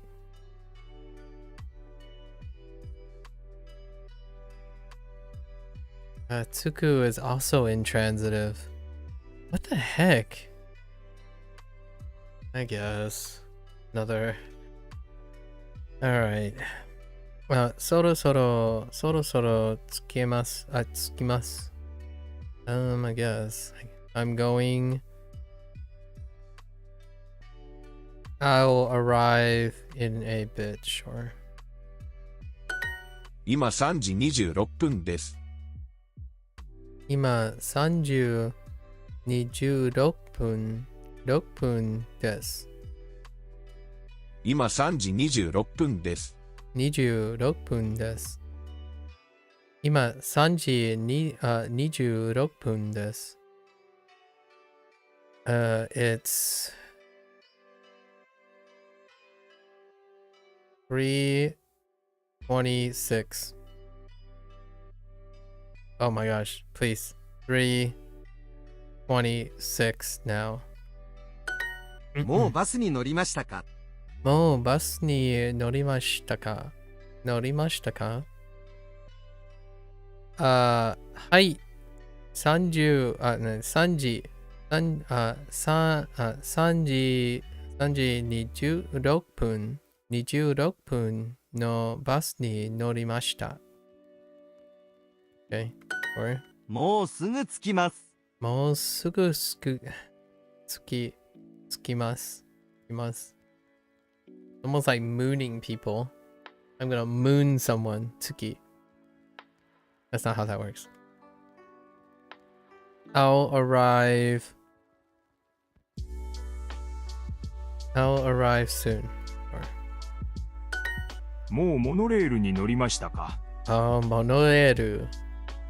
モノレールに乗りましたか？はい。6時46分のモノレールに乗りました。まだバスの中にいます。 Oh, this is where の中 Naka にい was. ます。 Okay, Naka. Inside. まだバスの中にいます。I'm inside the bus. I'm still inside the bus. まだ。今、車。車 Why did I choose a yellow car? A yellow personal car. That could be a taxi. No. There's no checkered things. But 今、車の中。中にいます。Okay. We are inside a car now. バスはまた遅いですね。遅い。遅い。バスはまた遅いですね。また again? Something again. 遅い. It sounds slow. 遅い。Late or slow. Okay. So now we have the Osoi introduction to Hayai. The antonym to Hayai. Let's see. The bus is slow again, isn't it? Right, fair enough. この電車はいつも遅いですか？ Okay. この電車はいつも遅いですか？この電車はいつも遅いですか？ This bus is always slow, isn't it? Or is it? Is this bus always slow? Banka? この電車はいつも遅いですね。ですか? I was gonna say ですね because it's kind of a little bit nicer and open-ended if you said この電車はいつも遅いですね as opposed to ですか? Like, isn't it? Is this train always no, this train is always slow, isn't it? As opposed to, is this train always slow? この電車はいつも遅いです。この電車はいつも遅いです。Oh, now we're doing the opposite. This train is always slow. Alex. Let me guess. Arexu. Yes, Arex. Yep. Arex. Hey. Where's there nearby? What? Oh no, what's there nearby? What's there nearby?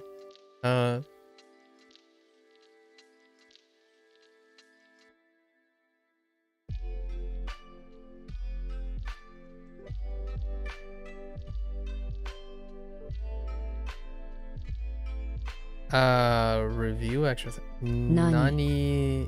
Nani? Nani? Ni. Wait. Ni. What? Nani? Like, Nani nani ni chikaku chikaku arimasu arimasu ka? Huh?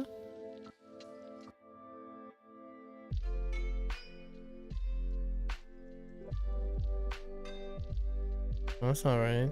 Ga.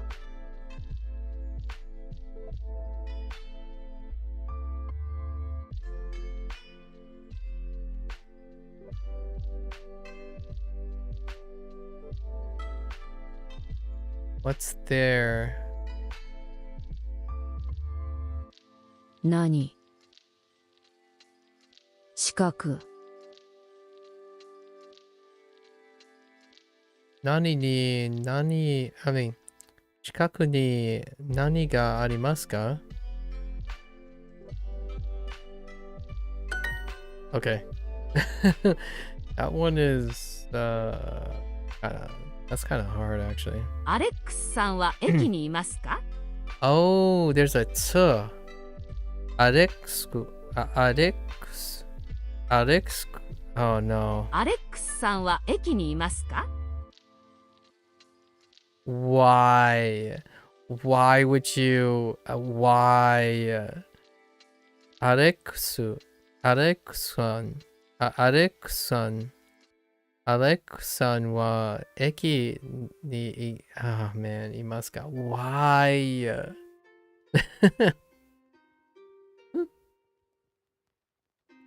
Okay, are you at the station, Alex? Alex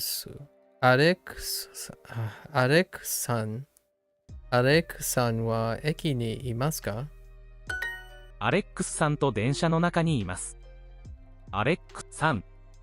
Why did they pick Alex? アレックスさんと電車の中にいます。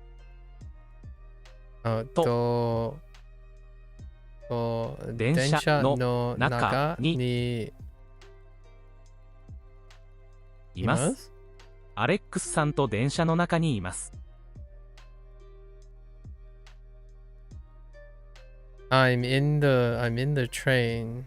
I'm inside the train with Alex. Alex さんと電車の中にいます。Okay. Around what time are you going to arrive, Alex? Around what time are you going to arrive? Okay. 何時何時頃は I guess アレックスアレックスさん何時頃はいますか? Oh, what time? No, yeah. Going to arrive. Oh, arrive. Oh. つけますか? つきますか? Okay. It's fine. Now I need to divorce myself from Kimas. Oh no. Okay. つきますか?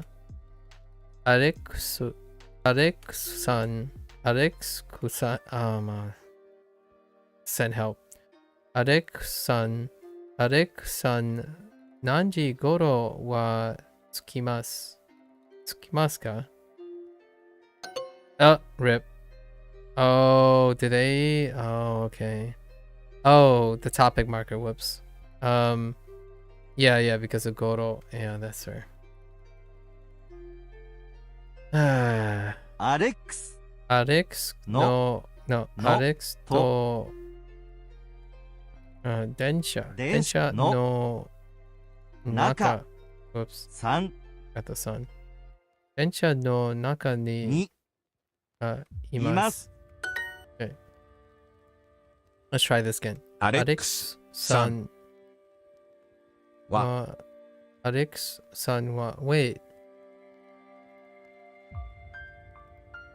Yeah, it's not vocative. Alex san wa 何時 nanji ごろ goro nanji goro 着きますか Okay. Help Sarah. Must give CPR. Thanks. Thanks, Cozy.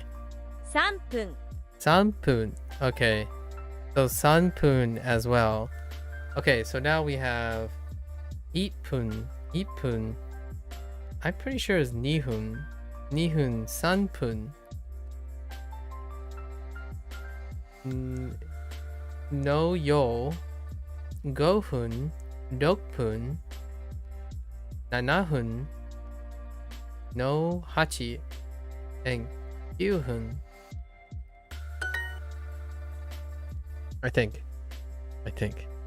So hard to remember at the moment. Norimasu. 1分 Nopun. 駅 Sanpun. Game. 3分 Leaving which numbers, learning which numbers gets what extra marking for what you're counting is a nightmare. I still don't know and I don't care. Yeah, it's fine. I think it's fun putting in the puzzle pieces together. So there's that. I'm not sure if it'll eventually become too like eh.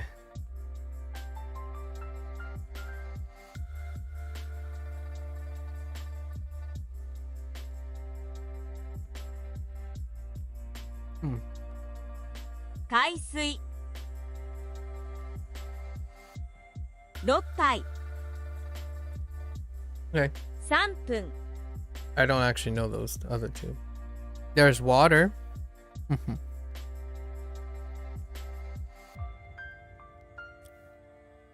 We'll get them later, obviously.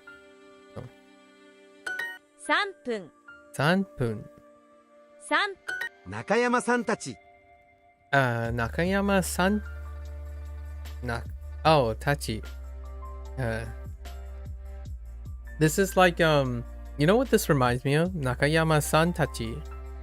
It's like me and co. Me and co. Like PepsiCo. And then not like Pepsi Company, but like company. English, right? Company, like people. As opposed to company, institution. So me and co. Nakayama-san touch. Not wait. How does? 中山さんたち Yeah. It kind of sounds also like a Nakayama-san fantasy being clumped together. Tachi. And Nakayama-san Tachi. Which is I guess yeah, there we go.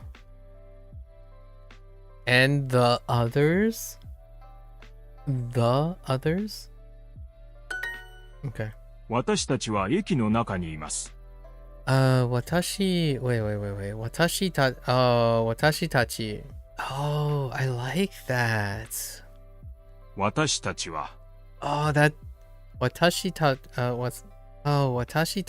That works so well. I love it. 私たちは Oh, okay. Watashi tachi wa eki no naka ni imasu. Okay. Watashi tachi wa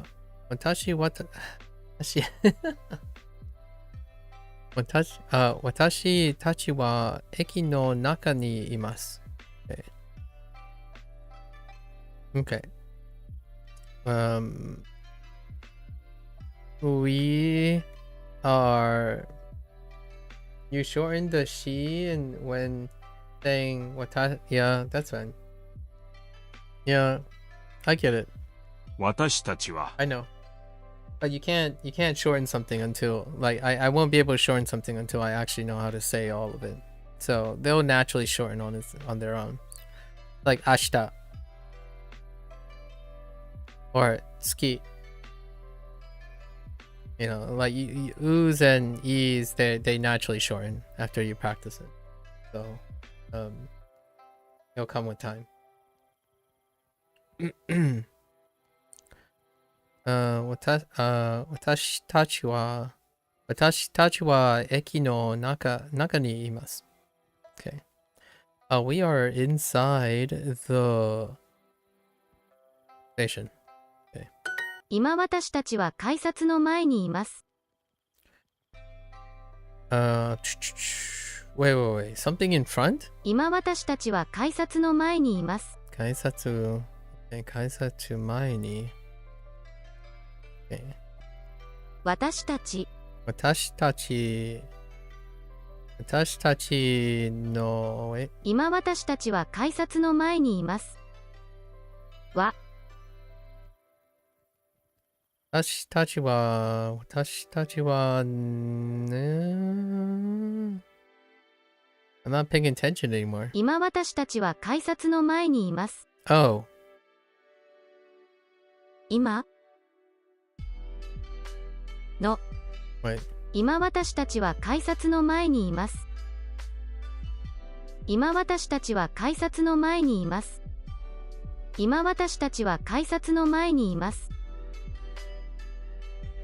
今私たちは改札の前にいます。今私たちは改札の前にいます。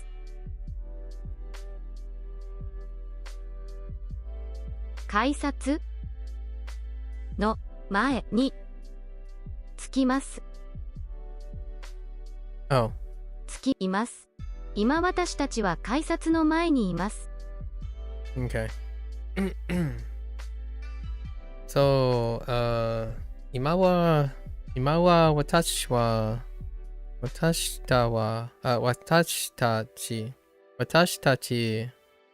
今は私たち改札の前にいます。今私たちは改札の前にいます。今は私たちは改札。今私たちは改札の前にいます。今はOh, wait. 今私たちは改札の前にいます。Wait. 今私たちは改札の前にいます。今私たちは改札の前にいます。今私たちは改札の前にいます。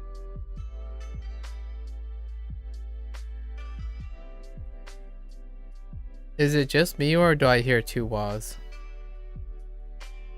今私たちは改札の前にいます。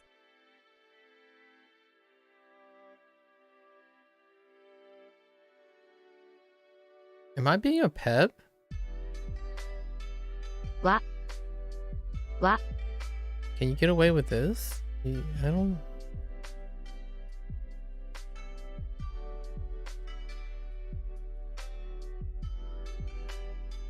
今私たちは改札の前にいます。今私たちは Oh, no. 改札の前にいます。Never mind. Just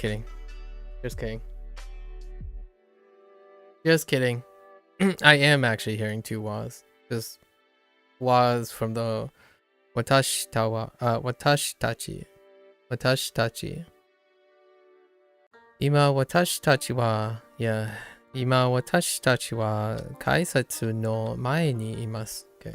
Fair enough. 6時33分に着きます。6時3分に着きです。6時30 33分に着きます。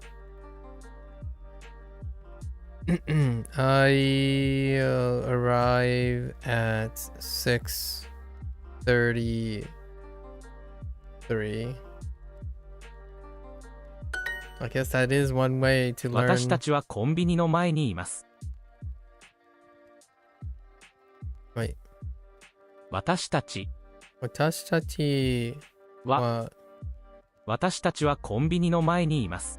私たちはコンビニのwhat? 私たちはコンビニの前にいます。にいまいますす。私たちはコンビニの前にいます。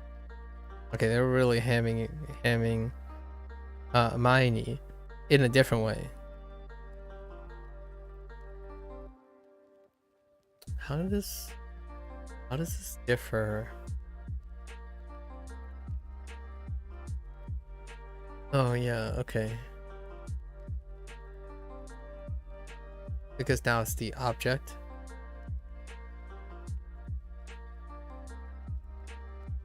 Yeah. 私たちはコンビニの前にいます。私たちはコンビニの前にいます。Sure, we're in front of the カイさんたちはどこですか？ convenience store. カイさんたちはどこですか？カイさんたちは9時 Oh my gosh. Yeah, 9時 Oh, どこですか？ Wait. Oh, okay. I guess that's fine. A response. カイさんたちは9時43分3分に着きます。Okay, that's fine, I suppose. Where are they? And they'll arrive. カ Yeah. イさんはまだいません。いません。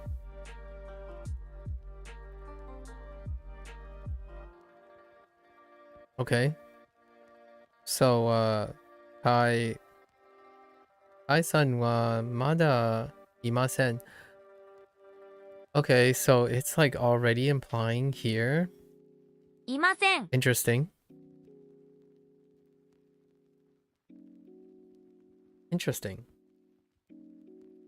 Hmm. 電車の中でメッセージを送りました。メッセージ。メッセージ。メッセージ。メッセメッージ。セージ。メッセージ。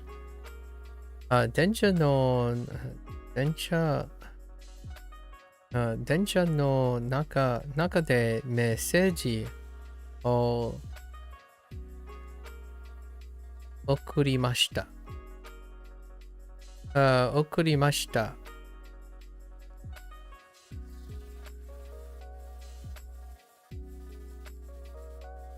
送りました。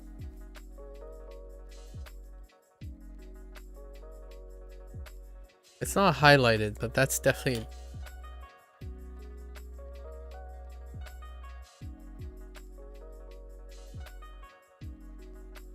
Okuru. No. Spend time? No.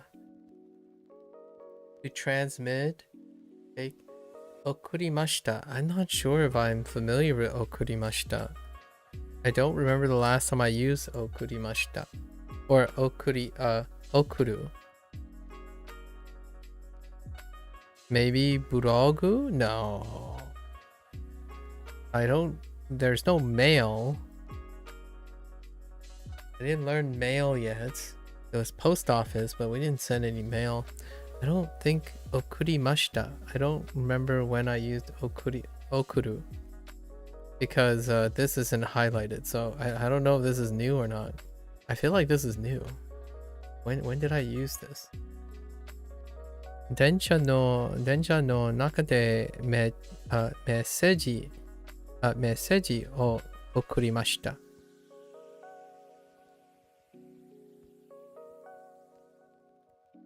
Why have I heard okurimash okurimasu somewhere. Maybe at an end of an anime intro? Okurimasu. Okurimasu. Oh, message from our sponsor. Okay, never mind. I got it. I think I know where I've heard it before. I sent a message. I sent a message inside the train. Okay. Okay. Samson wa mada imasen. Okay. Imasen. Message o okurimashou. Samson no something. Smaho? No. Samson no something. Banko. Oh, bando. Bango. Yeah, bango wa nani desu ka? Smaho? Denwa? Denwa. 電話 Denwa bango wa nani desu ka? So, Sam's not here yet. We should send a message. What is Sam's phone number again? Or what's Sam's phone number? I would add it again, probably. But I guess based on the context. ナオミさんたちはどこですか？メッセージを送りましょうか。Naomi sanたちはどこですか？メッセージを送りましょうか？ Alright. Naomi and company. Where are Naomi and company? We should send them should we send a message? Naomi sanたちは8時53分に着きます。Man, this サムさん unit たちはまだいません。 this unit though. Samsanたち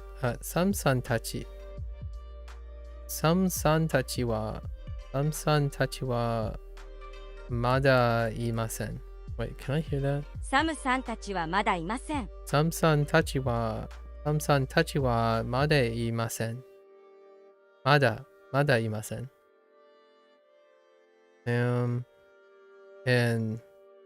the others aren't here yet. Wait.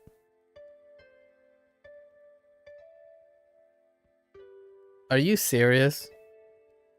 Oh wait. Yeah. Are you serious?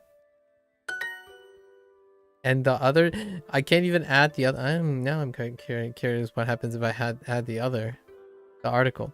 I'm going to arrive at 9:53 precisely. Okay. 9時 9時53分3分にできます。Oh, no. 着きます。Oh, I keep saying できます。2 Okay. Maybe 2 9時53分53分に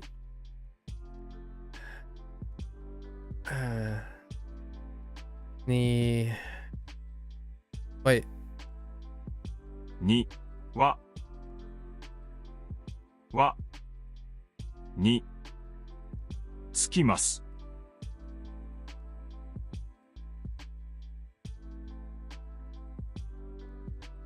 Where? Oh, I totally forgot about the subject, the topic. 私たち私たちは9時53分53分に着きます。I keep saying 着きます。着きます。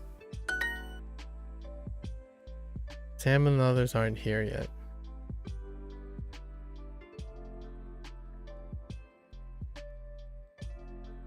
Oh, I see why it's weird to say where, because we are can be implied a lot of times too. That's kind of weird. It's like saying watashi a lot of times. Just don't say it a lot of times. Samsan tachi mada wa imasu. Imasen. Mada wa imasen. Samsan tachi wa mada imasen. サムさんはまだ Mada いません。立ち ga tachi. Samsan tachi wa Samsan tachi wa mada imasen. Okay. We're so behind. A bakery. Anya? Sure. パン屋 Anya. I mean, a bakery is... okay. 北口にパン屋はありますか？ It's kind of like okashiya or pastry shop. We talked about this a little bit about bakeries and cafes.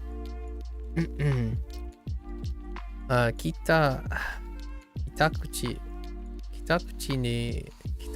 ni anya wa arimasu ka? Okay, is there a bakery at the north exit? Kitakuchi. 西口はどこですか？ Nishiguchi. It's the last cardinal direction. Nishiguchi. I'm guessing which one are we missing? The west. It's the west exit. There's Minamikuchi, Kitakuchi, and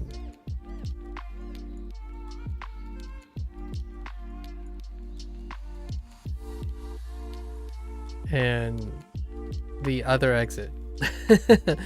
I'll remember it when I see it. Okay. Nishikuchi. Nishikuchi. 西口はどこですか？ Nishikuchi wa doko desu ka? Where's the west exit?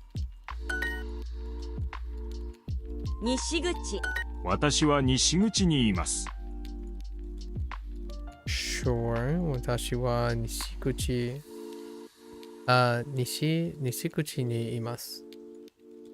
I'm at the... oh, I see why they did that. I can see why they did that. The watashi wa... I'm at the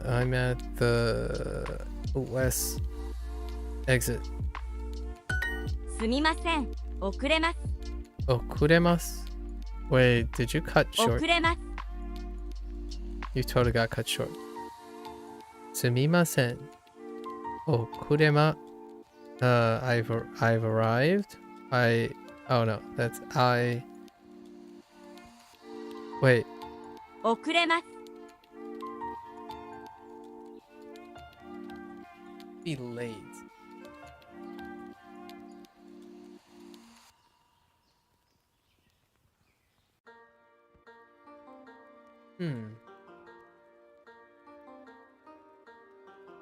Oh, because de.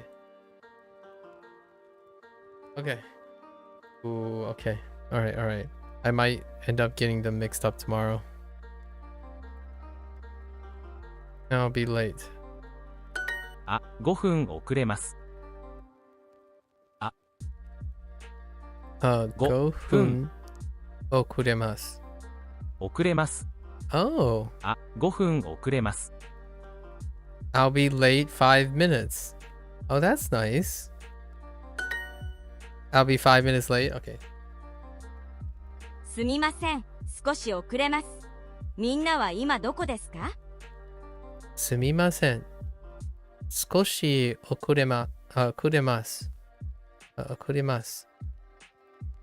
I mean, みんなは今どうですか？ Oh, interesting. みんなは and then 今どう Okay, 今どこですか？ Okay, sure. 私たちは駅の前にいます。And others are in front of the station? Excuse me. I'm gonna be a little late.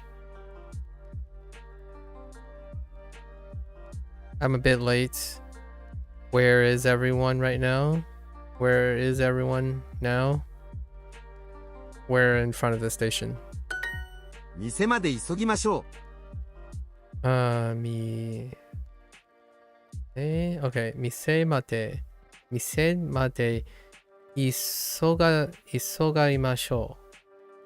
急ぎましょ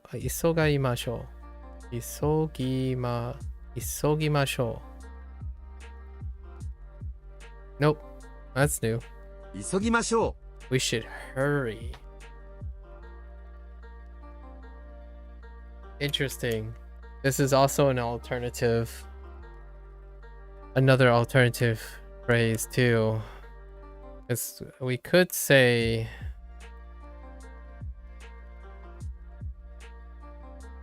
wait, what is this saying for? We should hurry to the store, right? Okay.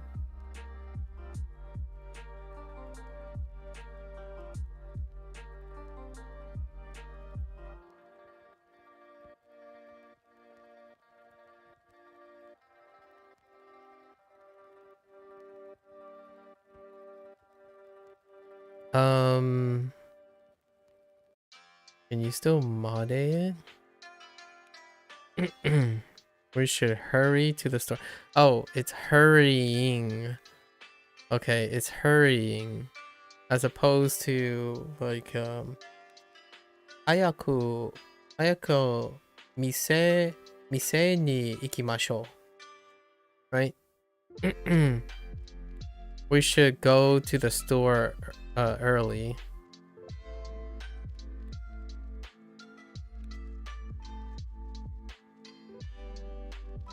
That probably doesn't translate to fast or quickly. Oh, well, can it? I'm gonna have to think about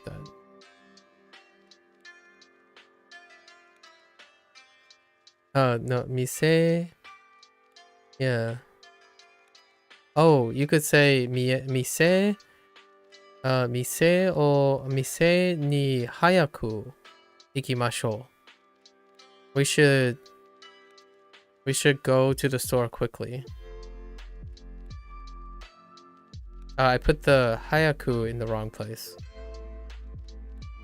Yeah, if I put hayaku in before the ni, it would be we should go to the store early. However, if I said mise ni hayaku ikimashou. Do I know how many new words I learn each day? I learn on average 25 elements. I call them elements because they don't actually have to be words. They can also be like meaning, grammar points. Those are new things too. So it's approximately 25 still. I don't think it's gone past 25. So these are the things I learn. And then the following day, I usually try to aim for anywhere between 17 to 20 at this point, off of Total Recall, without input. So output 17 to 20. Yeah. The thing is, I think I'm gonna slow down now. Because I've been digressing a lot. Because I'm really, really far behind now. Right now, today, I'm really far behind. Because I won't be able to complete this unit. No. So I might end up saying every 2 days. Every 2 days. It's been a little bit tougher because of the new structure. The new structure is changing things up to make it a little bit longer. I want to be able to talk, have enough time to discuss with people and whatnot. So I'm going to say every 2 days. We're going to split it in half if this keeps going on. I want to keep as close as possible to the structure I've set out until day 100. Then I'll swap it up again from all of the things. And there's no guarantee that Duolingo isn't going to change something again. So I've been adjusting to Duolingo as it's going.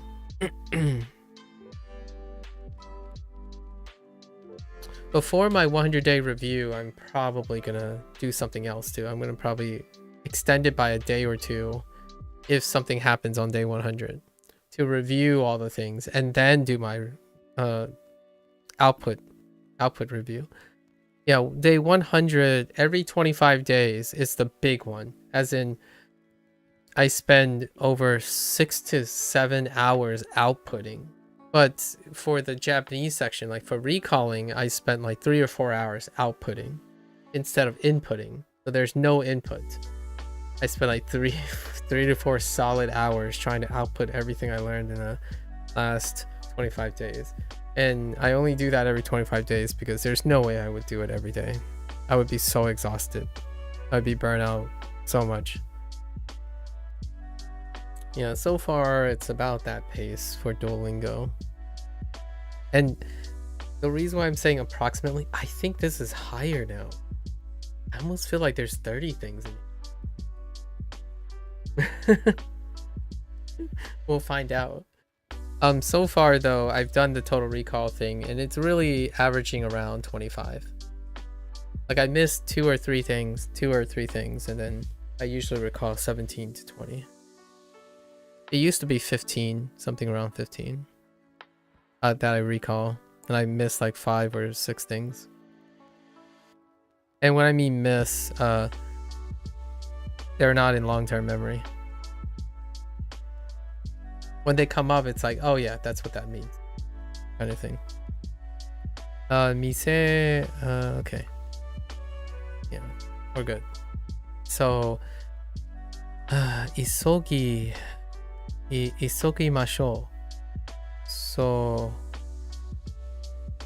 isogu?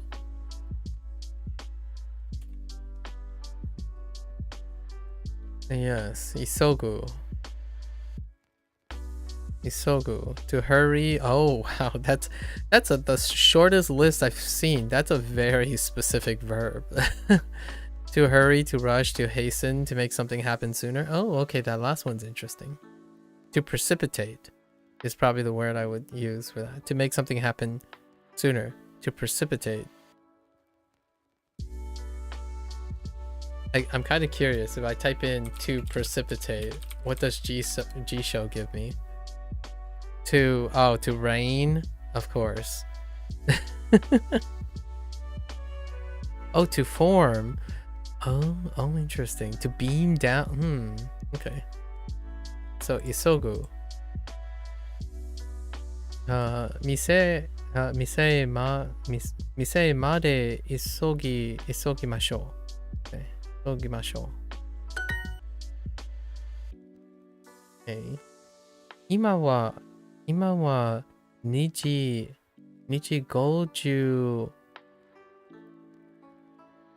55分. Wait, is it 5分? 5分. I can't hear it. It's probably 5分. Oh no, 5分. Sorry, 5分. I knew 5分. Never mind. 5分.今は2時15分です。電車は something に来ます。電車は something. I found that relearning something after completely forgot it makes it stick better, but the words I barely remember each time sticks less. But the words you barely remember each time sticks less. You found that relearning something after I completely forgot it makes it stick better? Relearning as in like with repetition? Or relearning as in you went through how all the things are again? And then the words you barely remember each time sticks less. I mean, that seems reasonable. Like with Anki flashcards, I see. Yeah, I tie most of my things based on encoding. So, my output is a combination of writing, listening, story building, repetition, and sequencing and patterns. So right now, how I remember things is based on sequencing, repetition, which the input Duolingo already takes care of that repetition, story building, which is tying it to several other things like clustering and themes, and then I output audio, like my voice, and then I output writing every single day, and then I practice having output with no context clues, so output with no input, so unaided output, and then aided output. And then when I learn new things, it's pure input, but it's when you rehearse things, it's a mix of aided output and unaided output. And that's like my schedule. Yeah, it's even more effective if you can visualize the writing, and also, if you want to literally write and also produce it with your voice. That strengthens the story building. So simply thinking about it to yourself, your story, without having a discussion or internal monologue with your story, you can also take advantage and leverage that. So internal monologuing and speaking to yourself can improve encoding as well. Lots of people say many things. My answer to that is structure something that's all of the above. If you can efficiently if you can combine and meld as many of the ways to enrich the encoding process, you'll spend less and less time relying on one specific thing to compensate. Oftentimes it's repetition. Spaced repetition. Spaced repetition is what most people rely on for memory.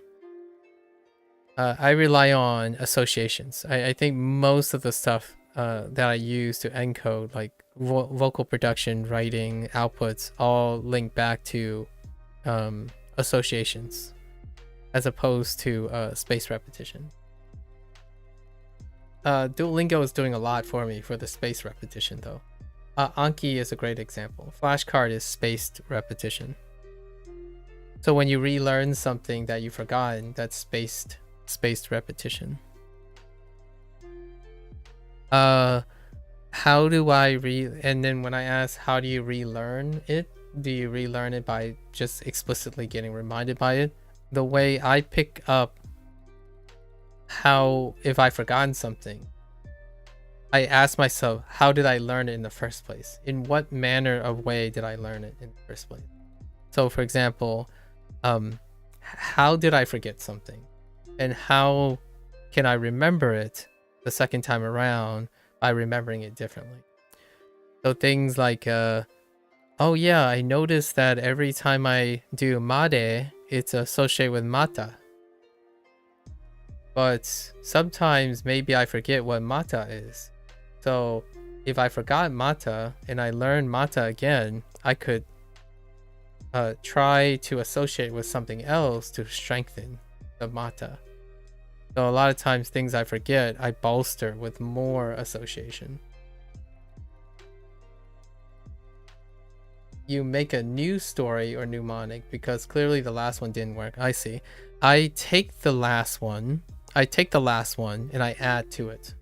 I build on top of it. I rarely deconstructively tear down anything that I spent my time on. So it's probably a little different. It can get a little overwhelming. I'm not sure if that's why people deconstruct things, but generally I build on top of what I've already constructed. And I often refer to that as the edgy phrase that was introduced in Sherlock BBC thing. It's my mind palace. I build a palace by building on top of things. I don't tear down my palace and then rebuild again, or tear down places in my palace to rebuild again. Yeah.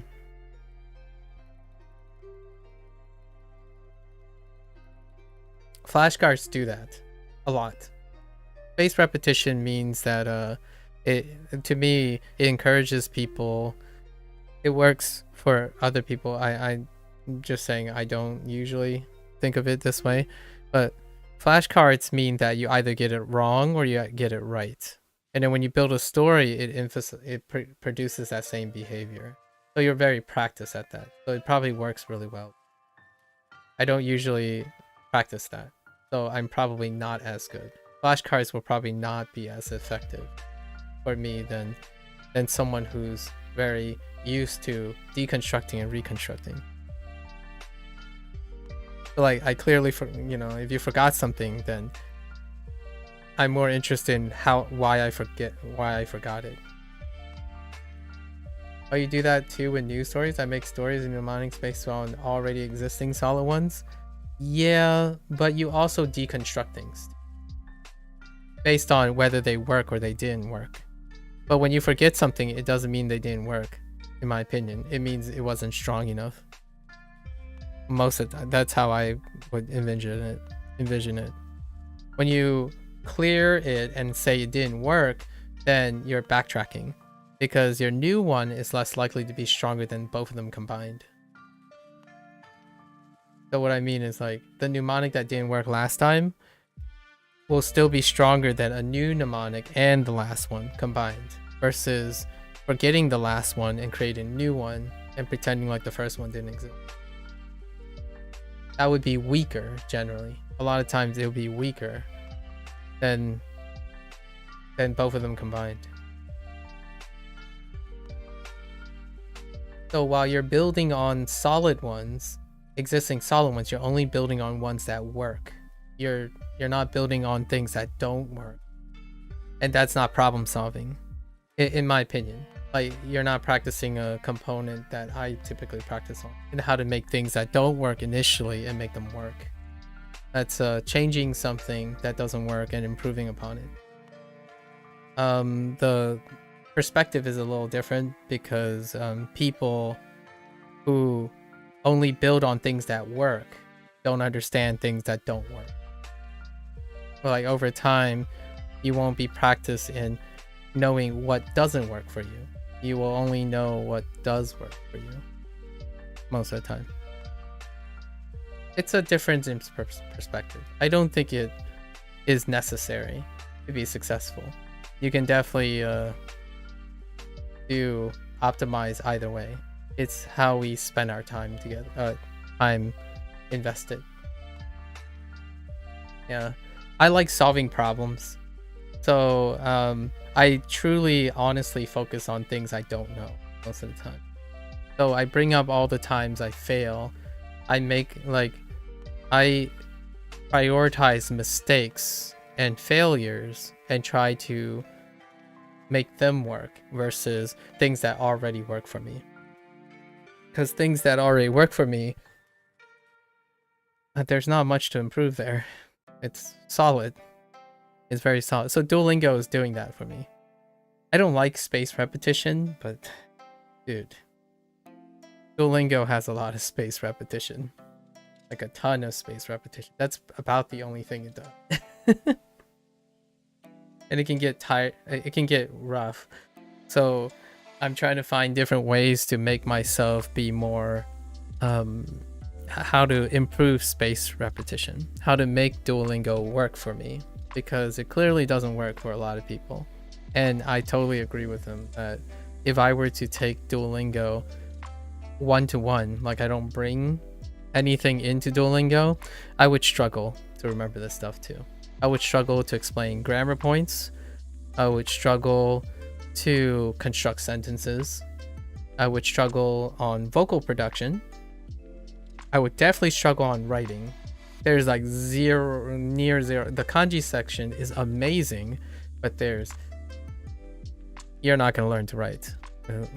You're not going to learn to build stories, so you have to build stories yourself. So those are all like the blind spots in what Duolingo does. So I'm covering all those blind spots myself. And that's how I keep my retention up. I personally do not believe there might be some really strong people out there, but I'm compensating. When I say I'm learning about 25 new things and I'm recalling approximately 17 to 20, it's because I'm spending an average time of like 6 to 8 hours talking about the stuff, right? Talking about this stuff. And in the evening, it's not like my brain shuts off. I still think about them. I'm still passively, if not actively, thinking about them. So I'm not accounting for the 6 hours I'm actively encoding. So like I'm speaking and stuff, but in the evening, when it goes off, my brain still wanders to those subject matters. I don't turn them off all of a sudden. So all of that is compensating for Duolingo's structure.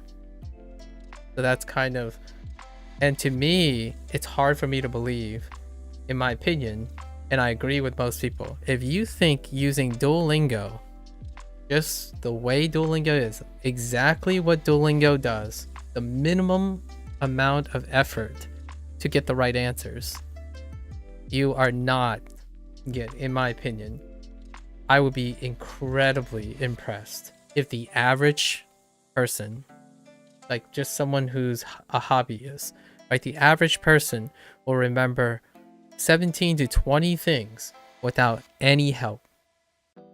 Like every day, I'll ask the person, right? We do our lessons and I'll ask the person, okay, tell me the 25 new things. Right now, you can't look at a G-show. You can't look at any context clues, nothing else. Tell me blind, right? Those words. I'm spending an incredibly long time trying to encode these things, trying to be as natural as possible, and I'm still struggling to get all of them. So it would be pretty scary for like an adult my age, like someone like around their 30s who is doing that while still spending I don't know, usually most people spend like 30 minutes, right? If not like 15 minutes. Holy heck, I cannot believe that. If they do actually do that, I'm a moron. Like I don't know what I'm doing. Like my strategy is I'm doing so many things to compensate. We're trying to, if people can do 15 minutes and they do the first lesson and they remember all 25 things, I don't know what I'm doing wrong. So it's probably mostly aided. Duolingo, I couldn't recall and list the new words I learned yesterday without any clues. Yeah, so I definitely think that other people need a lot of tools if you're not used to doing it this way. And not every, people have work, they have jobs, family and stuff, right? So and what Duolingo does so well is keep comprehension. So Duolingo keeps comprehension nearly at 98%. What I mean is it's so high that people find it boring because they're only changing one thing at a time, like swapping one thing at a time. But the reason for that is largely because you have work, jobs, family, But the downside of this is your input, your input is not, the delta is not significant. It's not significant delta. As in, the things you are learning is aided. It's incredibly aided by things. So the moment you remove the aid, right? When you remove these things, and we sit there and I say, can you list the 20 words you learned yesterday? It will be very difficult if they rely solely on doing, like, getting the right answer. Just getting the right answer. In fact, there are people like myself, I've done this before, where you can answer these things without even knowing what these words are. You don't need to know these words. They're like, you know the pattern. So this goes up to like 100%, as in you comprehend how to get the right answer. But there's no incomprehension. There's no like new input coming in. There's no new input at all. Because the right answer is still the right answer, regardless of what the right answer is. You don't know what the right answer is and why it is. Hence, my internal dialogue all the time. Like, can I say this a different way? That kind of thing. It slows you down a lot, though. It really does slow you down. But the idea is that the more you slow down, the more likely you're giving yourself the opportunity to, ironically, get bored and try to engage yourself. But you have to challenge yourself to engage yourself and not be efficient. Not like focusing on efficiency as in the objective of the efficiency. I can see why they do that, because anything less than 90% is painful. Yeah. And imagine doing it for a long period of time. Like, you know how their path is very repetitious, like incredibly repetitious. So what will they do to reduce the pain? They would shorten, right? They would then say, we'll shorten the course. But now what happens? Well, it's painful, and every single experience is going to be extra painful, right? Because it's not repetitious anymore, right? So what happens is people will just stop learning language in general, and they're just gonna stop. Like, oh hey, it's painful, but at least it's shorter, but it's still painful. So like, let's just quit. So Duo pushes its envelope all the way up to like at least like close to 98%. I honestly think it's 98%. And then they're trying to create consistency. And that's the struggle that Duo has. Duo has pushed this to the point, like, people don't like painful experiences now. You know, they're so used to non-painful experiences. They're used to life hacks, like hacks that make things convenient. So you hear comments like, yo, Duo needs to spoon feed me all the grammar points. And then every time I miss a grammar point, Duolingo is supposed to explicitly tell me all the right answers. Like, okay, so when you have that, what that's going to do is it's going to slow it down even, right? But the question is, does that actually help someone learn grammar? I would argue it might not seem accurate, but if this person is already struggling with implicit pattern recognition that doesn't spark their interest in grammar, if you add a bunch of text that explains grammar, right? Like willy-nilly, just lots of extra pop-ups. Ask yourself, do gamers these days even read instructions? Do they even read lore?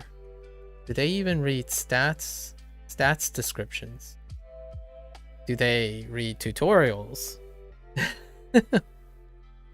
So I don't think it's a bad or a good thing but you have to work with this. Somehow you have to design something that works with this. So that's kind of my take on when I think of something that doesn't work, I try to think of how to make it work if I have the time. If you don't have the time, definitely it's not necessary because someone else might be able to answer that question. I would not be streaming and learning things because I'm perfect. I like learning things because I struggle with it. And then when I struggle with it, I try to make it work. And that's kind of the whole trying to connect with gamers. So I phrase it something like, oh, you have problems with boredom. For example, earlier we were talking about boredom. You have problems with boredom. Let's flip the script. Let's think of it as a challenge. Can you meditate for 5 minutes and then write down what you think in that 5 minutes? And then do it for just one day. Try to do it then. If you can do it for one day, try to do it for like 7 days, like a week, right? A week. So the idea is Duolingo has to come up with something that's structured, that encourages people to intuit challenging themselves, right? That's what makes video games some of the most successful video games, like what FromSoft did. FromSoft did with Souls games. It is possible. I think it is possible. Although I don't know enough about linguistics and how to like pace linguistics and all that stuff to do it. But that's where Duo, I feel, has an opportunity. How to get someone to embrace the painful nature of language learning, right? Much like how gamers embrace the painful nature of trying to intuit a FromSoft game or a very difficult game. It's there. I think there are actually there are developers that have tapped into this balance of balancing engagement and dynamics with embracing people of how they can feel rewarded for pushing pain, like not pain, like figurative pain, like cognitive pain, feeling exhausted from exerting effort, even intuitively. Although I could definitely say I'm that guy where I probably take like 3 times longer on a boss because I'm studying their frame data at the same time. I'm curious about their frame data, and I'm also curious about the text and all that other stuff. So finishing games like that is it's a monumental task for me, much like language learning, I think. Yeah, I like your contrast. We definitely have a slight contrast in learning approaches. They all work, by the way. The whole idea is you have a life, you have needs, and if you have enough self-awareness, you can balance with enough tools and approaches that make you consistently successful. What I'm concerned with is the bottom line, when someone completely fails. As in, how much does it take before someone completely just quits? They quit altogether. So it's regardless of how effective your learning methods are, if you can't get a person to start and stay on something, it's irrelevant how efficient your approaches are. So oftentimes, like, yeah, this isn't the best way to do things or the better way to do things, but how do we make it work? I found that students are more likely to succeed when you work on top of things that they are working on, which basically not working at the time, they're trying to improve, and then also leveraging whatever they know works to integrate it into something that they're working on, right? As opposed to telling a student, like, Forget what you used to do. That's the wrong way to do it. Learn it the right way. Start over, learn it the right way, and hope you catch up. That's kind of, honestly, it sounds very direct and rude, but I honestly think that's what certain teachers do. And I think that's what online people indirectly does. It's not because they're malicious or anything. They're showing their point of view and their opinion, and they don't have a relationship with you, right? It's a parasocial relationship. So they don't know what you need. They're sharing their opinions. It doesn't stop a person like you looking at a video and saying, oh, that's me, but this person's telling me everything I'm doing is wrong, so I guess I'm just gonna change the way I live so then I can be successful like this person. As opposed to, okay, I know that this works for me, but I haven't tried this. I know that part doesn't work. So maybe if I take this part that works and add it to the another thing that doesn't work for me, and I can build upon that. That kind of thing. The integration of problem solving. What's someone's trash can become someone's treasure, kind of thing. And I farm people for it. I like streaming learning stuff because everyone else has different learning opinions. And if I can collect enough learning opinions, then even if I don't have time to do them, I can at least suggest them. 今日は2時 oh wait, yeah. 55分です。電車は something. 1万 Oh, this is what 1万 1万先生3時3時に来ます。Oh no. 急ぎましょう。急ぎましょう。So,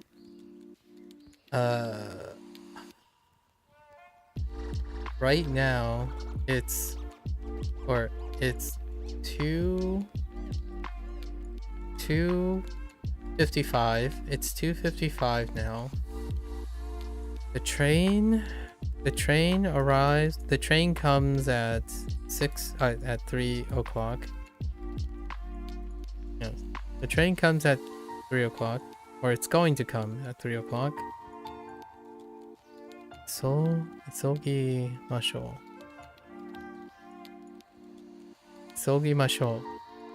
う. We should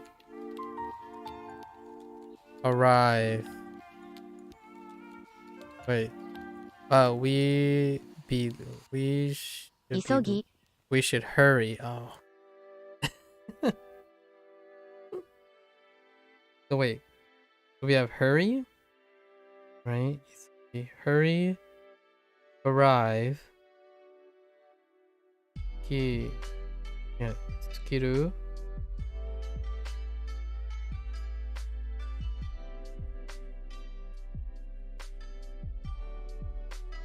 And then everything else are repeats. Okay, that's fine. アレックスさん、急ぎましょう。Yeah, that's our newest one, right? 急ぎましょう。Alex, oh my gosh, that name. Alexさん。アレックスさん、急ぎましょう。アレックスさん、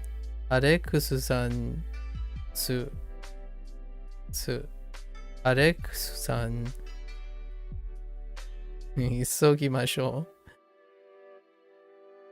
Alex, we should hurry.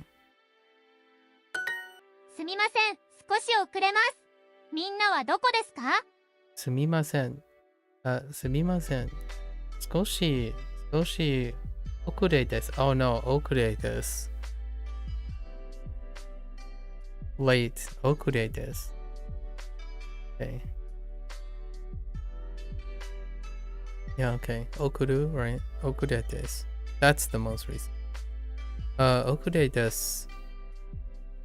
みんな、yeah. みんなはどこですか？私たちは、パン屋の前にいます。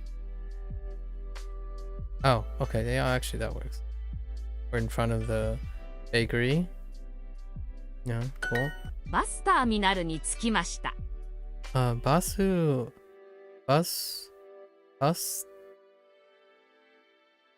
ターミナル。Wait. ターミナル. Oh my gosh, terminal. This is new. I swear I haven't gotten terminal. There's no way I've gotten terminal. This is new too. What the heck? I think Duolingo has just given up saying like, you know the drill. We don't need to highlight this anymore. Yeah, I don't think I have terminaru. バスターミナルに着きました。バスターミナルに着きました。バスターミナルに着きました。Okay, we arrived at the bus terminal. Okay.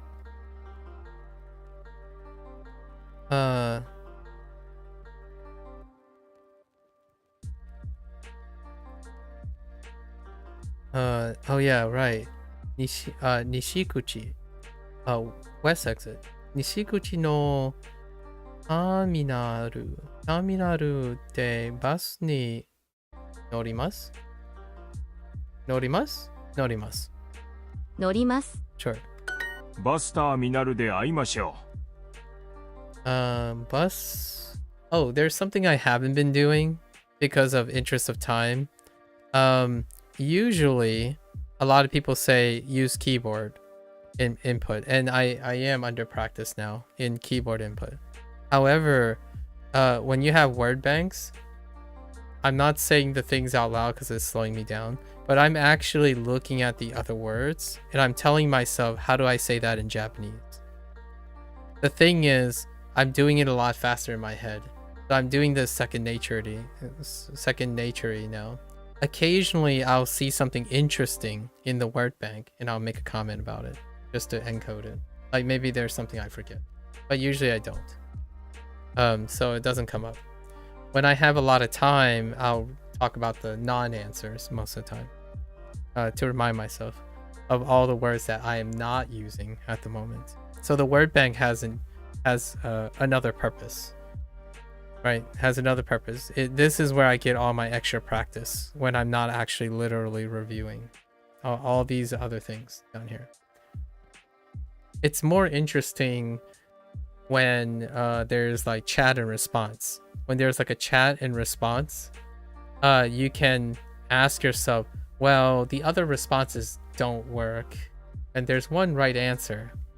However, you can tell yourself, well, what would it be like if those were the answers? So you can challenge yourself to changing the chat or the story so that the response meets another response. That's a way to take something that's provided and constructing it in your own way. And what happens, in my opinion, is that if you know the right answer again, if you don't remember the right answer, you can get your other story that you have to get to the right answer. So you have many different ways. You have more ways to get to the right answer by not just knowing the right answer. Okay, let's see. We should meet at the terminal, the bus terminal. Oh, interesting. There's no here. like bus no terminal terminalu バスのターミナルで会いましょう。No, no. Interesting. Danielu san. Oh, I keep trying to say like Hayaku. Danielu san. Danielu san. Hurry is 急ぎましょうか? 急ぎましょうか Okay. Danielu san,急ぎましょうか? And then, like, you can look at these things, right? This is action, self-explanatory. Nihon no something of Japan, I suppose. Nihon no kareshi, boyfriend, and comedy, self-explanatory, right?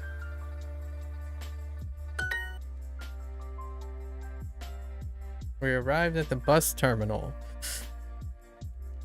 Okay. So no use of no. Bus. Wow, they grouped it together. バスターミナルバスターミナルに着きました。着きました。いや、着きました。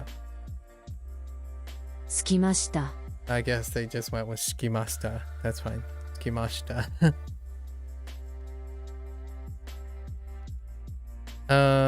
And you have things like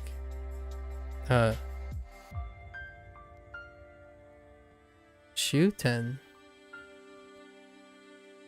Oh, Shuten. Practice. Shuten. Yote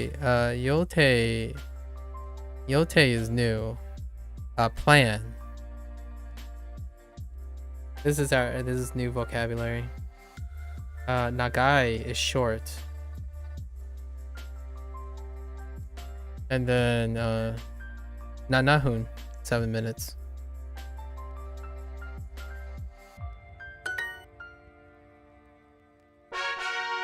Introducing the Duolingo Family Plan. Encourage all your favorite people to learn a language with unlimited hearts, no ads, and more to help them learn fast. Add anyone to your plan. Your family, your friends, anyone. Save together, learn together with the Duolingo Family Plan.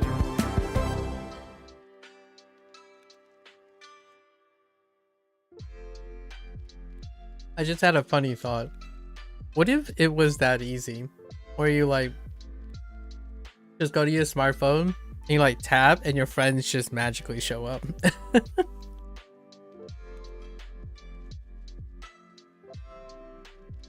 Alright, let's keep going.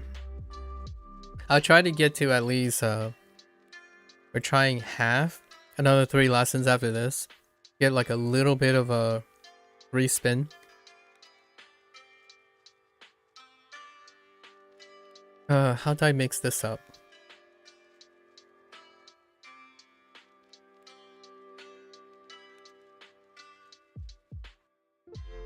Alex さん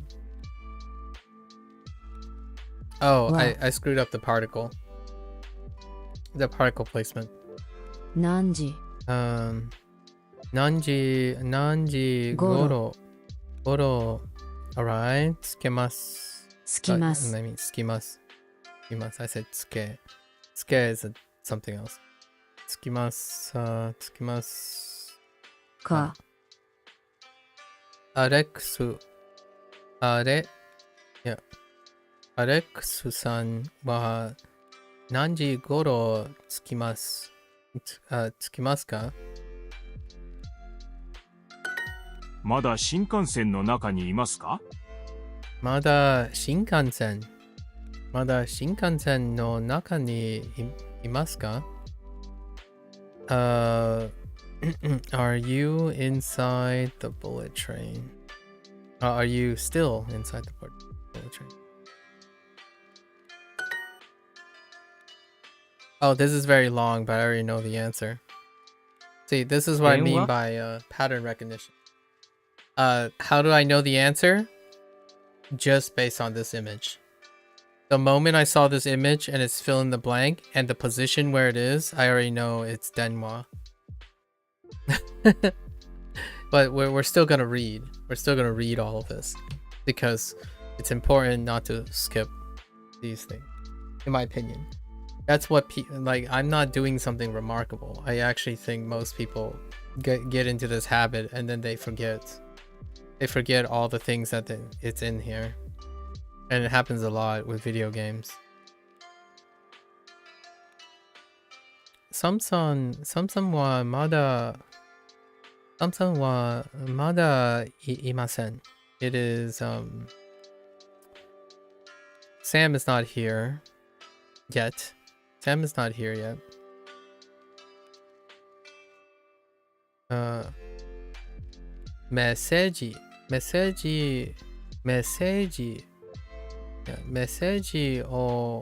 Message を送り oh, I forgot about that. 送りましょう. Should we send a message? Samsung の電話番号は何ですか? What is Sam's phone number? So, message. I remember message. That's probably the only katakana word we got. Oh no, we did get Anya. Yeah. Message を送りましょう. 送りましょう. 送る. 今から出ます。今からです。今から出ます。今から出ます。Oh, right. 出ます。デク。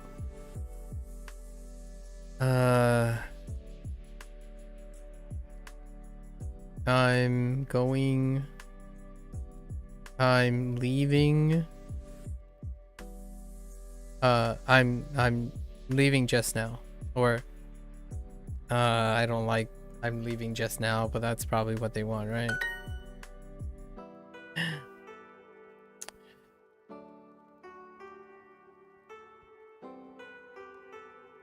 Ima wa 1時13分3分ですか? じゃあ午後1時の1時の電車はもうOh no もう出ました。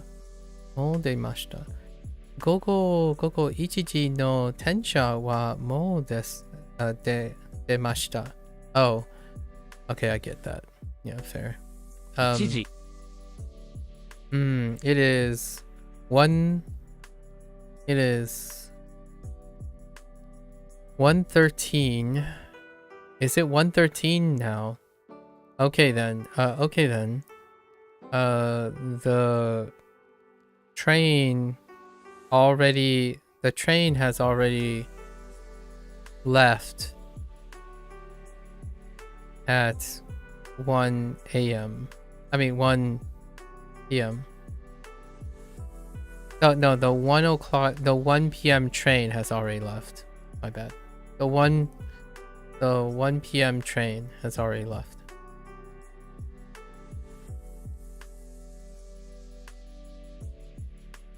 Ima wa 1時30分 not 30分 3分 今は1時13分ですか?じゃあ、午後1時の電車はもうできました。出ました。もう出ました。Feels bad, man. That feeling. And then, of course, automatic, right? 今夜、来週、3月. So, March, tonight, and next week. Right? Okay. 今からバスに乗ります。今からバスに乗ります。Okay. I'm getting on. I'm taking. What are you going on? Getting on the bus. Okay. Getting on bus just now. Fair enough. They go back and forth. 11時51分51分に地下鉄に乗ります。地下鉄 And then we have 会計 cashier 会計高校 that's high school 高校 and then 埼玉 that's a city 埼玉アレックスさんは何時頃着きますか？アレックスさんは何時頃着きますか？ Okay. Around what time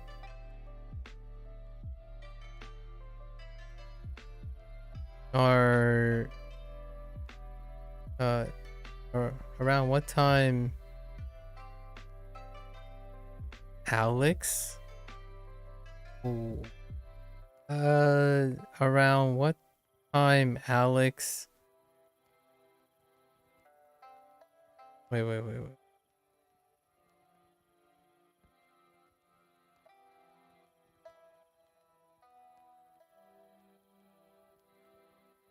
Are you? Oh, are you? Oh, no. Wait, around what time?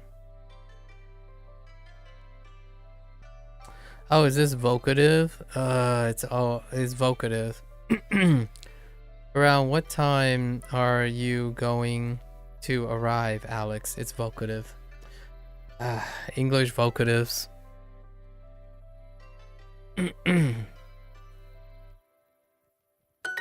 水曜日に予定はありますか？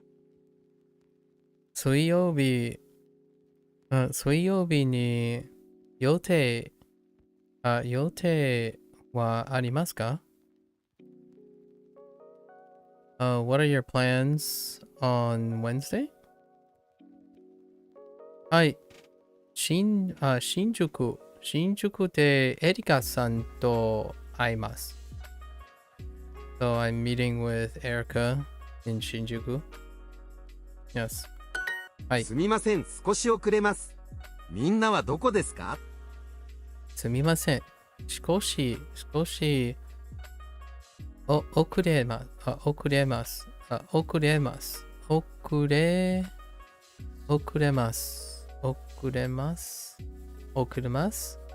What? すみません、少し遅れます。遅れます。みんなはどこですか？ Just sounds a little weird. すみません。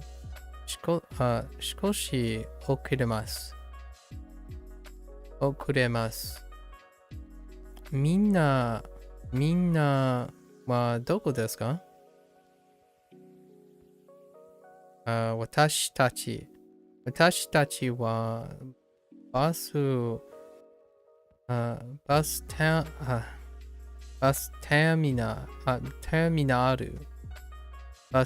ナルの近くにいます。There is we are near the bus terminal. We're near the bus terminal. もうバスに乗りましたか？もうバスに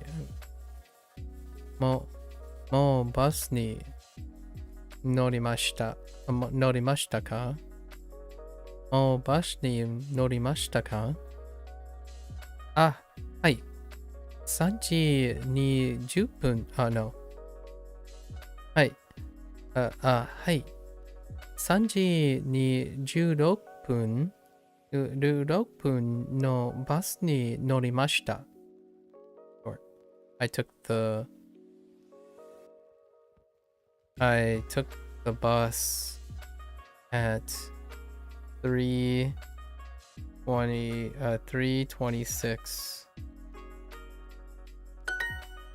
山口さん、今どこにいますか？山口さん、今どこにいますか？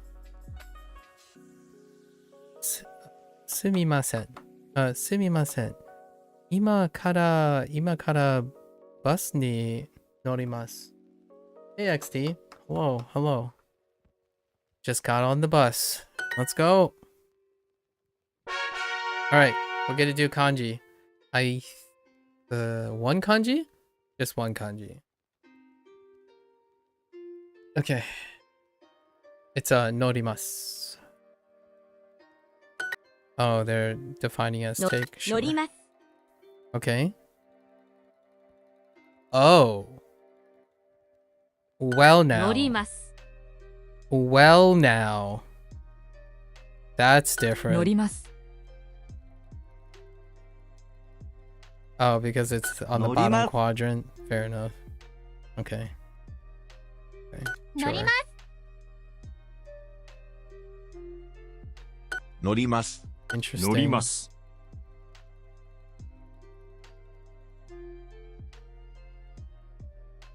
乗ります。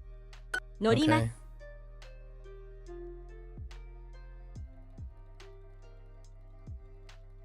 Okay. 乗ります。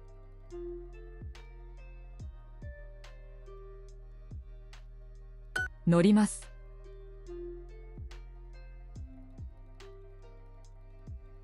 乗ります。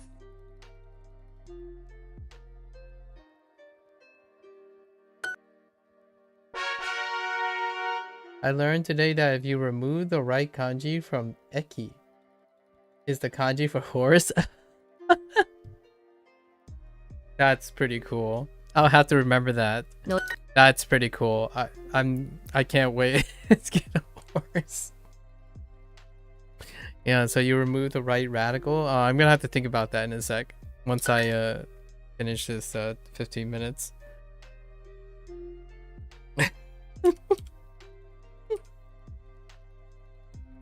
Oh, I mistyped. Fine. 乗ります。 乗り Horse. ます。乗ります。 乗ります。 乗ります。 乗ります。 乗ります。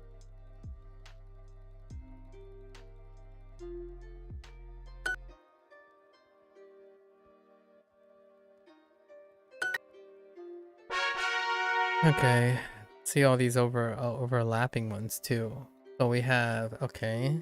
Atode, sure. What does atode have to do with norimasu? They look.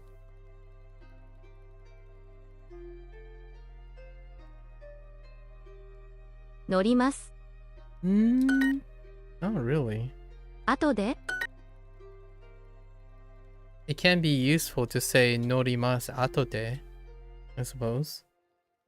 後 I combine them. Interesting. Like I'll take the bus later or something like that. 乗ります Norimasu. 五つ5つ後で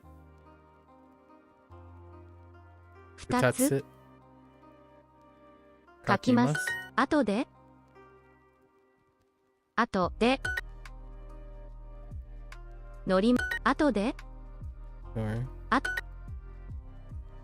後で2つ買います乗ります休み乗りますのりま乗ります。6つ話します。今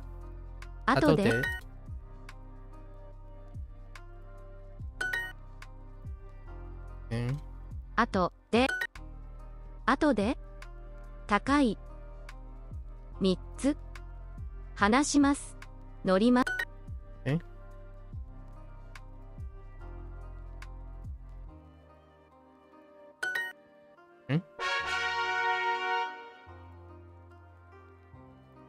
Okay. 乗り Alright. Let's try to iron norimas down here. 乗ります。 I'm not getting like these ones in the right place. 乗ります。 Box is about like size. Sure.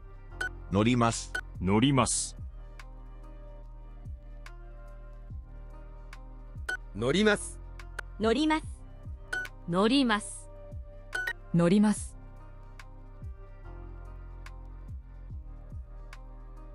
乗ります。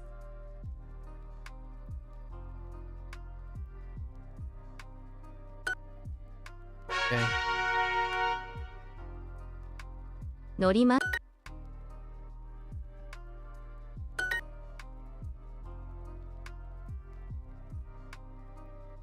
乗ります。 Okay. 乗ります。乗ります。乗ります。乗ります。乗ります。乗ります。乗ります。乗ります。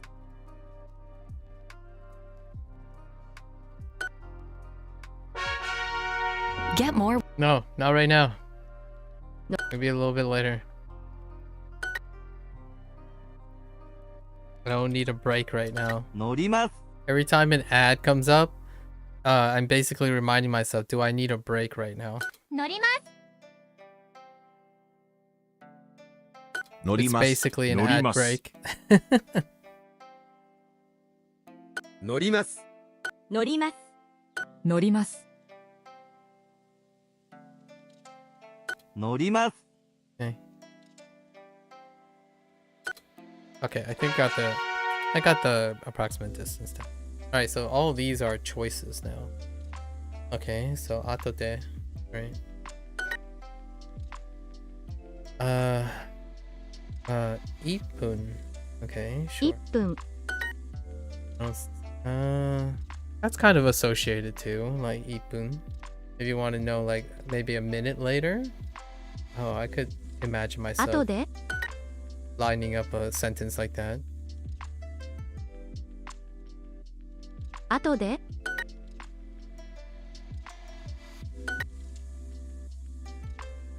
4つ後で10分1分1つ後で後で1分後で後で後で1分1つ5分3つ1分1分5つ古い7分1分後で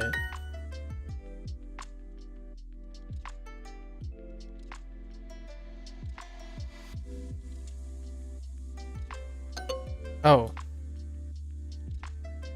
Wait, what did I type there? 後で Oh, I think I know what I typed. I hit D twice, didn't I? 後で5分1分6つた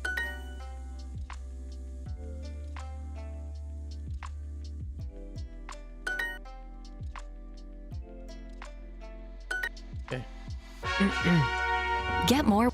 Not right now. I don't need a break.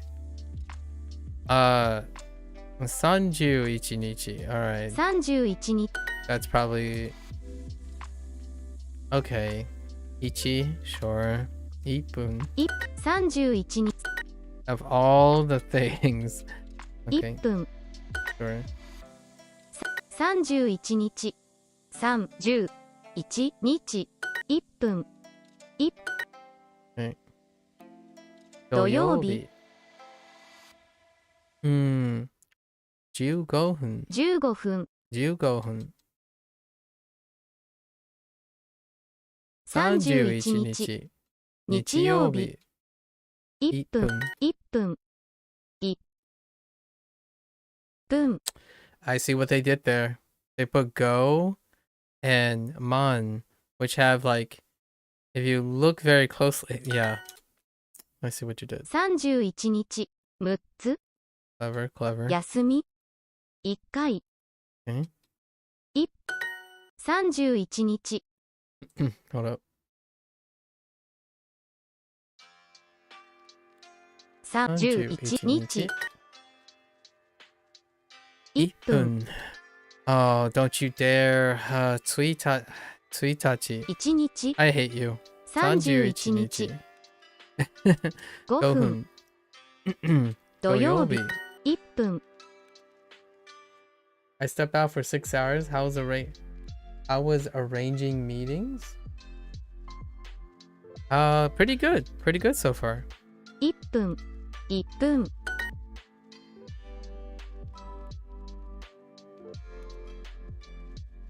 I also learned that the kanji for minutes is the same as watarimasu. Watarimasu?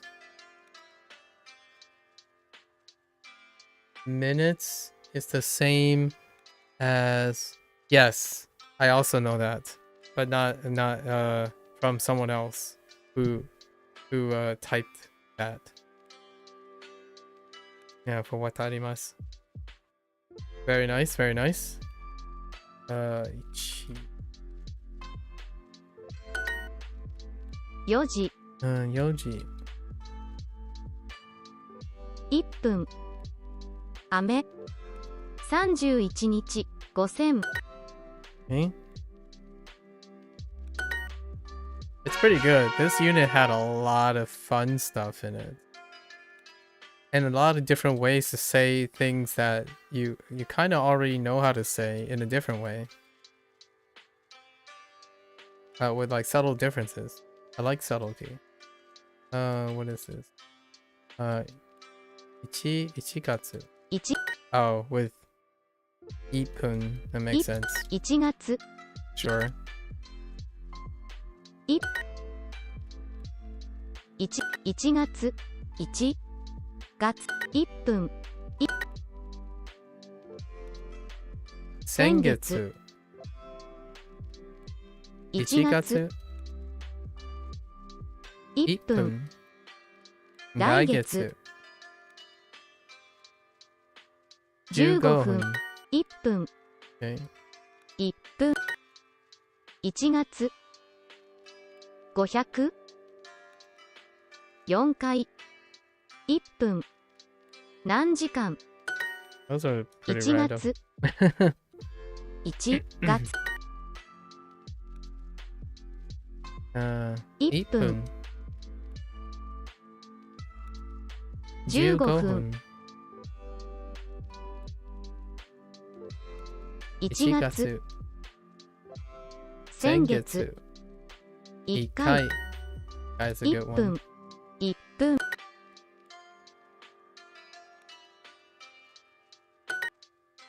8000 8000. 2回 Okay. 1分小さい1月小さい。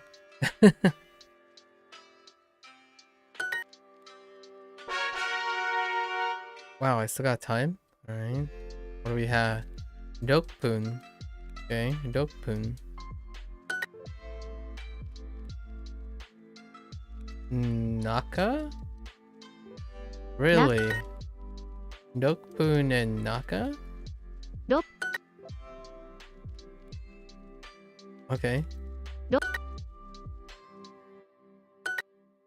Interesting. 中 6 6分 7分 家 10分 6分 6分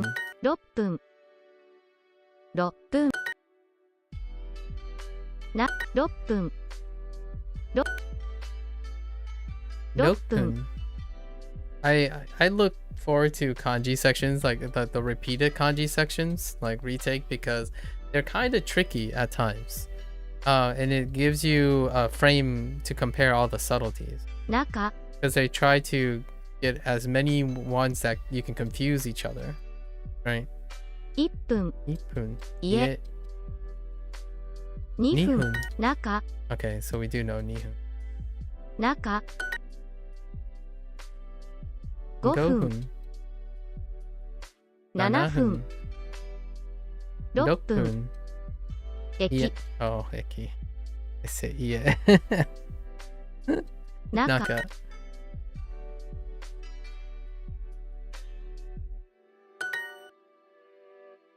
6分 Okay.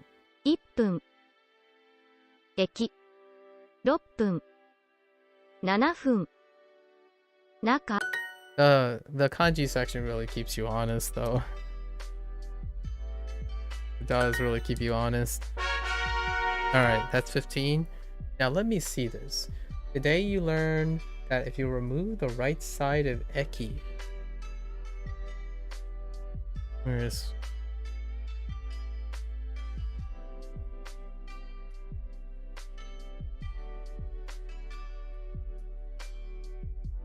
Let me take a good look. Oh yeah, actually someone did mention that. Because they're telling me to be careful. But... Oh yep.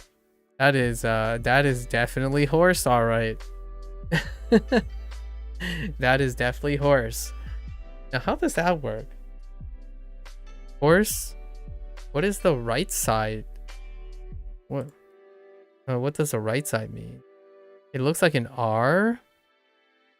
Did you find a kanji for the right side? Does this radical stand alone? Don't know if this radical. I don't recognize any radical that looks like this. But yeah, this is most certainly horse. Alright.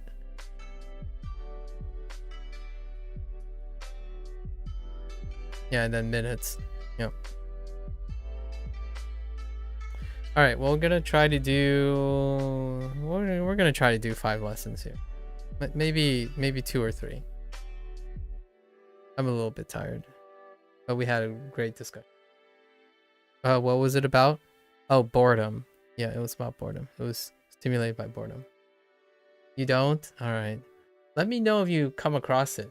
I would love to know if how did it work? It's kind of like, was it like this? Yeah. Whatever this kanji radical is. Yeah. I haven't seen anything remotely like the right kanji radical. I think the closest stroke would be something like the right radical of Kyoto. This. Right? This would be the closest thing. Because it loops around and has another tail, but... And then this shows up, this radical shows up a couple of times on the left side of some of the stuff. Okay, let's see. Do you have plans this weekend? Okay. Now we have more frequencies thrown in. So... Oh no. This weekend. Konshumatsu. Oh yeah. I'm like, Konshumatsu? Konshumatsu. Konshumatsu.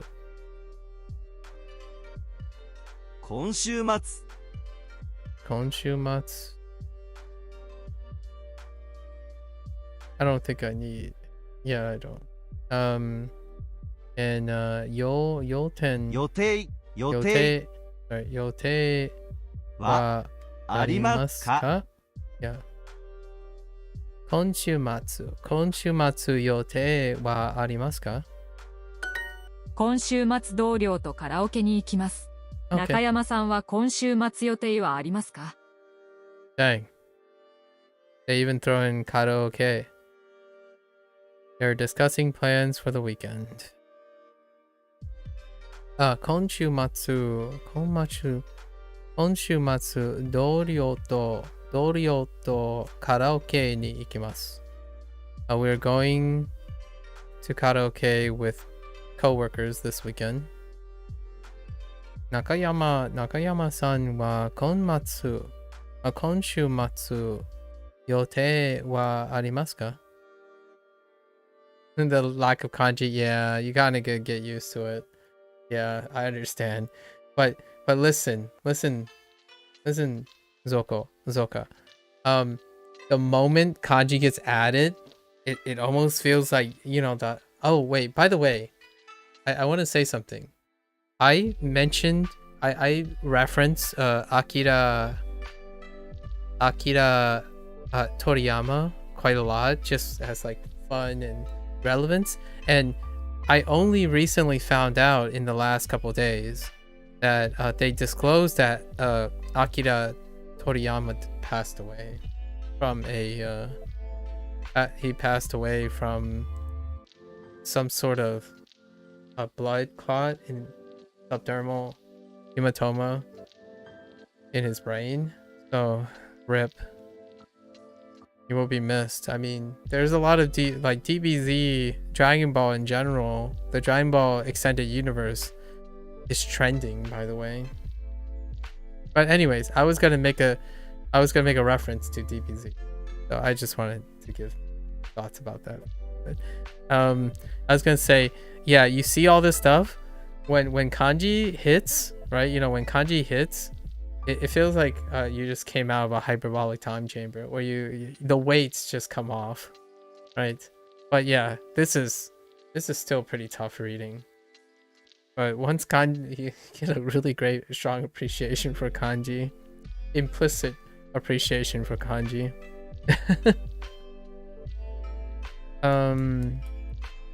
Yeah, and then they asked, do you have any plans? They were asking Nakayama if they have plans this weekend. That's how it looks with kanji? I see. So, oh, it's a combination of ima, shu. Oh, and then matsu looks different. Okay, so I don't recognize matsu. But then you have dorio. Ooh, dorio looks pretty cool. And then, oh, you missed the matsu? Okay, so matsu, oh, okay, and that's dorio. So no familiar, I see a few familiar radicals. All of kon shumatsu I should recognize. All the radicals are common. Dorio.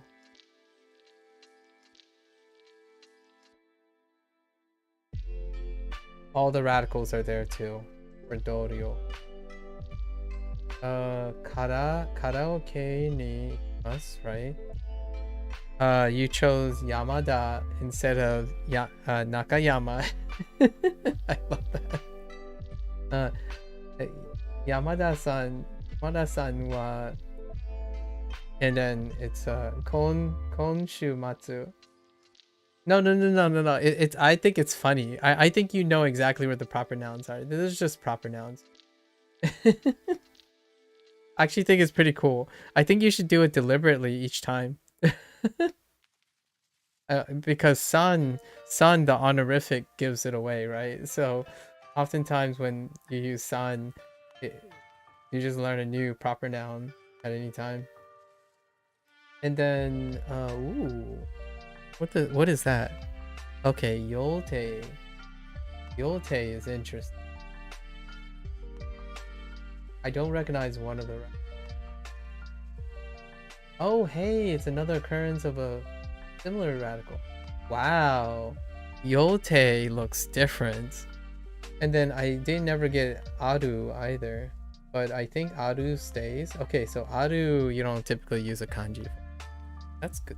That's interesting as well. Aru stays kanji. I mean, aru stays hirakana.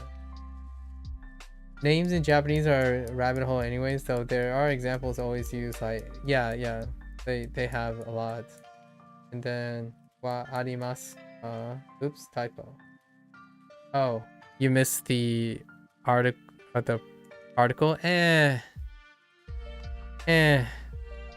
So, what did Shady say?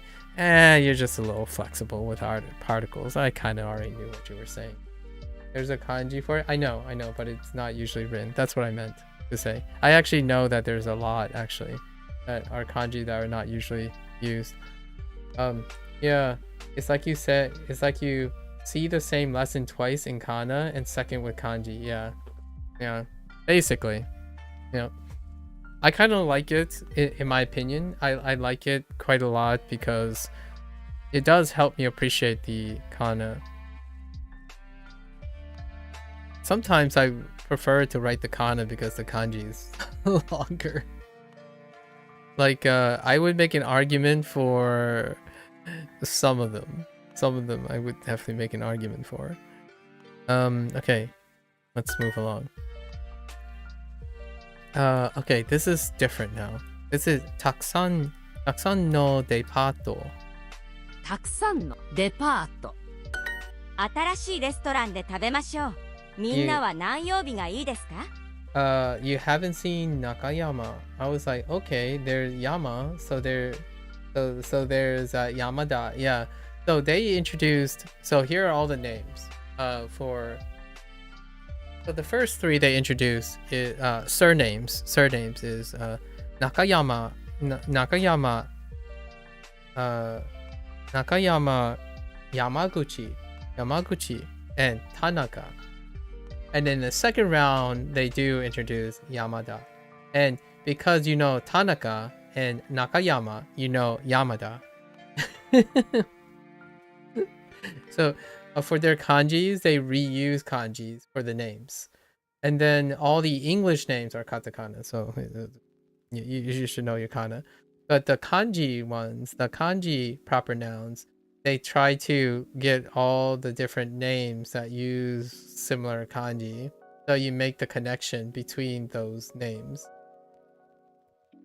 And then all the other ones stay hirakana for the time being. All the first names stay hirakana, like and Naomi, Hana, Kai, that kind of thing, to keep it working on hirakana. Yeah. Oh, is there any other name outside of that were added? No, it's still those four surnames. Yep. And every single city outside of Tokyo and Kyoto have kanjis. That's it. Like outside, sorry. Like all the other cities do not have their kanji names yet. Not yet. Perhaps they will, perhaps they won't. It's all right. It does make reading a little bit difficult when you have like a no chain or a location chain like near Tokyo, behind Osaka, next to the station, in front of where you are.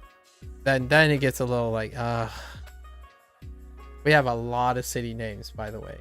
Like Duo has a lot of city names. They try to add 1 or 2 city names like every 2 units. The last one was Saitama, and the one before that was, I think it was Chiba. Then you had Ginza. Ginza. Oh wait, we just got one here. Shinjuku. Shinjuku. This unit was Shinjuku.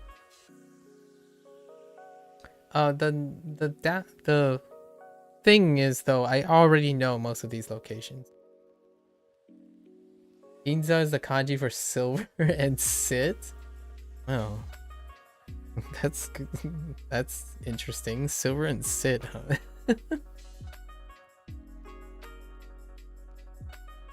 What can you tell me about Harajuku? Or Akihabara. We have like Hokkaido. You know what we didn't have yet? Okinawa. I know a lot of Japanese places because of video games. Like a lot of Japanese places. Ginza, someone told me the way I remember it now is Gojira. Gojira is the reason for Ginza now. They didn't add Okinawa yet. I want to go to Okinawa one day. Akihabara, autumn leaf field. Oh, that's actually really cool. Okinawa is deep ocean plus something. Oh, that's very quaint. All right. Let's refocus. Atarashi. I hope I get to learn deep ocean. So Aki. Okay, so Aki leaf. I have no idea. Leaf, and I still don't know field. I kind of thought Tanaka in Tanaka was field as well, but I guess this is a different field. Like in Yamada, I thought the Da is also, oh, that's a rice paddy field, so that's just a plain field. Oh, and straw okay, straw rope. I don't know straw rope. And deep ocean is probably not the same as because of ocean. And Hara is just plain, so generally fair enough. Atarashi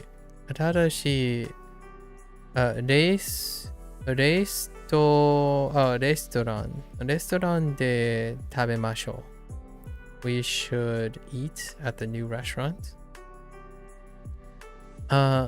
Minna wa 何曜日がいいですか?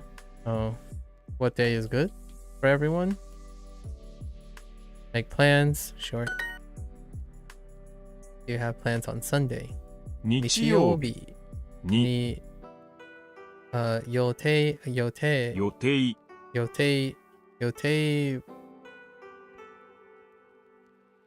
はありますか? Fair enough. 明日みんなは忙しいですか? 明日みんなは Yes? 明日みんなは忙しいですか? 忙しいですか? 忙しいですか? Is everyone busy tomorrow? Is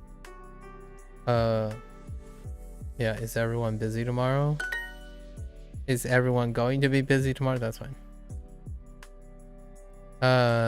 たくさんの what? A lot of hito?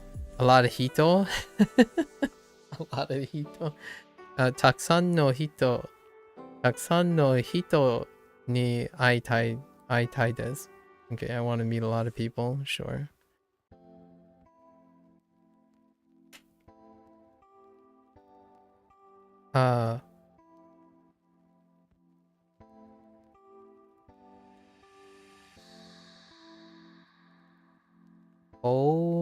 Point card. Oh, point card. I'm like, what is that?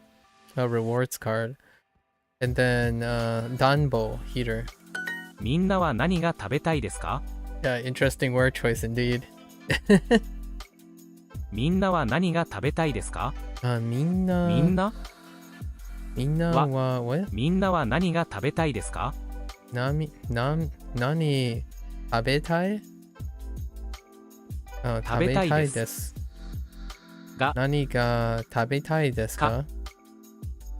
みんなは何が食べたいですか? What does everyone want to eat? Sure.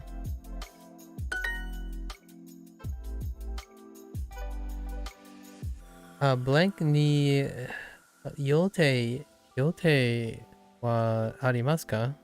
What kind of plans? We need a day. 土曜日。食べ物 food. And then tomato. Self-explanatory. 新宿駅は大きいです。 Oh, that's no mimono? Oh, my bad.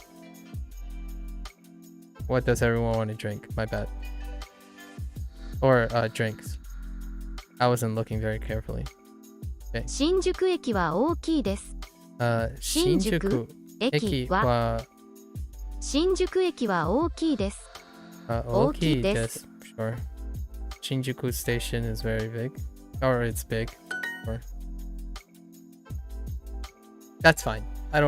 It's not a big deal. Nomimono, tabemono, sure. When I'm not paying attention, that's what happens. Shinjuku eki de... Oh, meet where? So... No. De.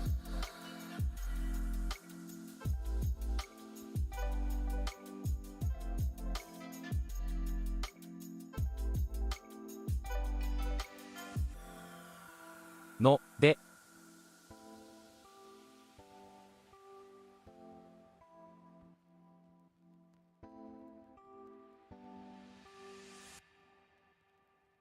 Interesting.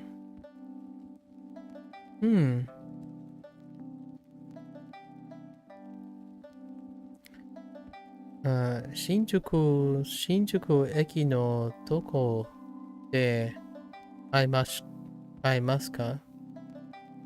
Yeah, where in Shinjuku station are we meeting?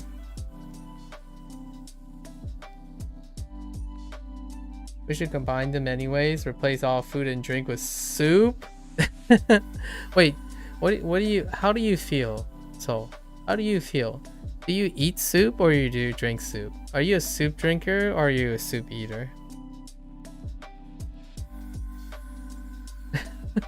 Because that's a very good question, and I like that you I feel like you're a soup eat and drinker, and I kind of like that.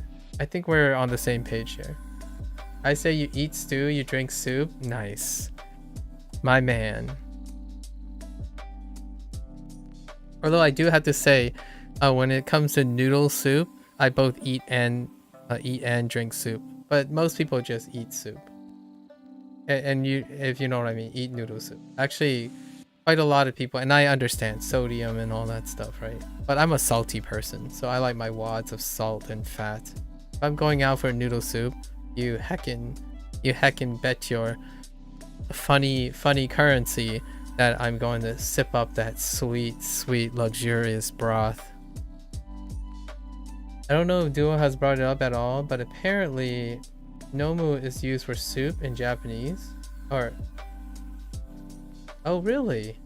Like, Nomu just straight up is used for soup? Oh. Yeah, they use shiru.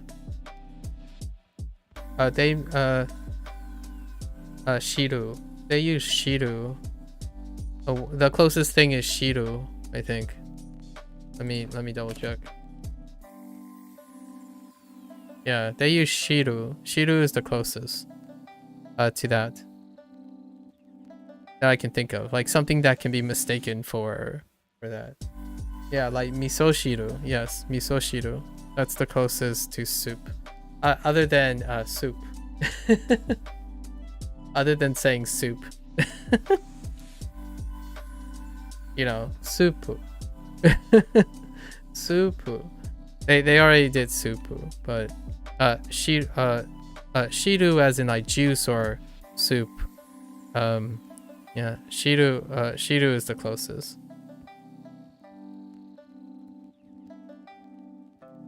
So they nomu. Interesting, nomu. I can see why.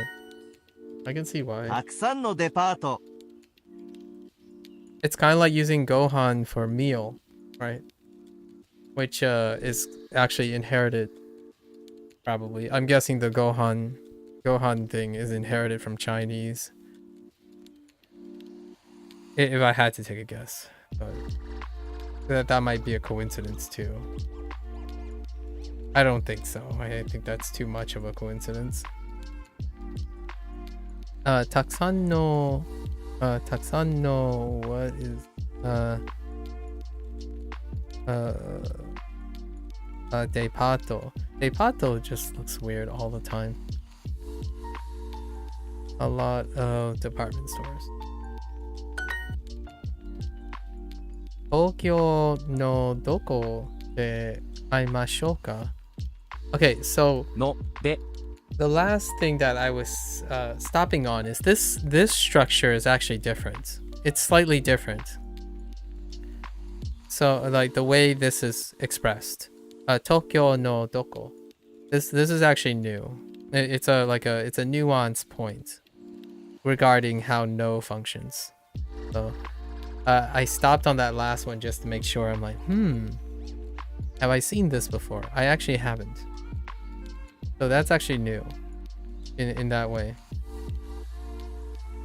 It might be related to this one. You like seeing that one? Yeah. The closest the Nihon no doko wa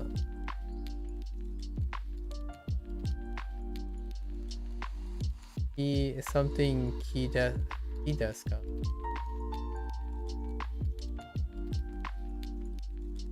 Food. Iki, no. I swear I've seen that already. Ski? Is that ski? Ski desu ka? Nihon no doko wa ski desu ka? Okay. Okay. Which location? Oh, yeah. Oh, you already translated it. Sorry, I wasn't even paying attention. I was like, I swear I've seen that before. Also, this is now, they're using this no structure now. They're using this, yeah, Dokuga, I'm not sure. Yes, true. Because of des. Yeah, because of ski. You can use both.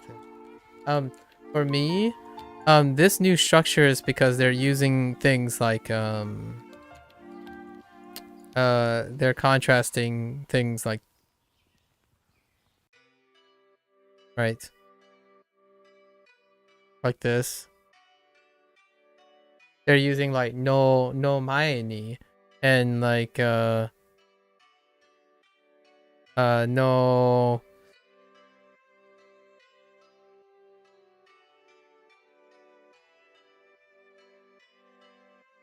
like no soto, right? So they're doing things in respect to this location.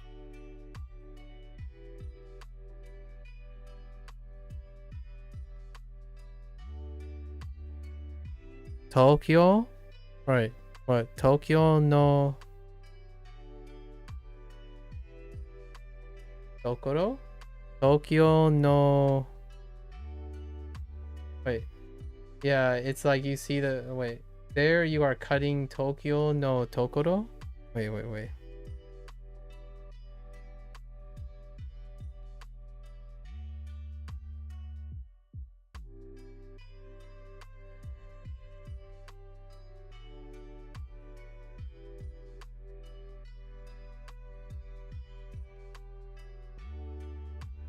I don't know what you're saying.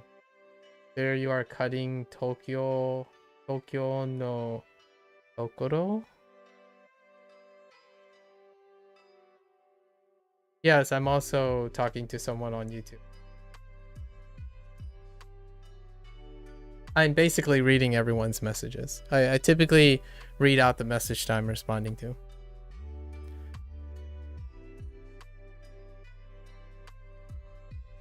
Got to collect more things to help me remember.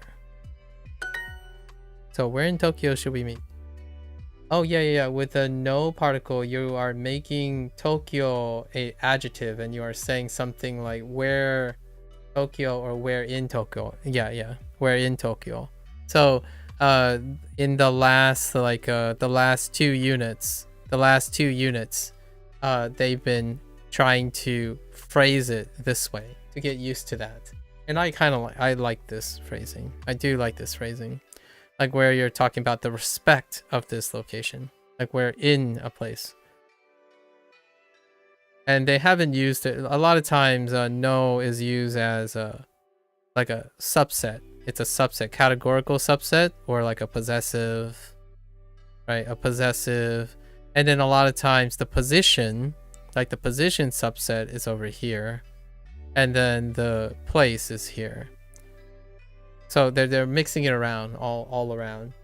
And it's nice because you get used to seeing things in various places. And you can interpret them fairly quickly. 新宿にたくさんの店があります。 It could be confusing though for people who aren't keeping track of this. Because you'll get nailed. You'll get nailed by Duolingo if you're not paying attention to the how they're interpreting the no stuff. You'll probably get nailed by it. Especially if you're using oh no, never mind. You don't you'll get nailed from this side of things. You don't like it? Yeah, so Lotus and I already talked about this a little bit, but the thing you have to get used to when it comes to like simple sentences, Duolingo, since it's contextless, right? A lot of times people say, oh, it's contextless. So you have to provide the context, and it goes through like four layers a lot of times, 4 layers of interpretation. However, the Japanese way is still one. So the Japanese way is fine, but it gets a little bit more complicated here, but it's not, you don't have to enter it with the keyboard. Even though I wouldn't recommend entering in the keyboard, because holy heck, sometimes interpretations are it's like, yeah, this is about right. It's the essence. I would love to see what the Duolingo would do in the future to be a little bit more flexible in this situation. Like, do you understand the sentence? We're not talking about do you understand every bit of the sentence. So what I mean is if they get to like more complicated things, like if they decide to expand this into like a 3-sentence thing, and then their average would be like a paragraph or something, how would they evaluate it?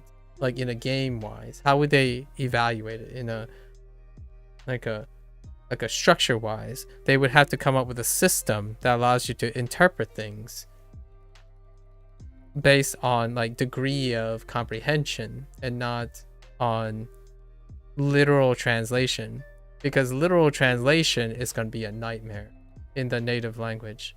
Your target languages, if you're going to continue to rely on this type of translation model, your native language is going to be hecka complex, and they have to somehow create a system that measures comprehension of the paragraph, not verbatim.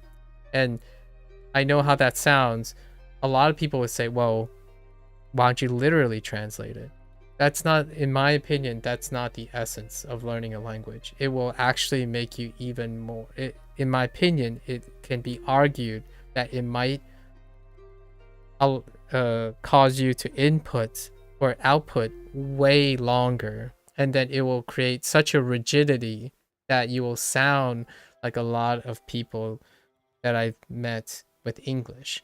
And it's that same symptom that people worry about. Like, oh, you sound like you're trying to memorize word for word, and then you're sieving and looking for exact matches of the comprehension. So to me, the reason why they stuck to simple sentences is largely because of convenience. And I know how that sounds like, well, language learning isn't convenient. Well, until they find a solution for that. You can try it, There are other people, you know, like integrate ChatGPT maybe. I don't know. Like then there's downsides and upsides to ChatGPT. It's a very complicated topic. So for me, I do it myself. I will provide the context. I will see how I can use this phrase. And if I get it wrong, that's fine. The essence of the phrase and sentences are there. So that's kind of the idea. I don't want to try to stick to a very specific structure. It allows you to be okay with changing. When people talk about bad habits, right? Bad habits. When you think about bad habits, it's very structured. Bad habits are very structured. Habits in general have a predictable input and a predictable output.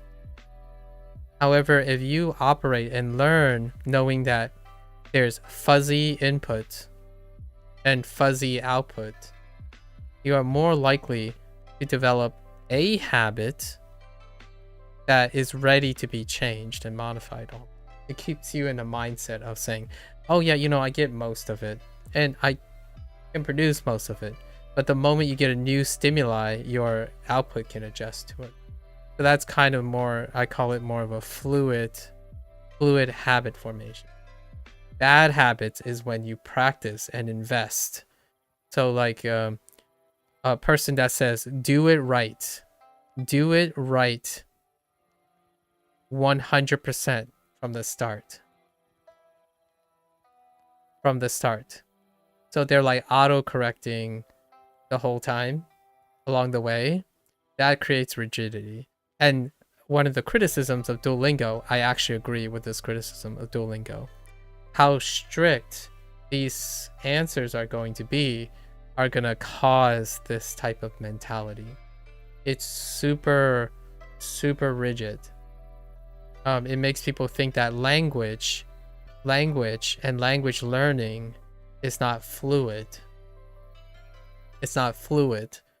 So then you get to the point where like, I'm going to quit because I can't get it 100% right all the time. And that sucks because language is akin to a life skill. And life skill is, in my opinion, unmasterful. Like you cannot master it. You can always aim to better yourself, in my opinion. And having that healthy relationship makes it so that habits are things you change over time, not it's set in stone and whatnot. Yeah.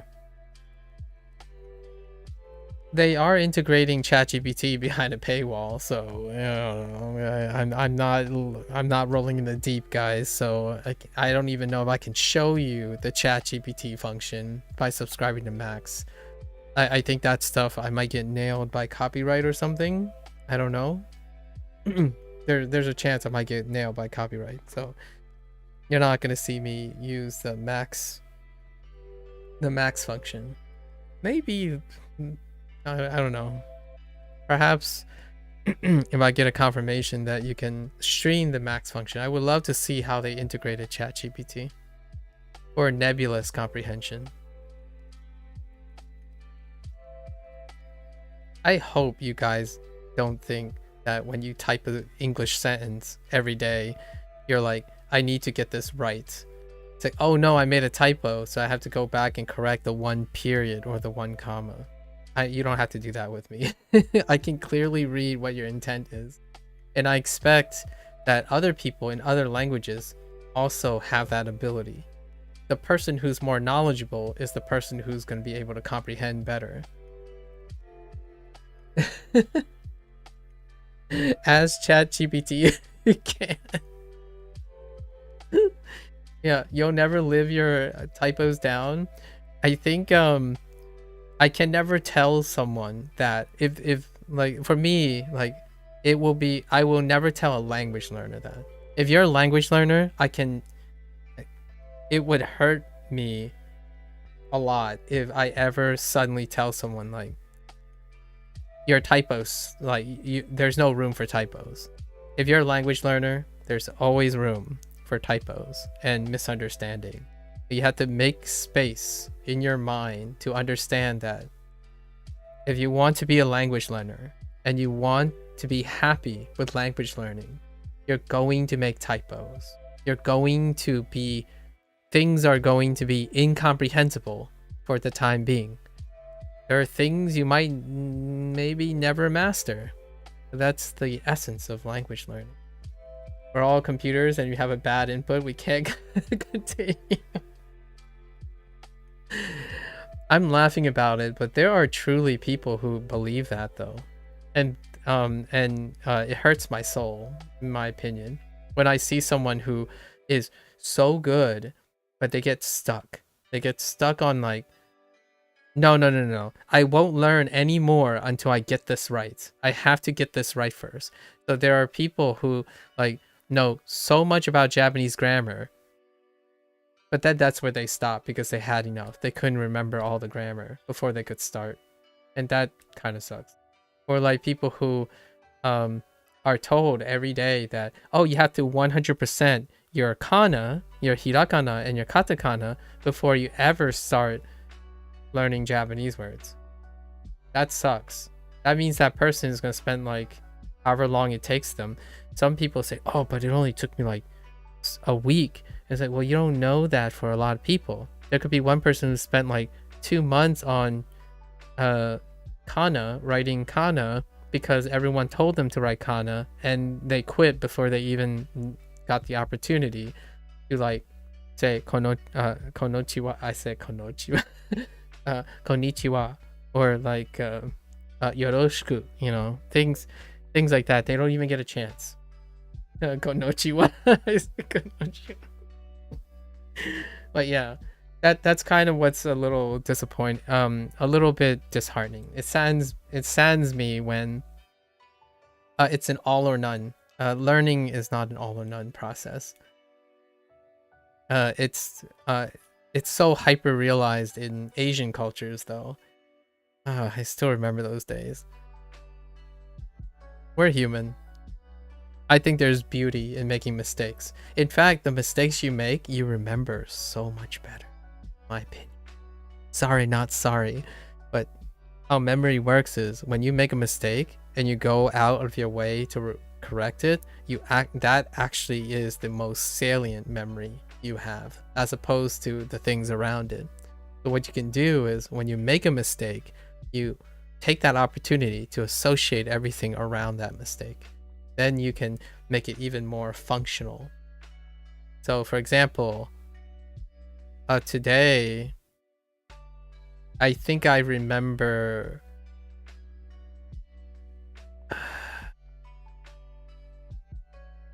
a Genki. No. It's still hard to remember them. The difference between Genki and Benkyo, the kanji between them. I don't have either kanji right now. So I'm still basically, a random person says it, or ganbatte, sorry. Ganbatte and Benkyo. Ganbatte and Benkyo. The right kanji in both those cases have a left side particle that is the same. Even though they both have two kanji and they're very complicated, they're like 4-part radicals. There's one radical that's in common between ganbatte and benkyo. That's as far as I'm getting for now.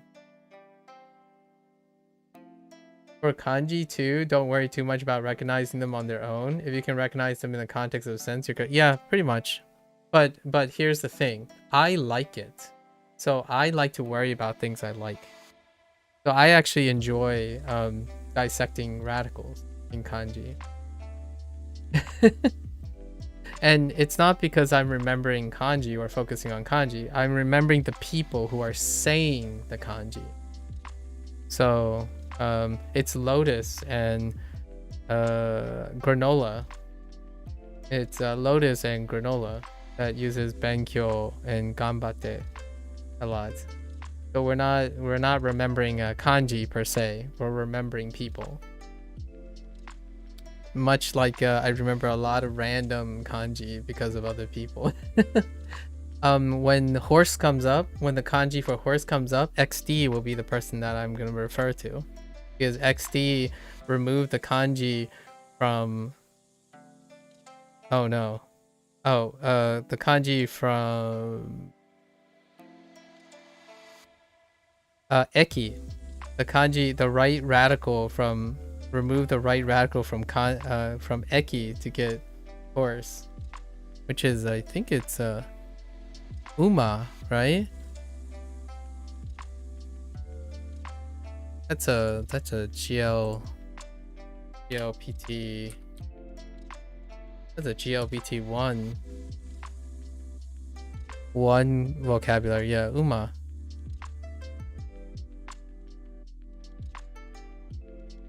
I don't just remember the context of the sentence. I also remember the context of the mistake and the story. Yeah. Well beyond. We're going above and beyond, you know? Channel the DBZ. Motto. Above and beyond. More and more. Okay, Shinjuku. 新宿にたくさんの店があります。Okay? There are a lot of stores in Shinjuku.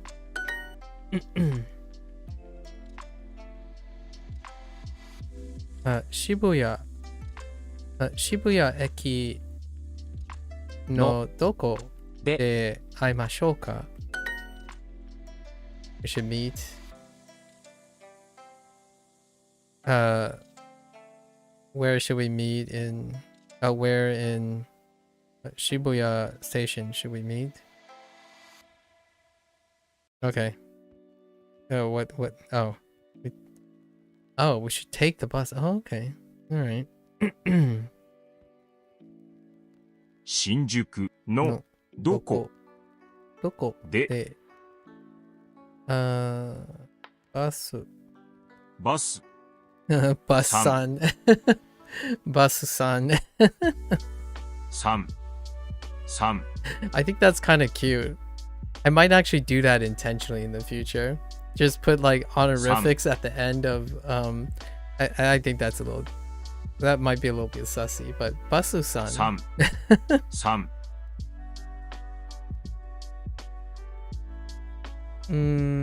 G. That kind of looks like G. G something this. Hello there. That guy. BVK. E something.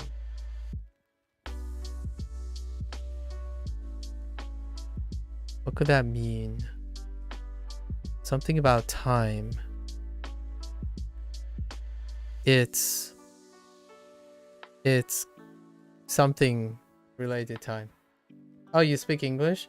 Yeah, but I recognize that kanji, but I recognize the left kanji, and then I also recognize that, but I don't know what it means. Hello, GVK.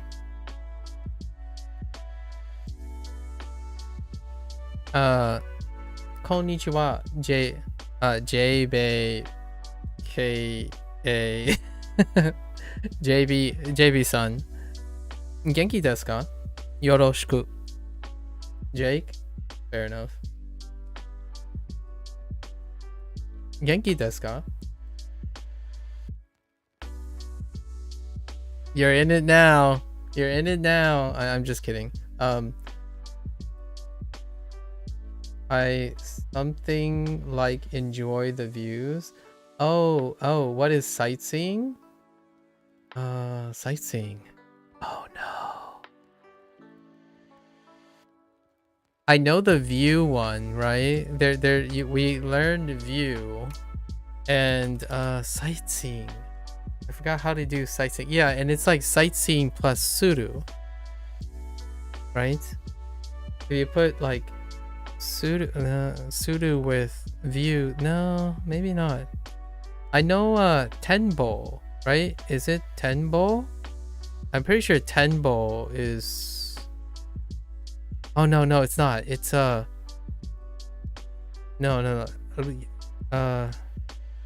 No, yeah, it's tenbo, right? No, that doesn't sound...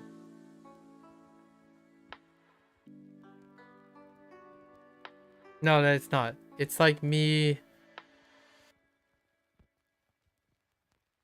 having to drink water. Do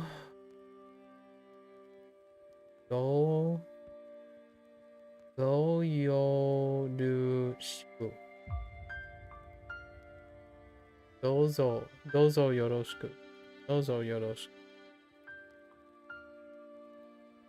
Oh, kanko. Yeah, kanko. Yeah. Kanko.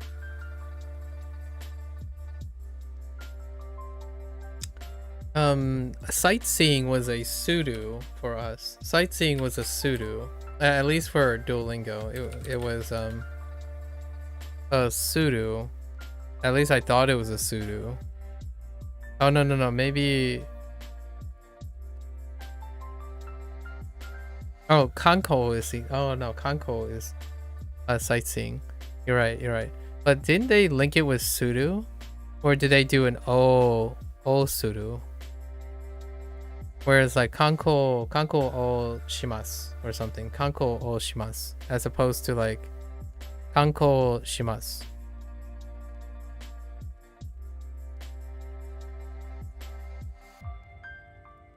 And I forgot view.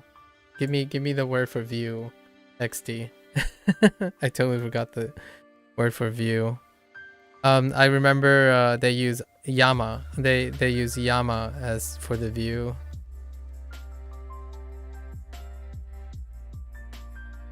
Oh, it's Shimasu. Shimasu is doing sightseeing. I see. How are you, Jake? Are you learning Japanese as well, Jake? Oh, keshiki. Oh my gosh, keshiki. Yeah, yama no keshiki. Yama no keshiki. Wait, yeah. Wait.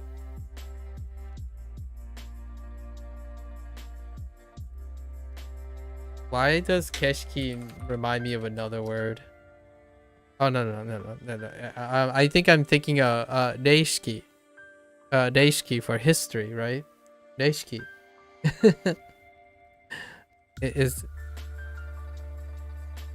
Is a deishiki? Yeah, a deishiki is history. The topic? Oh no. We're going down a poop chute now. Oh no, it's not a deishiki. It's oh no, it's not deishiki. It's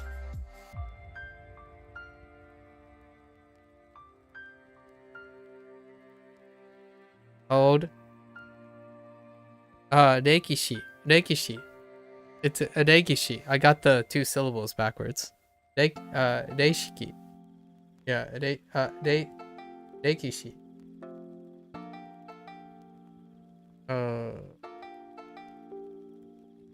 Reikishi. I got the shiki backwards. Just so you know, my screen. Oh no, it's not frozen. It's not frozen. I'm actually thinking to myself. I'm actually not doing anything. We're just talking. Oh, and I'm talking to someone on YouTube as well. You're in section 1. Units. You're about to start unit 6. Nice. Welcome to the fold. Know that, Jake. For all intents and purposes, your life belongs to Duo now. So, welcome to the fold. You're officially a hostage of Duo. That cute little owl will cause you to feel guilt. Spanish or vanish, indeed. Spanish or vanish. I really like the Duo on Ice video. I kid you not, I actually watched the Duo on Ice video a couple times before I start Duo. My Duolingo session. It's a really catchy tune, the Spanish or vanish. I thought it was fantastic that they used Spanish words that I knew. So the first time I heard Spanish or vanish was like 2 weeks ago, Not 2 weeks ago. It's been like 4 weeks now. The first time I heard it, it's like, dude, I still remember the Spanish words. Nice. I can't wait to get to kinapis, Japanese or kinapis. Well, let's keep going. Now, how are you liking it so far? Have you learned language before? What's your I guess you already said you speak English. What is your interest? What are you doing Japanese? Like I'll continue with this. Shinjuku no doko de bus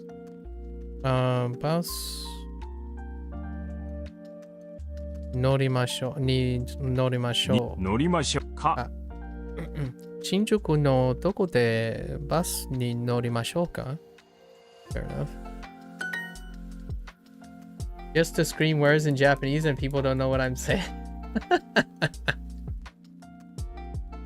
That's so pure, Jake. I like it. I like it. That's so pure. I love it. You gotta get to it. You gotta get to it.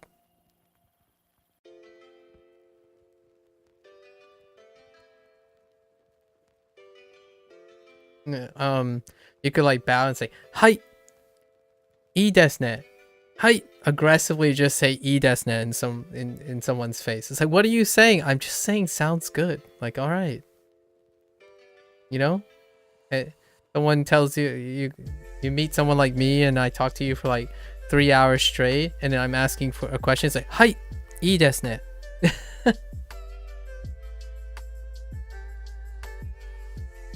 We go with a classic. Daijoubu desu. So are you okay with that? Daijoubu desu. It's like, okay, so we're good. Hai, daijoubu desu. What does everyone want to go? When does everyone want to go? So, itsu. Minna wa itsu. いつ行きたいですか? 行きたいですか? Or, yeah. いつ行きたいですか? 行きたいですか? みんなはいつ行きたいですか? Right? We'll do a few more lessons for today. Scream what the, and they scream the not knowing what you said. What the? Nani? Nani? I don't know how to do impersonations yet.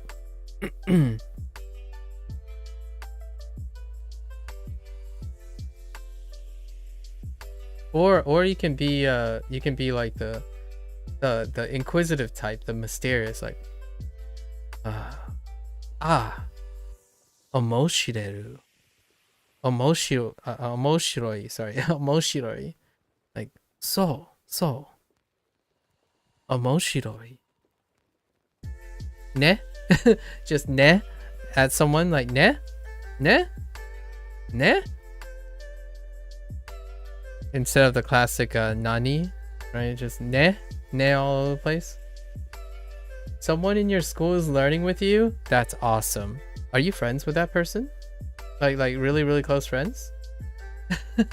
Because if you learn together, you'll OP. If you have someone you're learning together with and it's a close friend, that's OP. Don't hang on to that one. I think you could even be like incredible. That would elevate so many things. Learning together. That's pretty sweet. So far, let's just say most of the people I know are boomers, and they're kind of old, and they have other people that aren't as interested. You will know what I'm saying, but no one else will. Oh yeah, that's pretty cute actually. Especially depending on where you are, the statistical likelihood is if you don't live in Japan, There's a very, very high statistical likelihood that no one knows what you're saying. That's kind of like a secret language, but not a secret language. You might be able to even indirectly encourage other people to learn Japanese, actually, through that. You know? That'd be a side effect of it. You're in America. No one learns anything but Spanish. You called me out. I'm gonna be real. I ended up learning Spanish first. 1分。1分. That's nice. I'm glad you have someone to learn with you. It's like it's the greatest thing. Do you like Japanese in general? What is your interest in Japanese? As opposed to like any other language, like Spanish. Go. Goji. Goji. 41分。いや、41分。41分。午後5時41分。1分。乗ります。乗ります。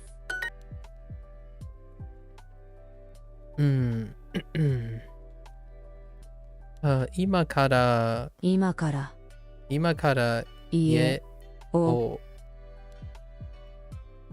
を家を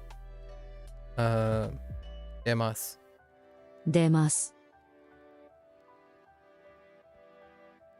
You just think it sounds cool? Very nice. I mean, that's good enough. What more do you want? And learn words in anime? Fair enough. What is a recent anime that you have watched, Jake? 今から家を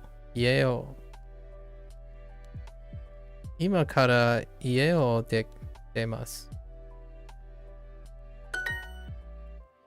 Naruto and Avatar?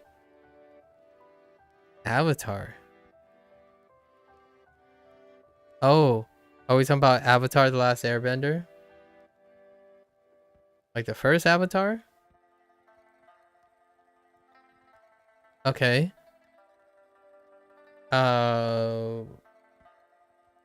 Like all of it?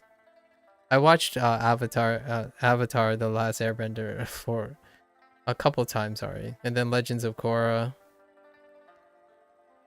And I recently watched the Netflix live action of Avatar. And yes, I also watched the M. Night Shyamalan movie, Avatar: The Last Airbender. Let's not talk about that, but if you want. You know what kaze is? What do you mean by not really? Not really? Kaze? Or do you mean like the element? Kaze, the element?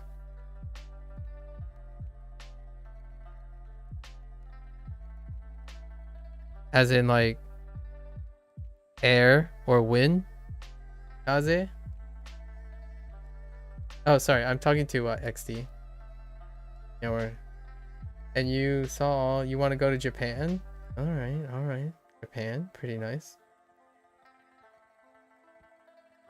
Yeah, XD. Kaze. Yeah, kaze is wind. Yeah, because of wind, earth, fire, right? Water. In the last Avatar's intro, you learn all the elements. And naturally, in like JRPG games and stuff, you end up learning the Japanese. Kaze is wind, but sometimes they use kaze a lot of times in like video games. Kuki is air, yeah, sure. Yeah. But the thing that they're talking about, the wind element, is not the when they say last airbender, it's not last windbender, but They are referring to Kaze, the generation of.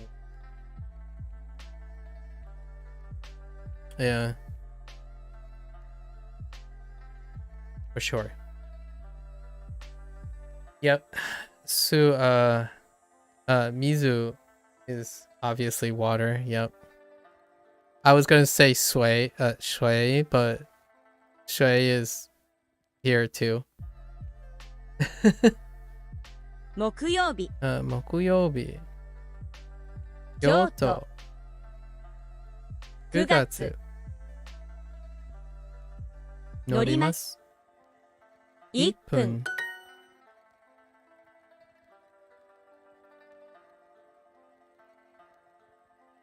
The kanji for doyobi is earth. Yes. The kanji for doyobi is earth. Indeed. Earth. Which is kind of funny because this, have I seen this before? I've seen this in Rise as well. You also saw this in Rise. To ascend. To ascend. You gotta get, you're tired? See you tomorrow? Take care. Take care, Jake. Good luck. Good luck on Duolingo. I would love to hear, the next time we meet, I would love to hear interesting words you learned that you want to scream out to other people. Because I'm kind of curious what words you in Japanese do you think sounds cool for screaming. Take care, Jake.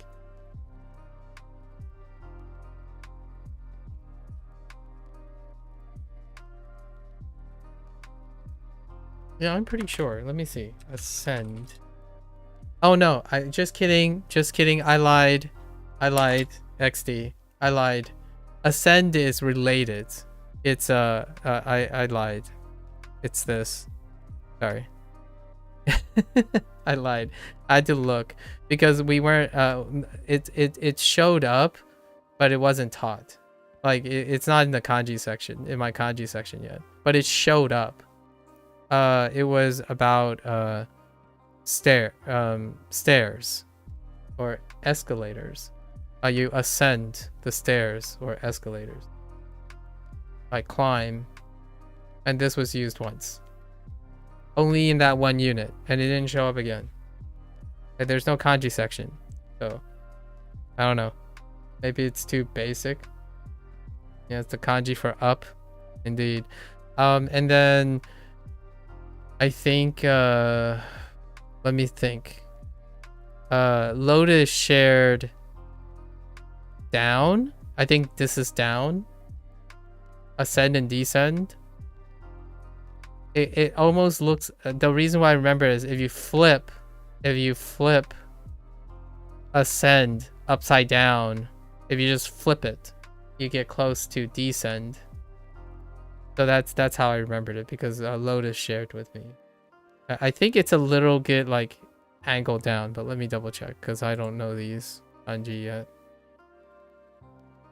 Descend. Wait. Yeah, it's angled down.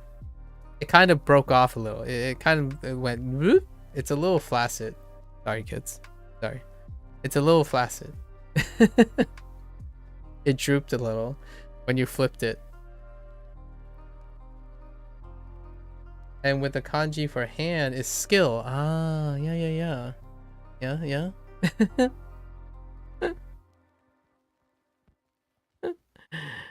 The things to remember. Okay. 今から。今からバスに乗ります。乗ります。1分。1分。Oh, I don't want to even talk about it. We're not going to talk about it.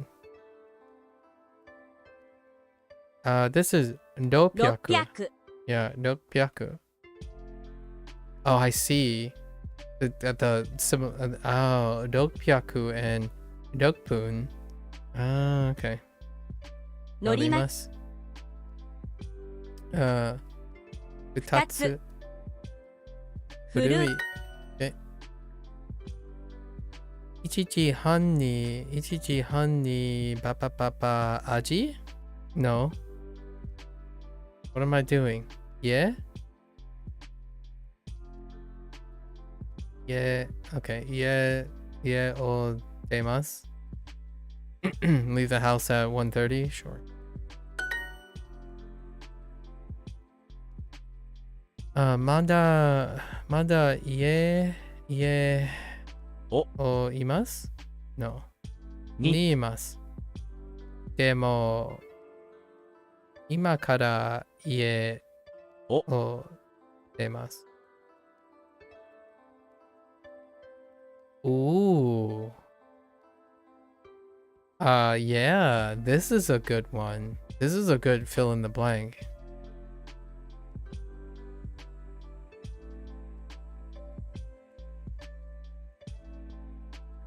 Yeah.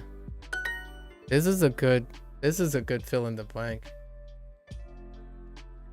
This is a good one. Mada ie ni imasu. Demo ima kara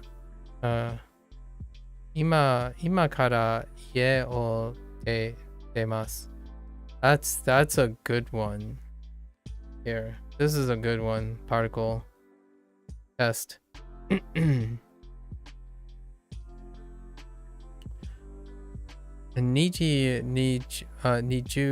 分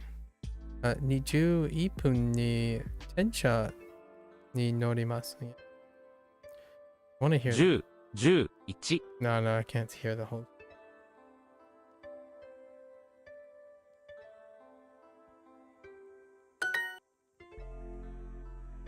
Madaうちにいます。もうすぐ家を出ます。今からバスに乗ります。バス。今からバスに乗ります。今からバスに乗ります。今からバスに乗ります。1分。すみません、まだバス停にいます。すみません。まだバス停。バス停に乗りましょうか。Wait. すみません、まだバス停にいます。Oh, います。Fair enough.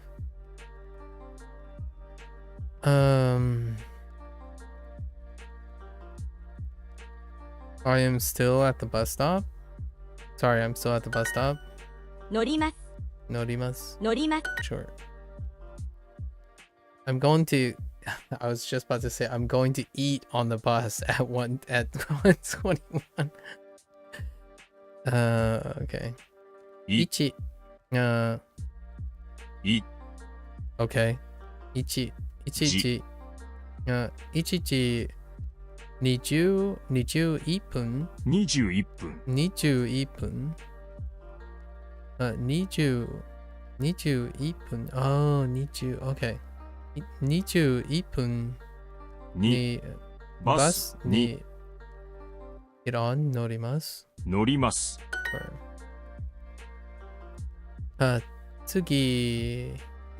次の。Okay.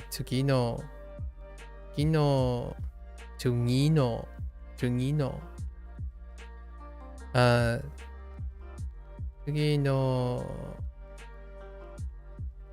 バス。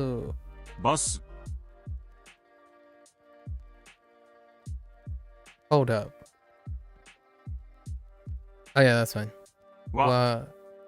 6時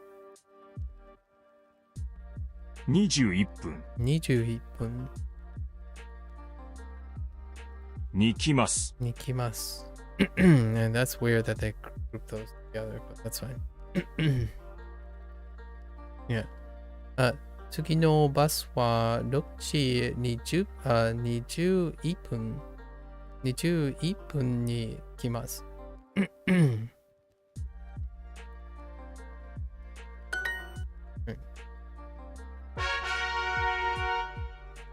We'll do one more, and then we'll call it a day. trying not to overextend myself too much. Gotta get on top of the resting. 6分. 6分 I'm gonna say one more right after this. I just know it. We'll fill it out. 1分6乗ります。行きます。6分。6分 Okay. 6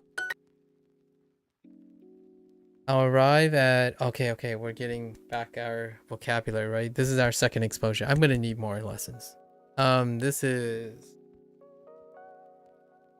Iso... no. Tsuki, right? Imasu.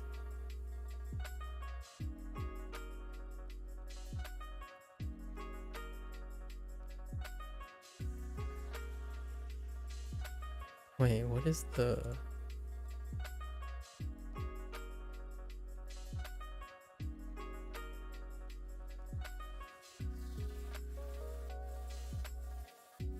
Yeah, tsuku. So, つきます。Okay, つきます。日、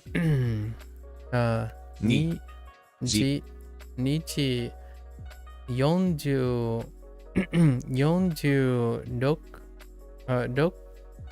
6分。46分。46分。46分。に着きます。着きます。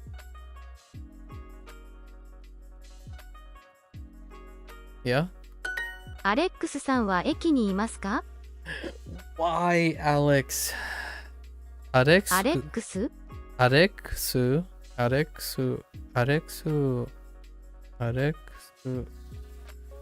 Wait. アレックスさんは駅にいますか？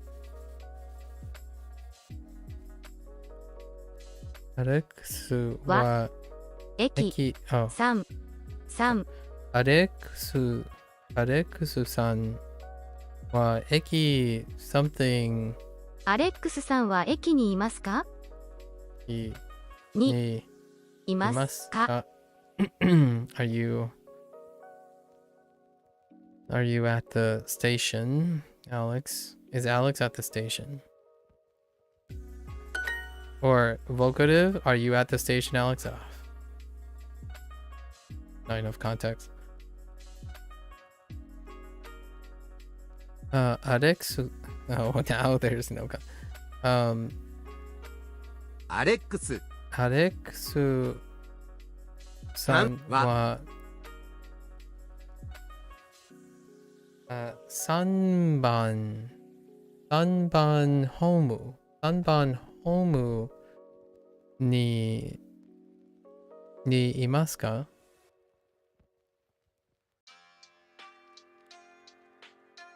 ？3番 Where's 3番ホームにいますか？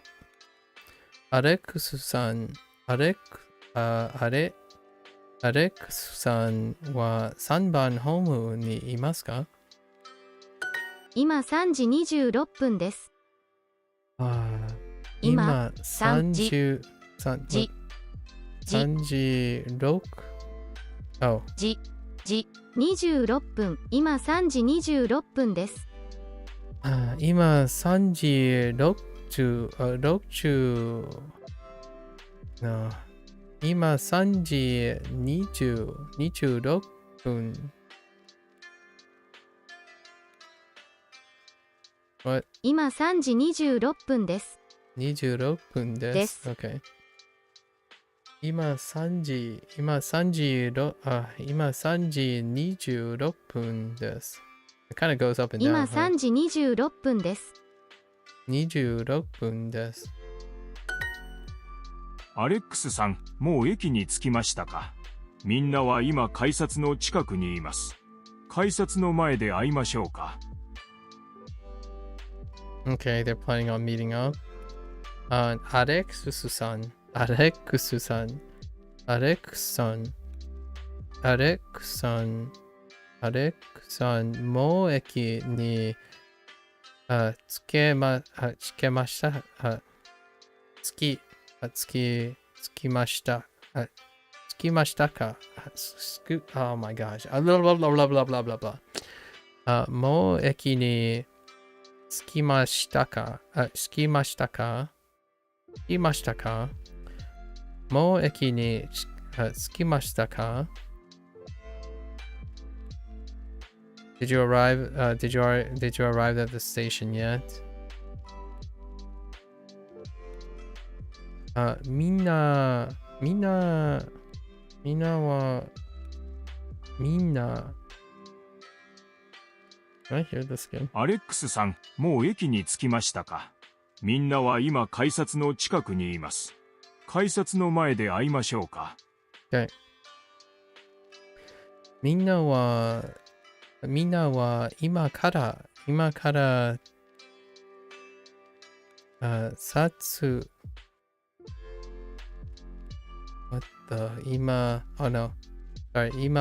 札の近くにいます。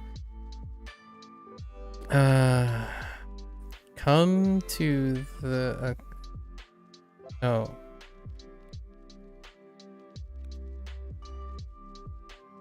Everyone is going to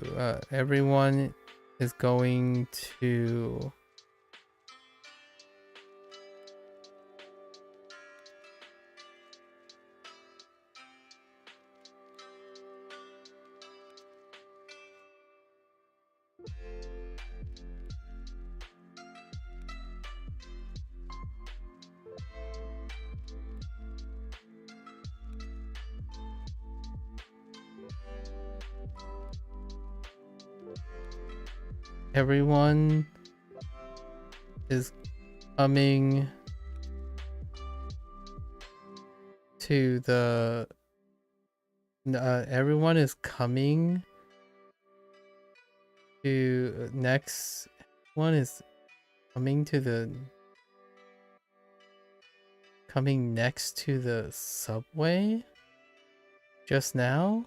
Everyone's arriving at the subway just now, next to the subway just now. What the heck is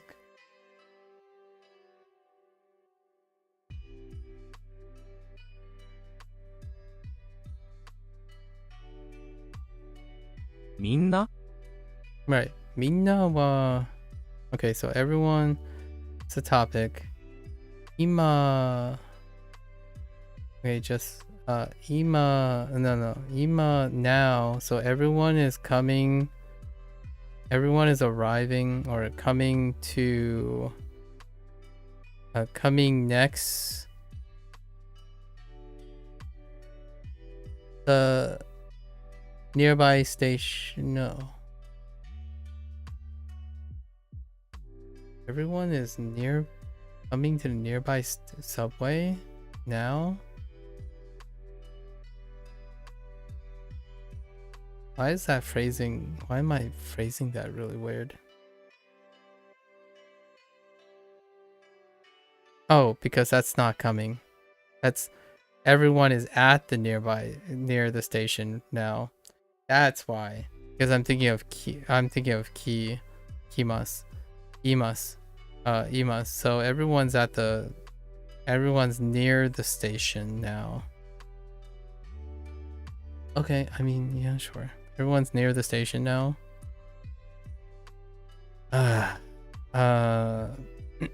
改札の前で会いましょうか. We should meet at the front of the station. Ugh. Need help. Send help. Need energy. Okay, this is the last one. We're not going to do it anymore. We're not going to do it anymore today. 今3時26分です。です。Okay. 26分。26分。So it's kind of breaking here. So, 今3時26分です。このモノレールは遅いですね。このモノレー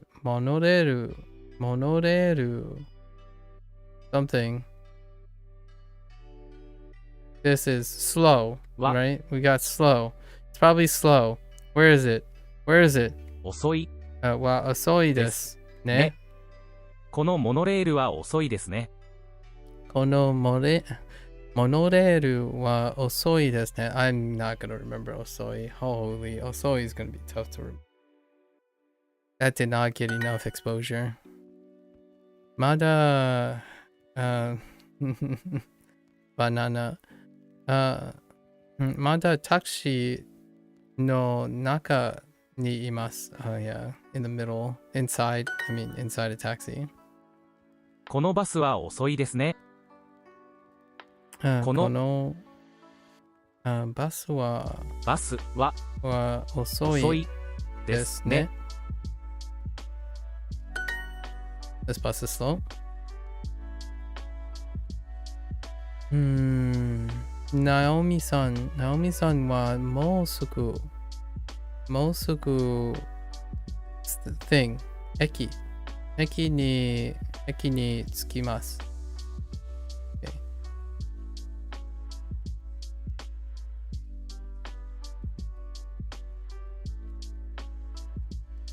Oh, フォーク。この電車はいつも遅いです。この電車はいつも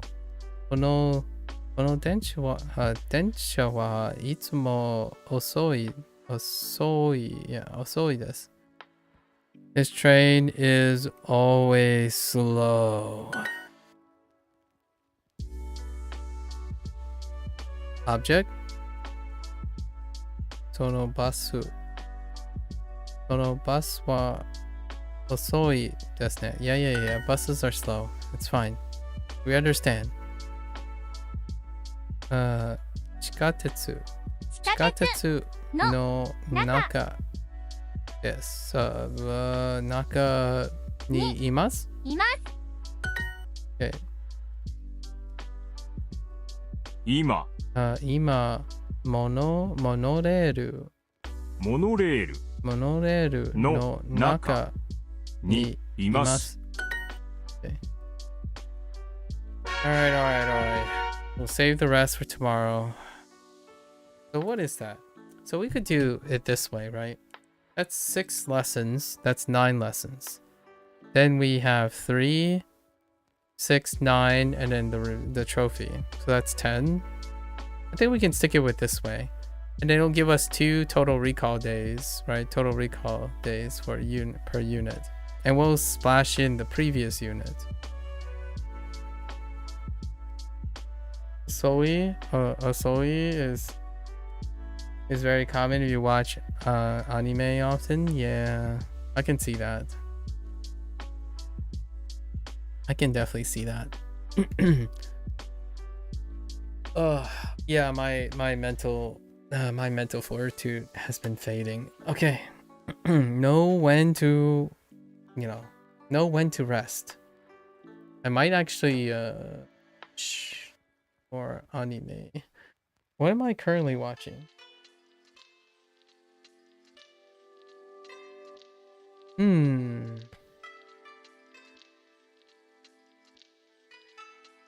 I swear I started some. Oh, I started solo leveling just to see the Manwu scene. It's okay. It's more or less like a so far it's more like a D series mixed with isekai.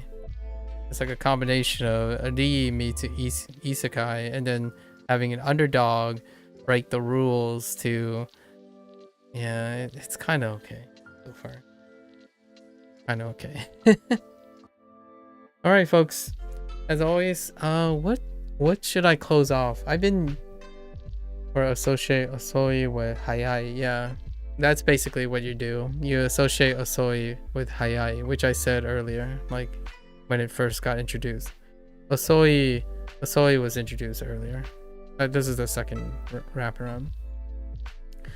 So, Although hayai wasn't used in this unit, which I'm a little bit surprised because honestly, they typically break out the antonyms when possible. Alright, so I've been doing this more recently. What kind of ending message should I give? Well, I think one of the messages that I want to leave food for thought, a bit of rhetoric for all those people to consider, is that I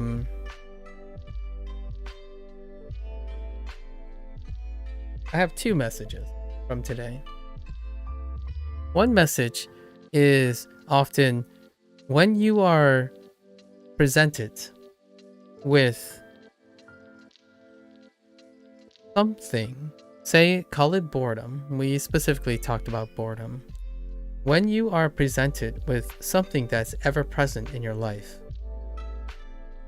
oftentimes when you're looking at the bigger picture, the whole entity of the thing that takes present in your life, it can become monumentally, almost insurmountably unaccomplishable.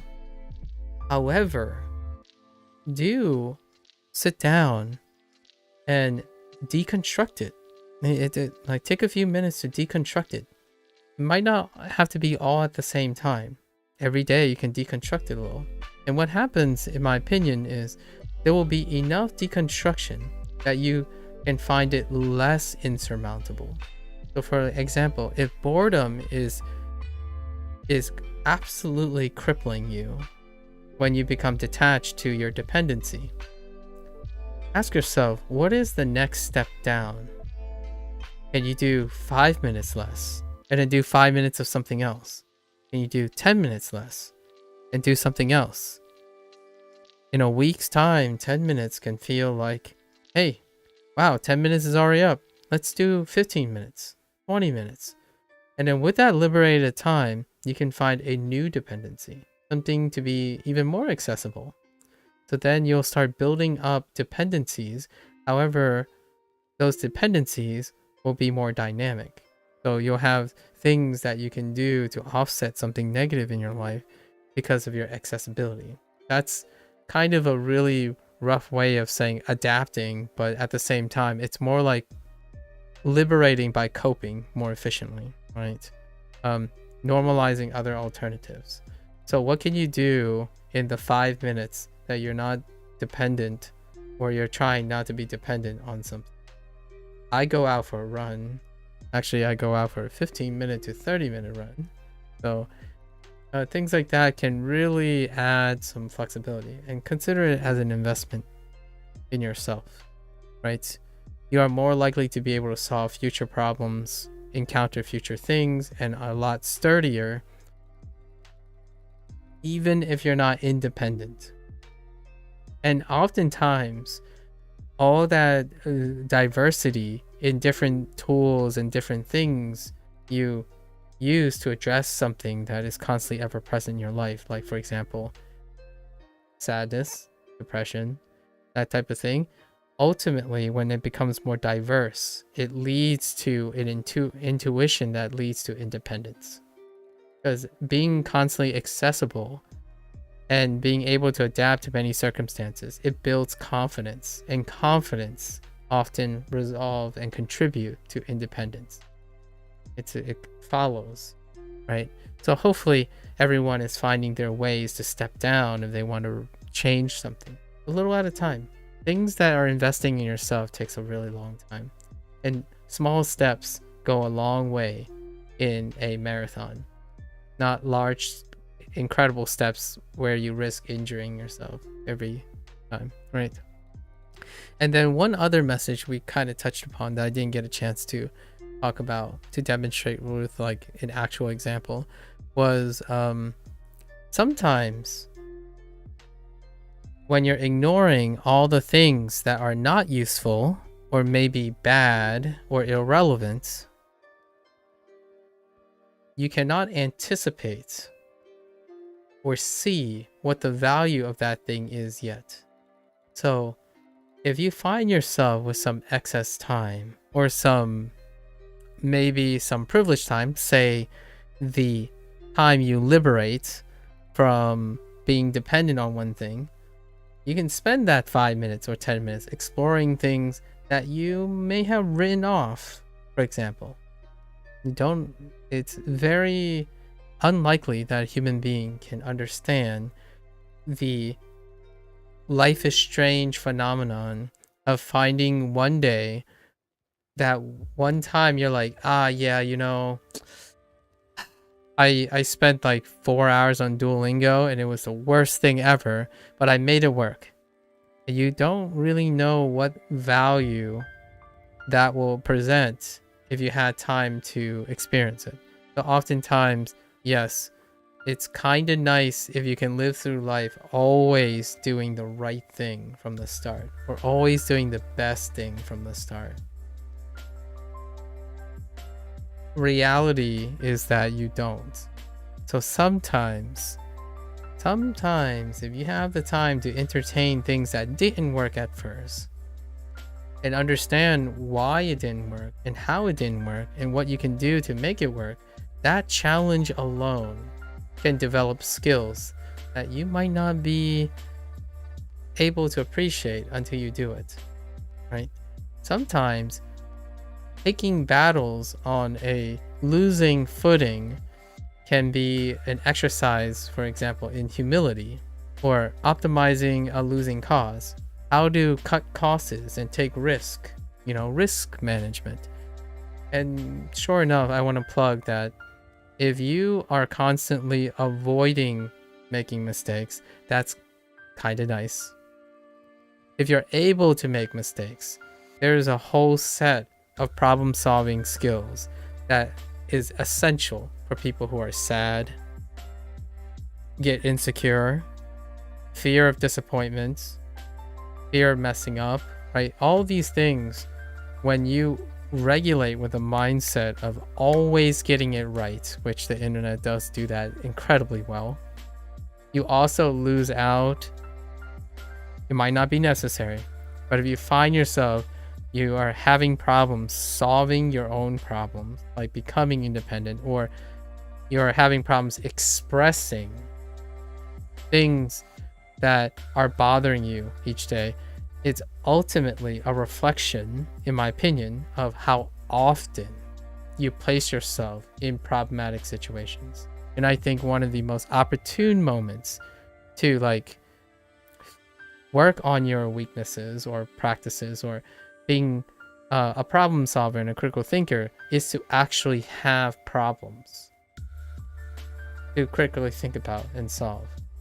So it's not that it's only if you have time and accessibility. Like for myself, what would this look like if I had the perfect tool for language learning?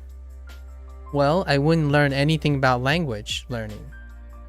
I would learn the language, but I wouldn't actually learn anything about learning the language because the tool did all that work, right?